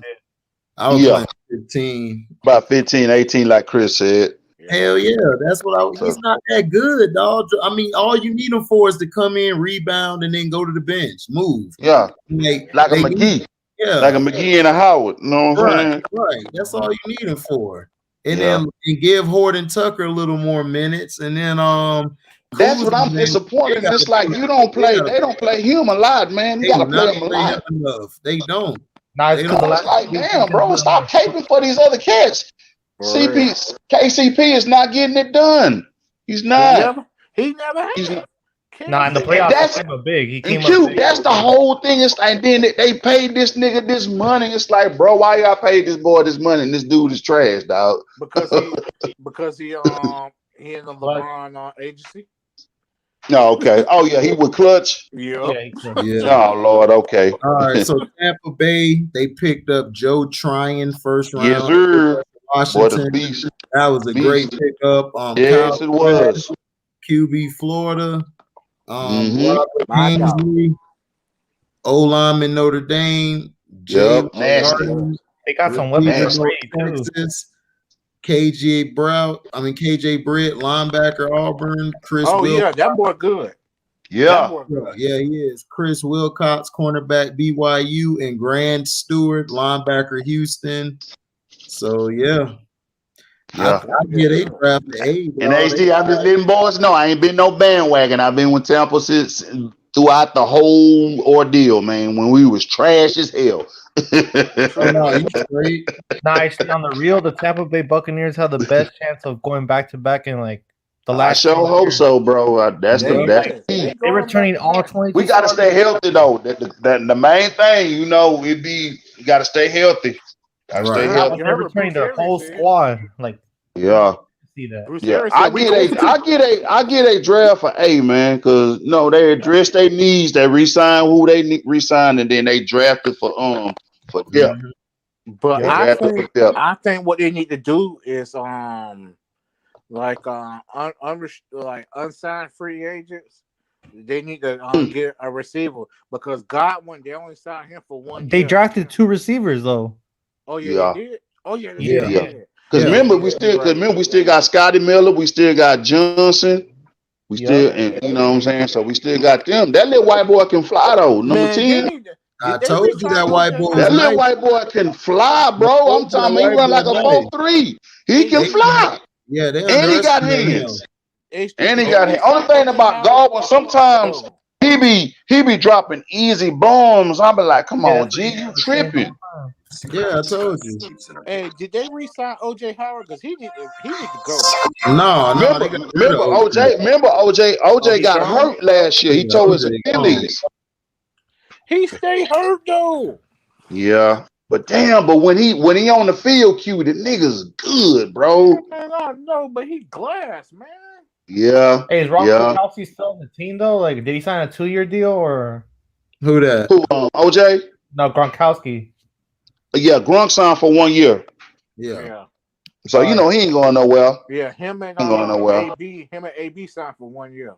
Yeah. The only people that got long-term contracts was Shaquille Barrett. He got 4 years. Shaq signed for I think 4 or 5. Yeah. No, he took 4. Yeah, 4. Everybody yeah. else got and Levante David took 2. And he took 2. Everybody else got like 1 year deals. Yep. Yeah, so, Udama got 1, so it's like, yeah, we good. No, but realistically, who could compete against them in the NFC? Like, it's kind of hard for me to think of who. In the NFC, I got San Francisco can compete with them. How? They have a rookie quarterback now. Well, I don't they still got that stout defense though. They're gonna play him. Defense coming. We got the Rams. Rams is good. We're not ready yet though. I don't trust Stafford, man. I don't trust Stafford. If I'm gonna put it like this, if Stafford can just manage the damn game, just manage it. I don't need you doing nothing extra. But he never been that. He always been a gunslinger. Yeah. You know See. If me, Q, and HD was the coaches, man, them niggas hate us. Oh yeah, they would. Oh yeah, throw the ball one more time, see what happens. It's gonna be boot camp. It's gonna be boot camp all day, and then I'm gonna have Chris the GM. Chris gonna be the GM, and we all right. Yeah, Chris gonna be our GM. We gonna have them boys right, bro. Yeah, we straight. I'm telling. I'm like Parcells, dog. I'm like Mike Singletary, man. Can't win with him. Fuck them. Can't coach. Don't need them. Don't need them. They said who they said it was. All right, Peter Danny Green, man. Oh man, Danny Green killed that. Man, Danny Green was a monster. The Rams had the worst draft, like straight up, like still heated. I'm talking about HD. Soon we have team meetings. Put the damn phones in the bucket. Oh hell yeah! Oh no, yeah, dude. You tweet in my meeting. You can't come to the facility without. You got to leave your phone at home. I don't want it. Yeah, I don't care. Yeah. We ain't doing no tweets. If your wife got to get a hold of you, they can call the facility phone and they call the facility. Hey, you know what's crazy? What? Like when I watched like the shows, like the NFL shows, they said that the coaches have to cater to like the new young guys, so they can only have like 15-minute meetings because their attention span is so bad and they need to be on their phone. Their attention span not bad, Chris. Them boys are spoiled, dog. They spoiled. We couldn't do that. They didn't cater to us for nothing. They told us nothing, bro. That's why. And see, this is why they're not tough, man. This is why half these cats are not tough mentally. When it come down to nut cutting time, they not clutch. Yep. Exactly. For real. They not. Oh yeah, and Carolina Panthers, they basically they got J.C. Horn to beat Joe Horn's son, South Carolina cornerback, Beast. Yeah, he's a monster. Terrace Marshall Jr., wide receiver, LSU round 2. He was nice. He was nice. Round 3, Brady Christensen, OT, BYU. Tommy Trimble, also in the 3rd round, tight end, Notre Dame. Round 4, Chuba Hubbard, running back, Oklahoma State. Round 5, Nice. D tackle, Iowa. And then Keith Taylor, cornerback, Washington in round 5. Round 6, Deontay Brown, Alabama guard. Sheed Smith, wide receiver, South Carolina. And Thomas Fletcher, long snapper, Alabama. And Phil Hoskins, defensive tackle, Kentucky. Round 7. What do you guys give them? A B. I got him a B. Okay, yeah, that's what I was gonna say. A B. Yeah, What you got? I agree. Yeah, what a you B got? too. Yeah, I gave him a B. I give him a B. Okay. All right. So next is the New Orleans Saints. The Aints. Yeah, the Aints. Won 1 Super Bowl. They think they on top of the world. Man, can't tell them fans nothing. Nothing. They think they can't tell them nothing. Right. Like okay. You can't tell me nothing. Man. The draft pick, round 1, Peyton Turner, edge rusher, Houston. Round 2, Pete Werner, linebacker, Ohio State. Round 3 from Denver, Paulson Adebo, cornerback, Stanford. Round 3, compensatory, whatever pick. And it don't say. They got Ian Book from Notre Dame, the quarterback. Yeah. Okay. Quarterback. He was okay. He was okay. Round 6, they got Landon Young, offensive tackle, Kentucky. So let me see something. Landon Young. They got Kawan Baker, wide receiver. Yeah. South Alabama. And I give him a C. And then they got Landon. You give him a C, I give him a C minus. Yeah. D. Okay, D. I gotta go with Q. D. I was being too soft. D. I agree. That was a terrible draft. Yeah. Let's see who else is in. Oh yeah, the Atlanta Falcons, aka Matty Ice. Matty Ice got a weapon. The rookie of the year. ATL choke. ATL choke. ATL choke. ATL choke. 28-3, ho. 28-3, ho.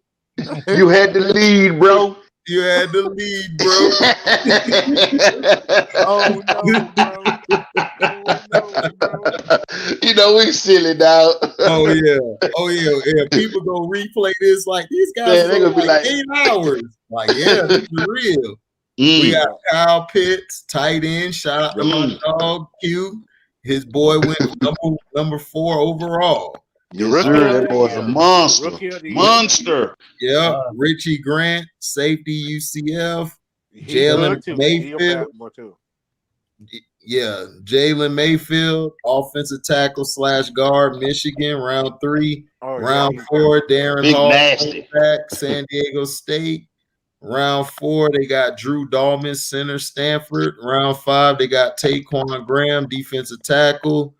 Round 5, Adetokunbo Agundeji, edge, Notre Dame. Round 5, Avery Williams, cornerback, Boise State. And then round 6, Frank Darby, receiver, Arizona State.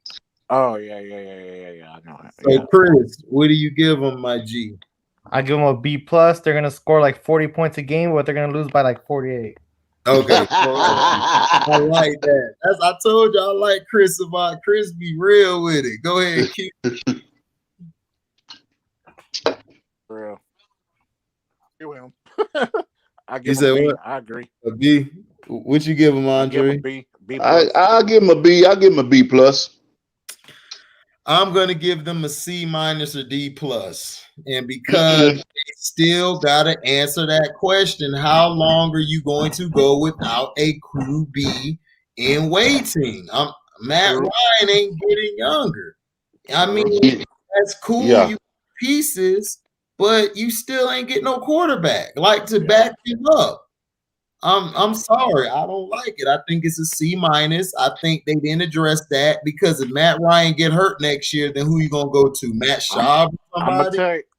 Is Matt Schaub still in the league? I don't even Hey, see, but to be honest, I think they want to lose next year. Like, I think they actually legit want to get the first. You think they want to suck next year, Chris? Yes, they can get a. So they could get a quarterback. But Chris, answer me this: why would you pick up his option and extend him if you wanted to do that? That don't make sense. They you could might possibly trade him next year. That's why. That's the only way They could trade him. They could trade him for some picks next year. Right. True. I got you. Yeah. Okay, that makes sense. Q, what you finna say, Q?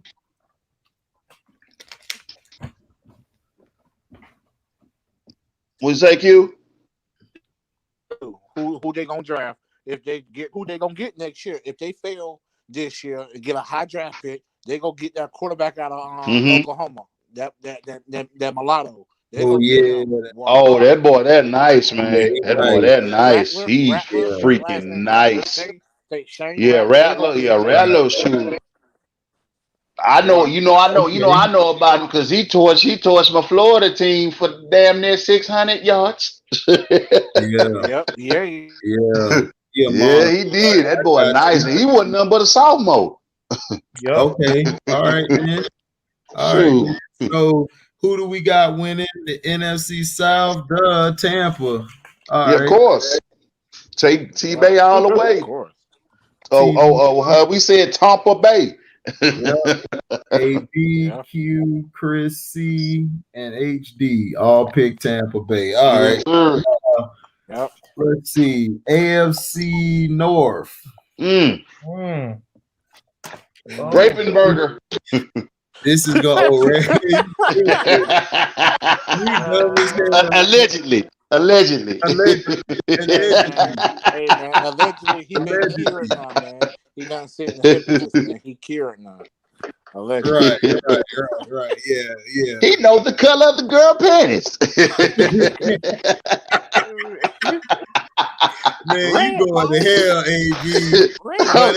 Let's stretch your hand out, man. I'm sorry, Lord. I'm sorry. Hey, you good? I'm going to go with you. I think you need a bra color too. The girl penis is red, bro.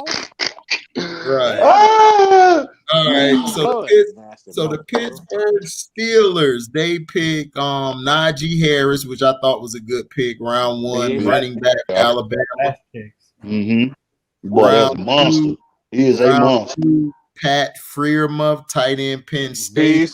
Round 3, Kendrick Green, offensive guard / OC, Illinois. Round 4, Dan Moore, offensive tackle, Texas A&M.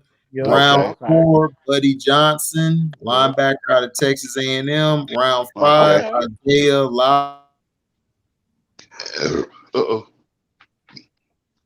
Milk, Quincy Roach, Edge, Miami. Round 7, from Miami, Trey Norwood, cornerback, Oklahoma.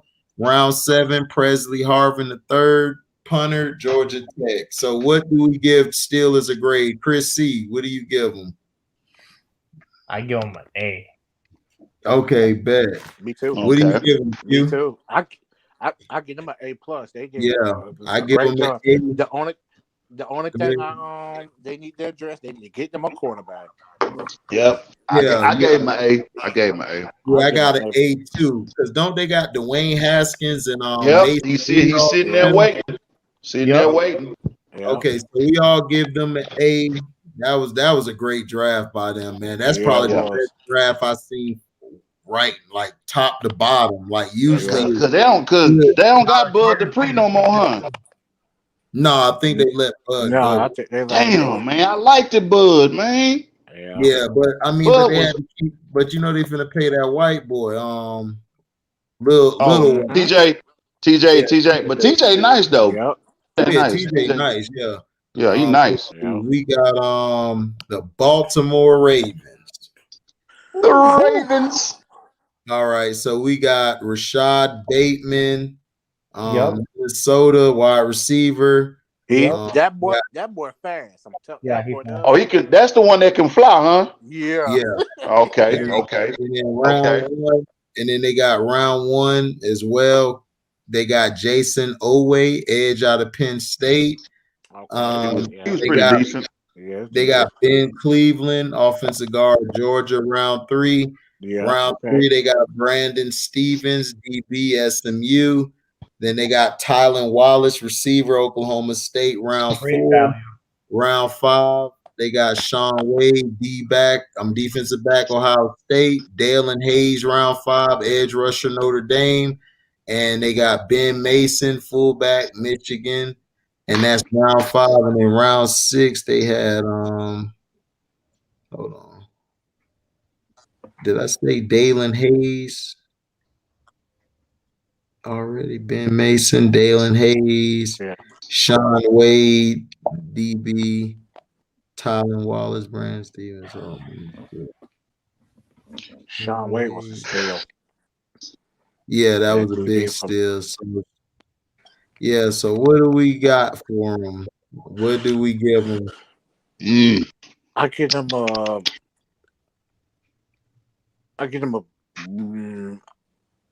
a B minus. Okay. What you giving Chris B? B plus. They addressed their needs. Lamar Jackson, what's going to be your excuse now? You got the offensive weapons you needed now. Yeah, he can't have no excuse now. I mean, but do they have a different offensive coordinator? Or they got the same one. Nope, they got the same dumb coordinator. Dumb fool. Oh, well, I don't know. I think they ain't gonna make it this year. I think this is gonna be the first year they out unless they get a new coordinator. You gave them a B. What about you, AB? I give him a B. Give him a B. All right. It's just like, man, you gotta, man. I can't stand offensive coordinator. I can't stand that dude. I can't stand him either. I cannot stand it because you stop trying to make him a running quarterback, man. Run when he need to, not all the damn time, man. I don't like that, bro. It's like, come on, man. Yeah, he should at least do 40-60, 40 pass, run. He does nothing 80% run and 20 pass. You got diamonds in the backfield, man. Y'all got a running game, bro. Run the ball. Run the ball. And let him because he can kill you from the pocket. Yep. He's not trash. Yeah, I done seen trash. Yeah, he got them old sorry receivers that he had last year. That was horrible. Yeah, the Browns, they got round 1, Greg Newsome, cornerback, Northwestern. Round 2, they got Jeremiah Owusu-Koramoah, linebacker, Notre Dame. Round 3, they got Anthony Swartz, receiver, Auburn. Round 4, they got James Hudson, tackle, Cincinnati. And then they got Tommy Tagia, D tackle, Ohio State. Round 5, they got Tony Fields, the second, linebacker, West Virginia. And then they got Richard LeCount, safety, Georgia. Then they got round 6, Demetric Felton, receiver, UCLA. So what do we give their draft? A plus. A plus. Yeah, I agree. Too. Yeah. I'm gonna tell you who's gonna be an impact for them. Out of them draft picks they got, Richard LeCount. That boy the truth. Mm-hmm. Yeah. From Georgia. Yeah. That's one thing about Georgia. Georgia is the Dallas Cowboys of college. They have all the talent in each. For real. Yep. All the For time. real. That's because of the quarterback, man. Quarterback. Yep. Because Kirby Smart, one thing about Kirby gonna have a top 10 defense, but he gonna have a horrible quarterback. Yep. All the time, dog. Because it's just like because remember Fields was there. Fields was number 1 in the nation, bro. Right. It's like, bro, but as usual, one voted with that white boy instead of going with Fields. Yep. Oh yeah, I could have told you that. That's Georgia. Georgia racist as hell. They like, you better not put that boy in no quarterback. For real. Right. Yeah, it's like, okay, well, we're gonna lose because Jake Fromm he's not clutch. Oh no, not at all. Cincinnati Bengals last team. They got Jamar Chase, first round pick. Nice. LSU. I don't like that pick. You don't like it, Q? No. Jackson Carmen, offensive tackle, Clemson, round 2. Round 3, they got Joseph Osei, edge rusher, Texas. Round 4, they got Cameron Sample, edge rusher, Tulane. Round 4, they got Tyler Shelvin, D tackle, LSU. Round 4, they got Deontay Smith, offensive tackle, East Carolina. Round 5, they got Evan McPherson, kicker, Florida. Round 6, they got Trey Hill, center, Georgia. Round 6, Chris Evans, running back, Michigan. And then round 7, Wyatt Hubert, edge, Kansas City. Q, what do you give the Cincinnati Bengals? Q finna go hard. I feel like I give him a C because I feel like that Jamar Chase. I don't think he's a number 1 receiver. He never was. I think he's more of a Tyreek Hill.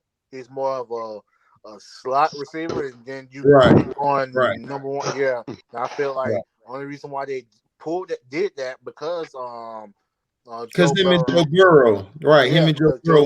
Him and Cool Joe. That was a good. That was good because think about it, Q.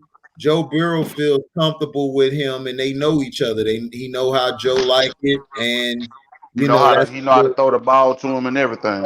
Right. So yeah. So what do you if think? If it's gonna help Joe out, man, then hey, I'm all for it. I give him a B. True. Yeah, not a first round pick. I think he was a second round pick. Yeah. I think he's a second or third round pick. That's what I thought. You talking about Chase? Yeah. Chase won better than Waddle, Smith, or the other dude from Minnesota. I think the dude from Minnesota better than him. Yeah, he's not a number 1 receiver, man. He's not even a number 2. I don't think he's like a slot. He's a slot. He's a great slot. That's what I do him. He's a solid slot. I think he's more like a Tyreek Hill kind of. Yeah. But if you can probably get him in mismatches, then shoot, Joe go get it to him. Mm-hmm. I like Joe though. I like old Joe, man. Old Joe, nice, man. Hold on, did they get? I just hate that he got hurt. What'd you say, because Q? their offensive line is so damn trash. Yeah, their offensive line is horrible. What'd you say, Q? Did they address offensive line? Hold on, did they say that? They got a center. Yeah, they got an offensive tackle, second round. They got that guy from Clemson, the offensive tackle. Oh yeah, he nasty, bro. Nasty. They got the other offensive tackle from East Carolina, and then they got a center from Georgia. Okay. They need it.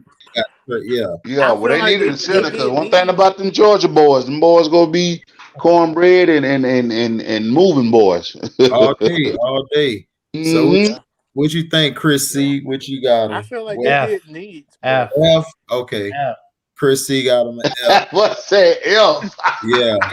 What's the point of drafting a top receiver if you're not going to be able to protect your investment? You're not going to have anyone to throw him the ball. Thank you. That is what I was going at. He gets an F. Yes. Jamar Chase should have been a second or third round pick. He should have been the second pick, second round pick, like you said. Right. Yeah. Their O-line. First pick should have been an offensive lineman. Right. Yep. Right. Get your left tackle. What you got him at, AB? I'm gonna give him a C, man. I'm gonna give him a C. Okay, so we got 2 C's, 2 F's. All right, so who we picking to win the AFC North? You go ahead, Chris C. Pittsburgh. Okay, Pitt. Who you got, AB? Is Pitt to lose? But I don't know. Something telling me Cleveland. Okay, Browns. Who you got, Q? Browns. Don't trust Ben Roethlisberger. Don't trust him. Right. His arm is a noodle. Right. So yeah, I'm Pittsburgh going got with the all the Browns as pieces. They well. got all the talent, but I'm going with the Doodoo Brown. Right. I got too. So we got Pittsburgh and the Browns, all three. All right. So now we are going to let's see. We did the AFC North, West, South. East. AFC South. Yeah. AFC South. Yeah. I already everybody know common that. sense know who gonna win that damn division. The Colts. Colts, exactly. Yeah. Even though I can't stand Wentz. Colts. I got the Titans. Well, we got it. Let's go through the draft. Oh, that's right. Damn. I don't trust Tannehill either. Well, I think I I got trust rid of it. Tannehill more than I think it's gonna be a battle of Colts and Titans. It is. Yeah, it will be. It will be. Yeah. So the Indianapolis Colts, they drafted Kent round 1. They got Kwity Paye, edge rusher, Michigan. Round 2, they got Dayo Odeyingbo, edge rusher, Vanderbilt. Round 4, they got Colin Granson, tight end, SMU. Round 5, Sean Davis, safety out of Florida. Round 6, they got Sam Ellinger, QB quarterback. Yep. Round 7, Mike Strachan, receiver out of Charleston, and then round 7, Will Fries, the offensive guard from Penn State. So, Chris C, what do you give them for a grade? D-. Okay. Q, who you got? D. Hey, who you got, Andre? The letter is D. I give him an L. I give him an L. Yeah, I give him an L. It's trash. I don't know. I didn't like it. They didn't really need to have a big draft because they already got a team. So yeah, whatever. But it's an L. You couldn't have drafted a damn quarterback. Yeah. Where did T.Y. Hilton go? T.Y. Hilton. He's still with the Colts, I think. I think he's with the Colts. Hold on, let me see. I can pull that up. That's why Google's our best friend, guys. Yes, sir. Yeah. Okay, Google. Can they track everything? He signed a $10 million deal. $10 million deal to sign. Yeah, he's with Indianapolis. I think he signed a 1-year deal. Yeah, 1 year. Okay. Because remember, next year the money's gonna go up because of the contract, the TV deal. That's why everybody took a 1-year deal, which was smart this year because you can get your bread next year. Get your money. Yeah. And you got to realize too, the NFL lost a bunch of money last year. Yeah, they did. Absolutely. They lost a bunch of money. Of all the major sports, they lost the least. Yeah, they did. Yeah. The best, the Tennessee the Titans lost the most. Oh, of course they do, because all they promote is that old ass bum. So let's see. Promote their talent. Right. Round 1, we got Caleb Farley, cornerback, Virginia Tech for Tennessee Titans. Nice. Round 2, they got Dylan Radins, offensive tackle, North Dakota State. Round 3, they got Monty Rice, inside linebacker, Georgia. And they got Elijah Molden, cornerback from Washington. Round 4, they got Des Fitzpatrick, wide receiver, Louisville.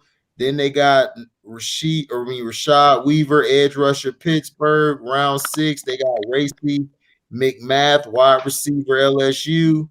And then they got Brady Breeze, safety out of Oregon. So, Q, what grade do you give them? Give them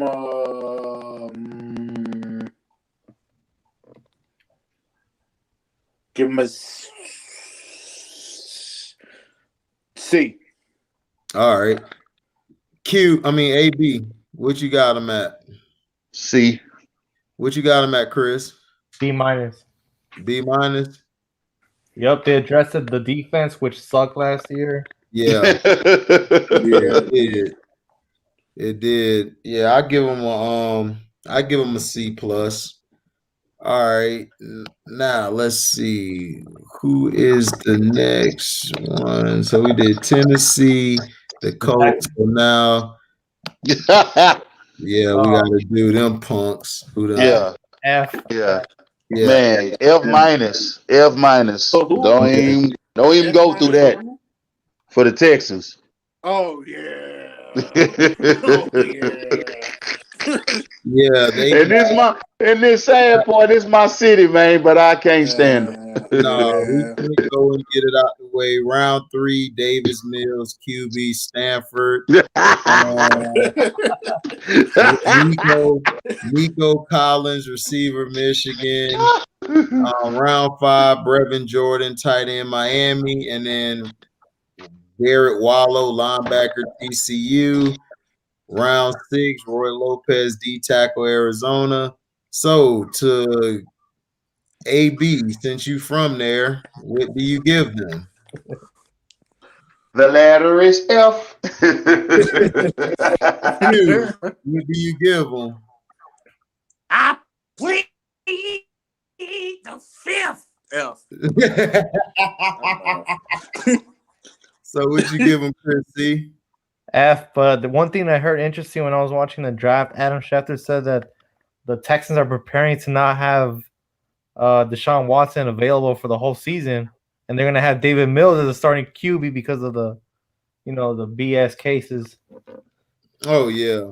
Well, we know they planned that, but they still got to pay him. So either way they lose.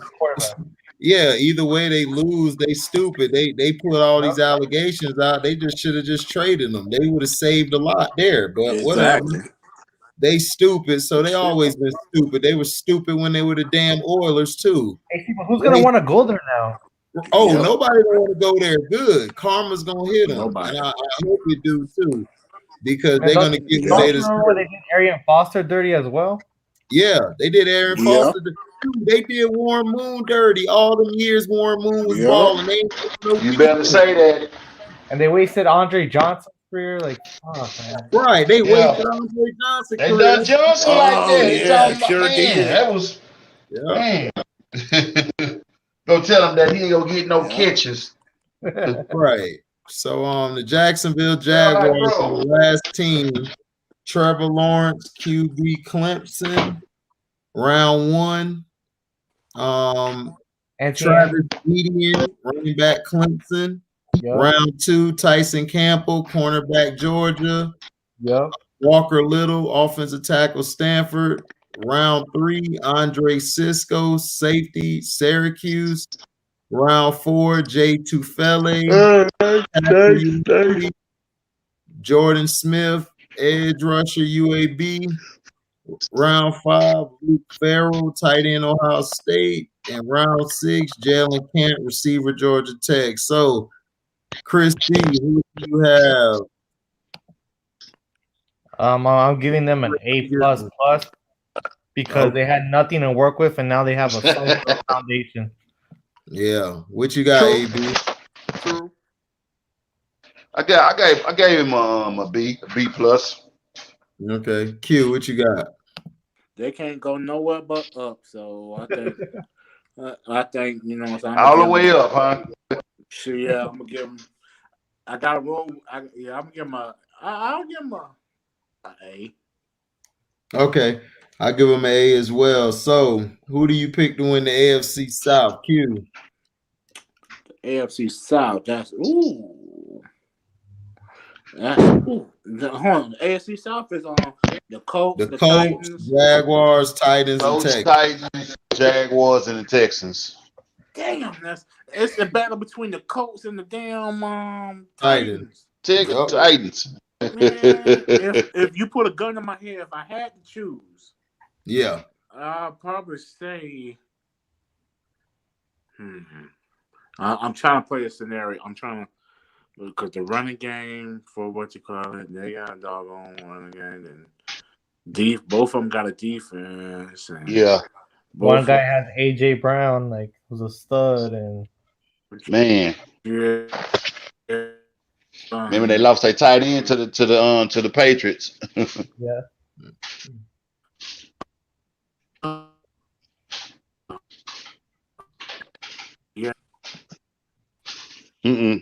No, what you said? It's tough. That's tough, but I'm gonna say the Colts. Okay.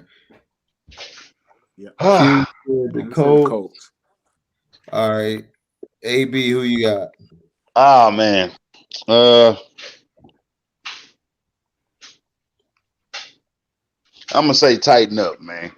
Okay. I just don't trust. I don't trust Wentz because I just feel like he gonna get hurt, man. Right. True. Right. He gonna get hurt. I got that feeling. What you got? Feeling, baby. What you got, Chris C? Give me the Titans all day, dude. Yeah, I gotta roll with the Titans because I love. Bell said the Titans too. I like Wentz, but I just don't trust him, man. If he get hit one good time. All right. What do you think? Only reason why I said the Colts is because if y'all statistically they was top 5 defense, and it was. You know what I'm saying? So that's why I stuck with like the Colts. Dog, you fine, dog. I mean, those the only 2 teams really like that'll really do anything. So we did the North, West, the NFC North, the NFC West, the NFC East, and the AFC West. So AFC North, AFC South, AFC East. Yes, we have the West division, AFC West, and C Pen probably went to sleep because we finna go in now. And then watch he pop up out of nowhere. Say, man, I ain't like what y'all said. What do you think of Aaron Rodgers wanting out of Green Bay? Good. Goodbye. Good. Fuck him. They should have got rid of his ass 3-4 years ago and got a quarterback who's not scared to win in the clutch. Now, AFC West, we got we're gonna do in Terrell Hubbard's favorite word, the Kansas City Cheeks. That boy said Kansas City Cheeks. Yeah, the Cheeks, baby. Like my boy T Hubbard. Shout out to him. He probably sleep now, but like he say, the Kansas City Cheeks, C-Pen. You know what I'm saying? Yeah, you know how I be. All right, now let's see. The second round they picked Nick Bolton, linebacker, Missouri.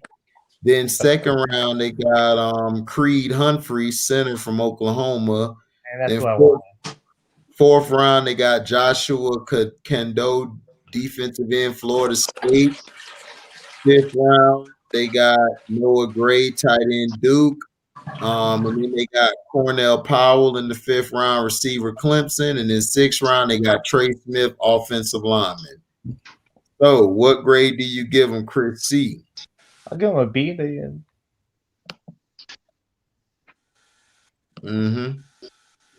Okay, so Chris give him a B. What do you give him, A, B?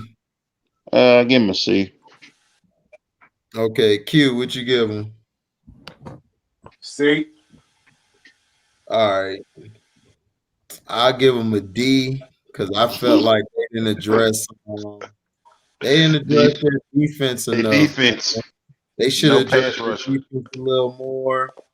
They got an edge rusher. He's all right, but I mean, he's not all that. So they should have got somebody else, man. And then receiver, it's like, dude, why you got some receivers? You got enough receivers, Nick. You got to get some D linemen. And then they picked them up some offensive linemen, you know. So it's like, I don't know. They really don't. If you look at it, they ain't got no damn linebackers that can fly to the ball. Right. They don't. Right. So now I changed my mind. I give them a D.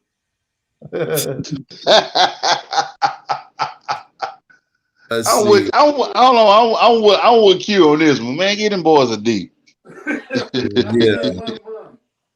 Yeah. So now we give them an F because of C-Pen, but I ain't gonna do it. right. Because you know C-Pen gonna come on here and rebuttal. But no, because they ain't addressed their defensive needs though, man. No. Let's see. The Las Vegas Raiders. Oh, shit. The Raiders. Now you got Round 1, Alex Leatherwood, offensive tackle, Alabama. Round 2, Trayvon Morig, safety, TCU. Round 3, Malcolm Kuntz, edge rusher, Buffalo. Round 3, Divine Diablo, linebacker / safety, Virginia Tech. Round 4, Tyree Gillespie, safety, Missouri. Round 5, Nate Hobbs, cornerback, Illinois. And round 7, Jimmy Morrissey, center, Pittsburgh. And AB, what do you give them? I give him a B. Okay. What about you, Chris C? It's funny because what's the F for the Raiders? Most of their draft picks were basically to cover their fuck ups from last year's draft. I give them right. Like that Abrams pick last year was horrible. Right. So what you give him as a grade, my boy? Oh, I give him a D plus, dude. That's my guy. I'm fucking with Chris. Chris, my dog. AB, what you got? I mean, I already said AB. Q, what you got? I give him a D. Okay. Yeah. Okay. What's up, T? Yo. Yeah, chilling. What you get the Raiders or the Faders? Man, I missed all the picks. I just got here. Oh yeah, you missed all of them, dog. Hold on, AC. Let me change mine to the letter D. Letter D. The letter D. I had to sing the opera on these knuckles. These sorry dudes. Yeah, I would give them a D, man, for that one. So now let's go to who we on now? We did Vegas. Oh yeah, Denver Broncos. Or the Denver Broncos. Whatever. They get good. Let's see. Draft grades 2021. Let's see. Let's pull up the Denver Broncos. So now the Broncos, the first pick, they had Patrick Surtain, the second coming, cornerback, Alabama. Round 2, Devontae Williams, running back, North Carolina. Round 3, Quinn Menners, O-lineman, Wisconsin, Whitewater. And then round 3, Baron Browning, linebacker, Ohio State. Round 5, Caden Stearns, safety, Texas. Round 5, from Chicago, Jamar Johnson, safety, Indiana. Round 6, Seth Williams, receiver, Auburn. Round 7, Kerry Vincent Jr., cornerback, LSU. Round 7, Jonathan Cooper, edge rusher, Ohio State. And then round 7, Marquise Spencer, defensive tackle, Mississippi State. And Chris C, man, what grade do you give them? They get the second best grade in the division. They get a B plus. Yes, sir. I agree with that one. Q, what do you got? Same thing, B plus. What you got, AB? The letter B, what a plus. T, what you got? C plus, man. C plus.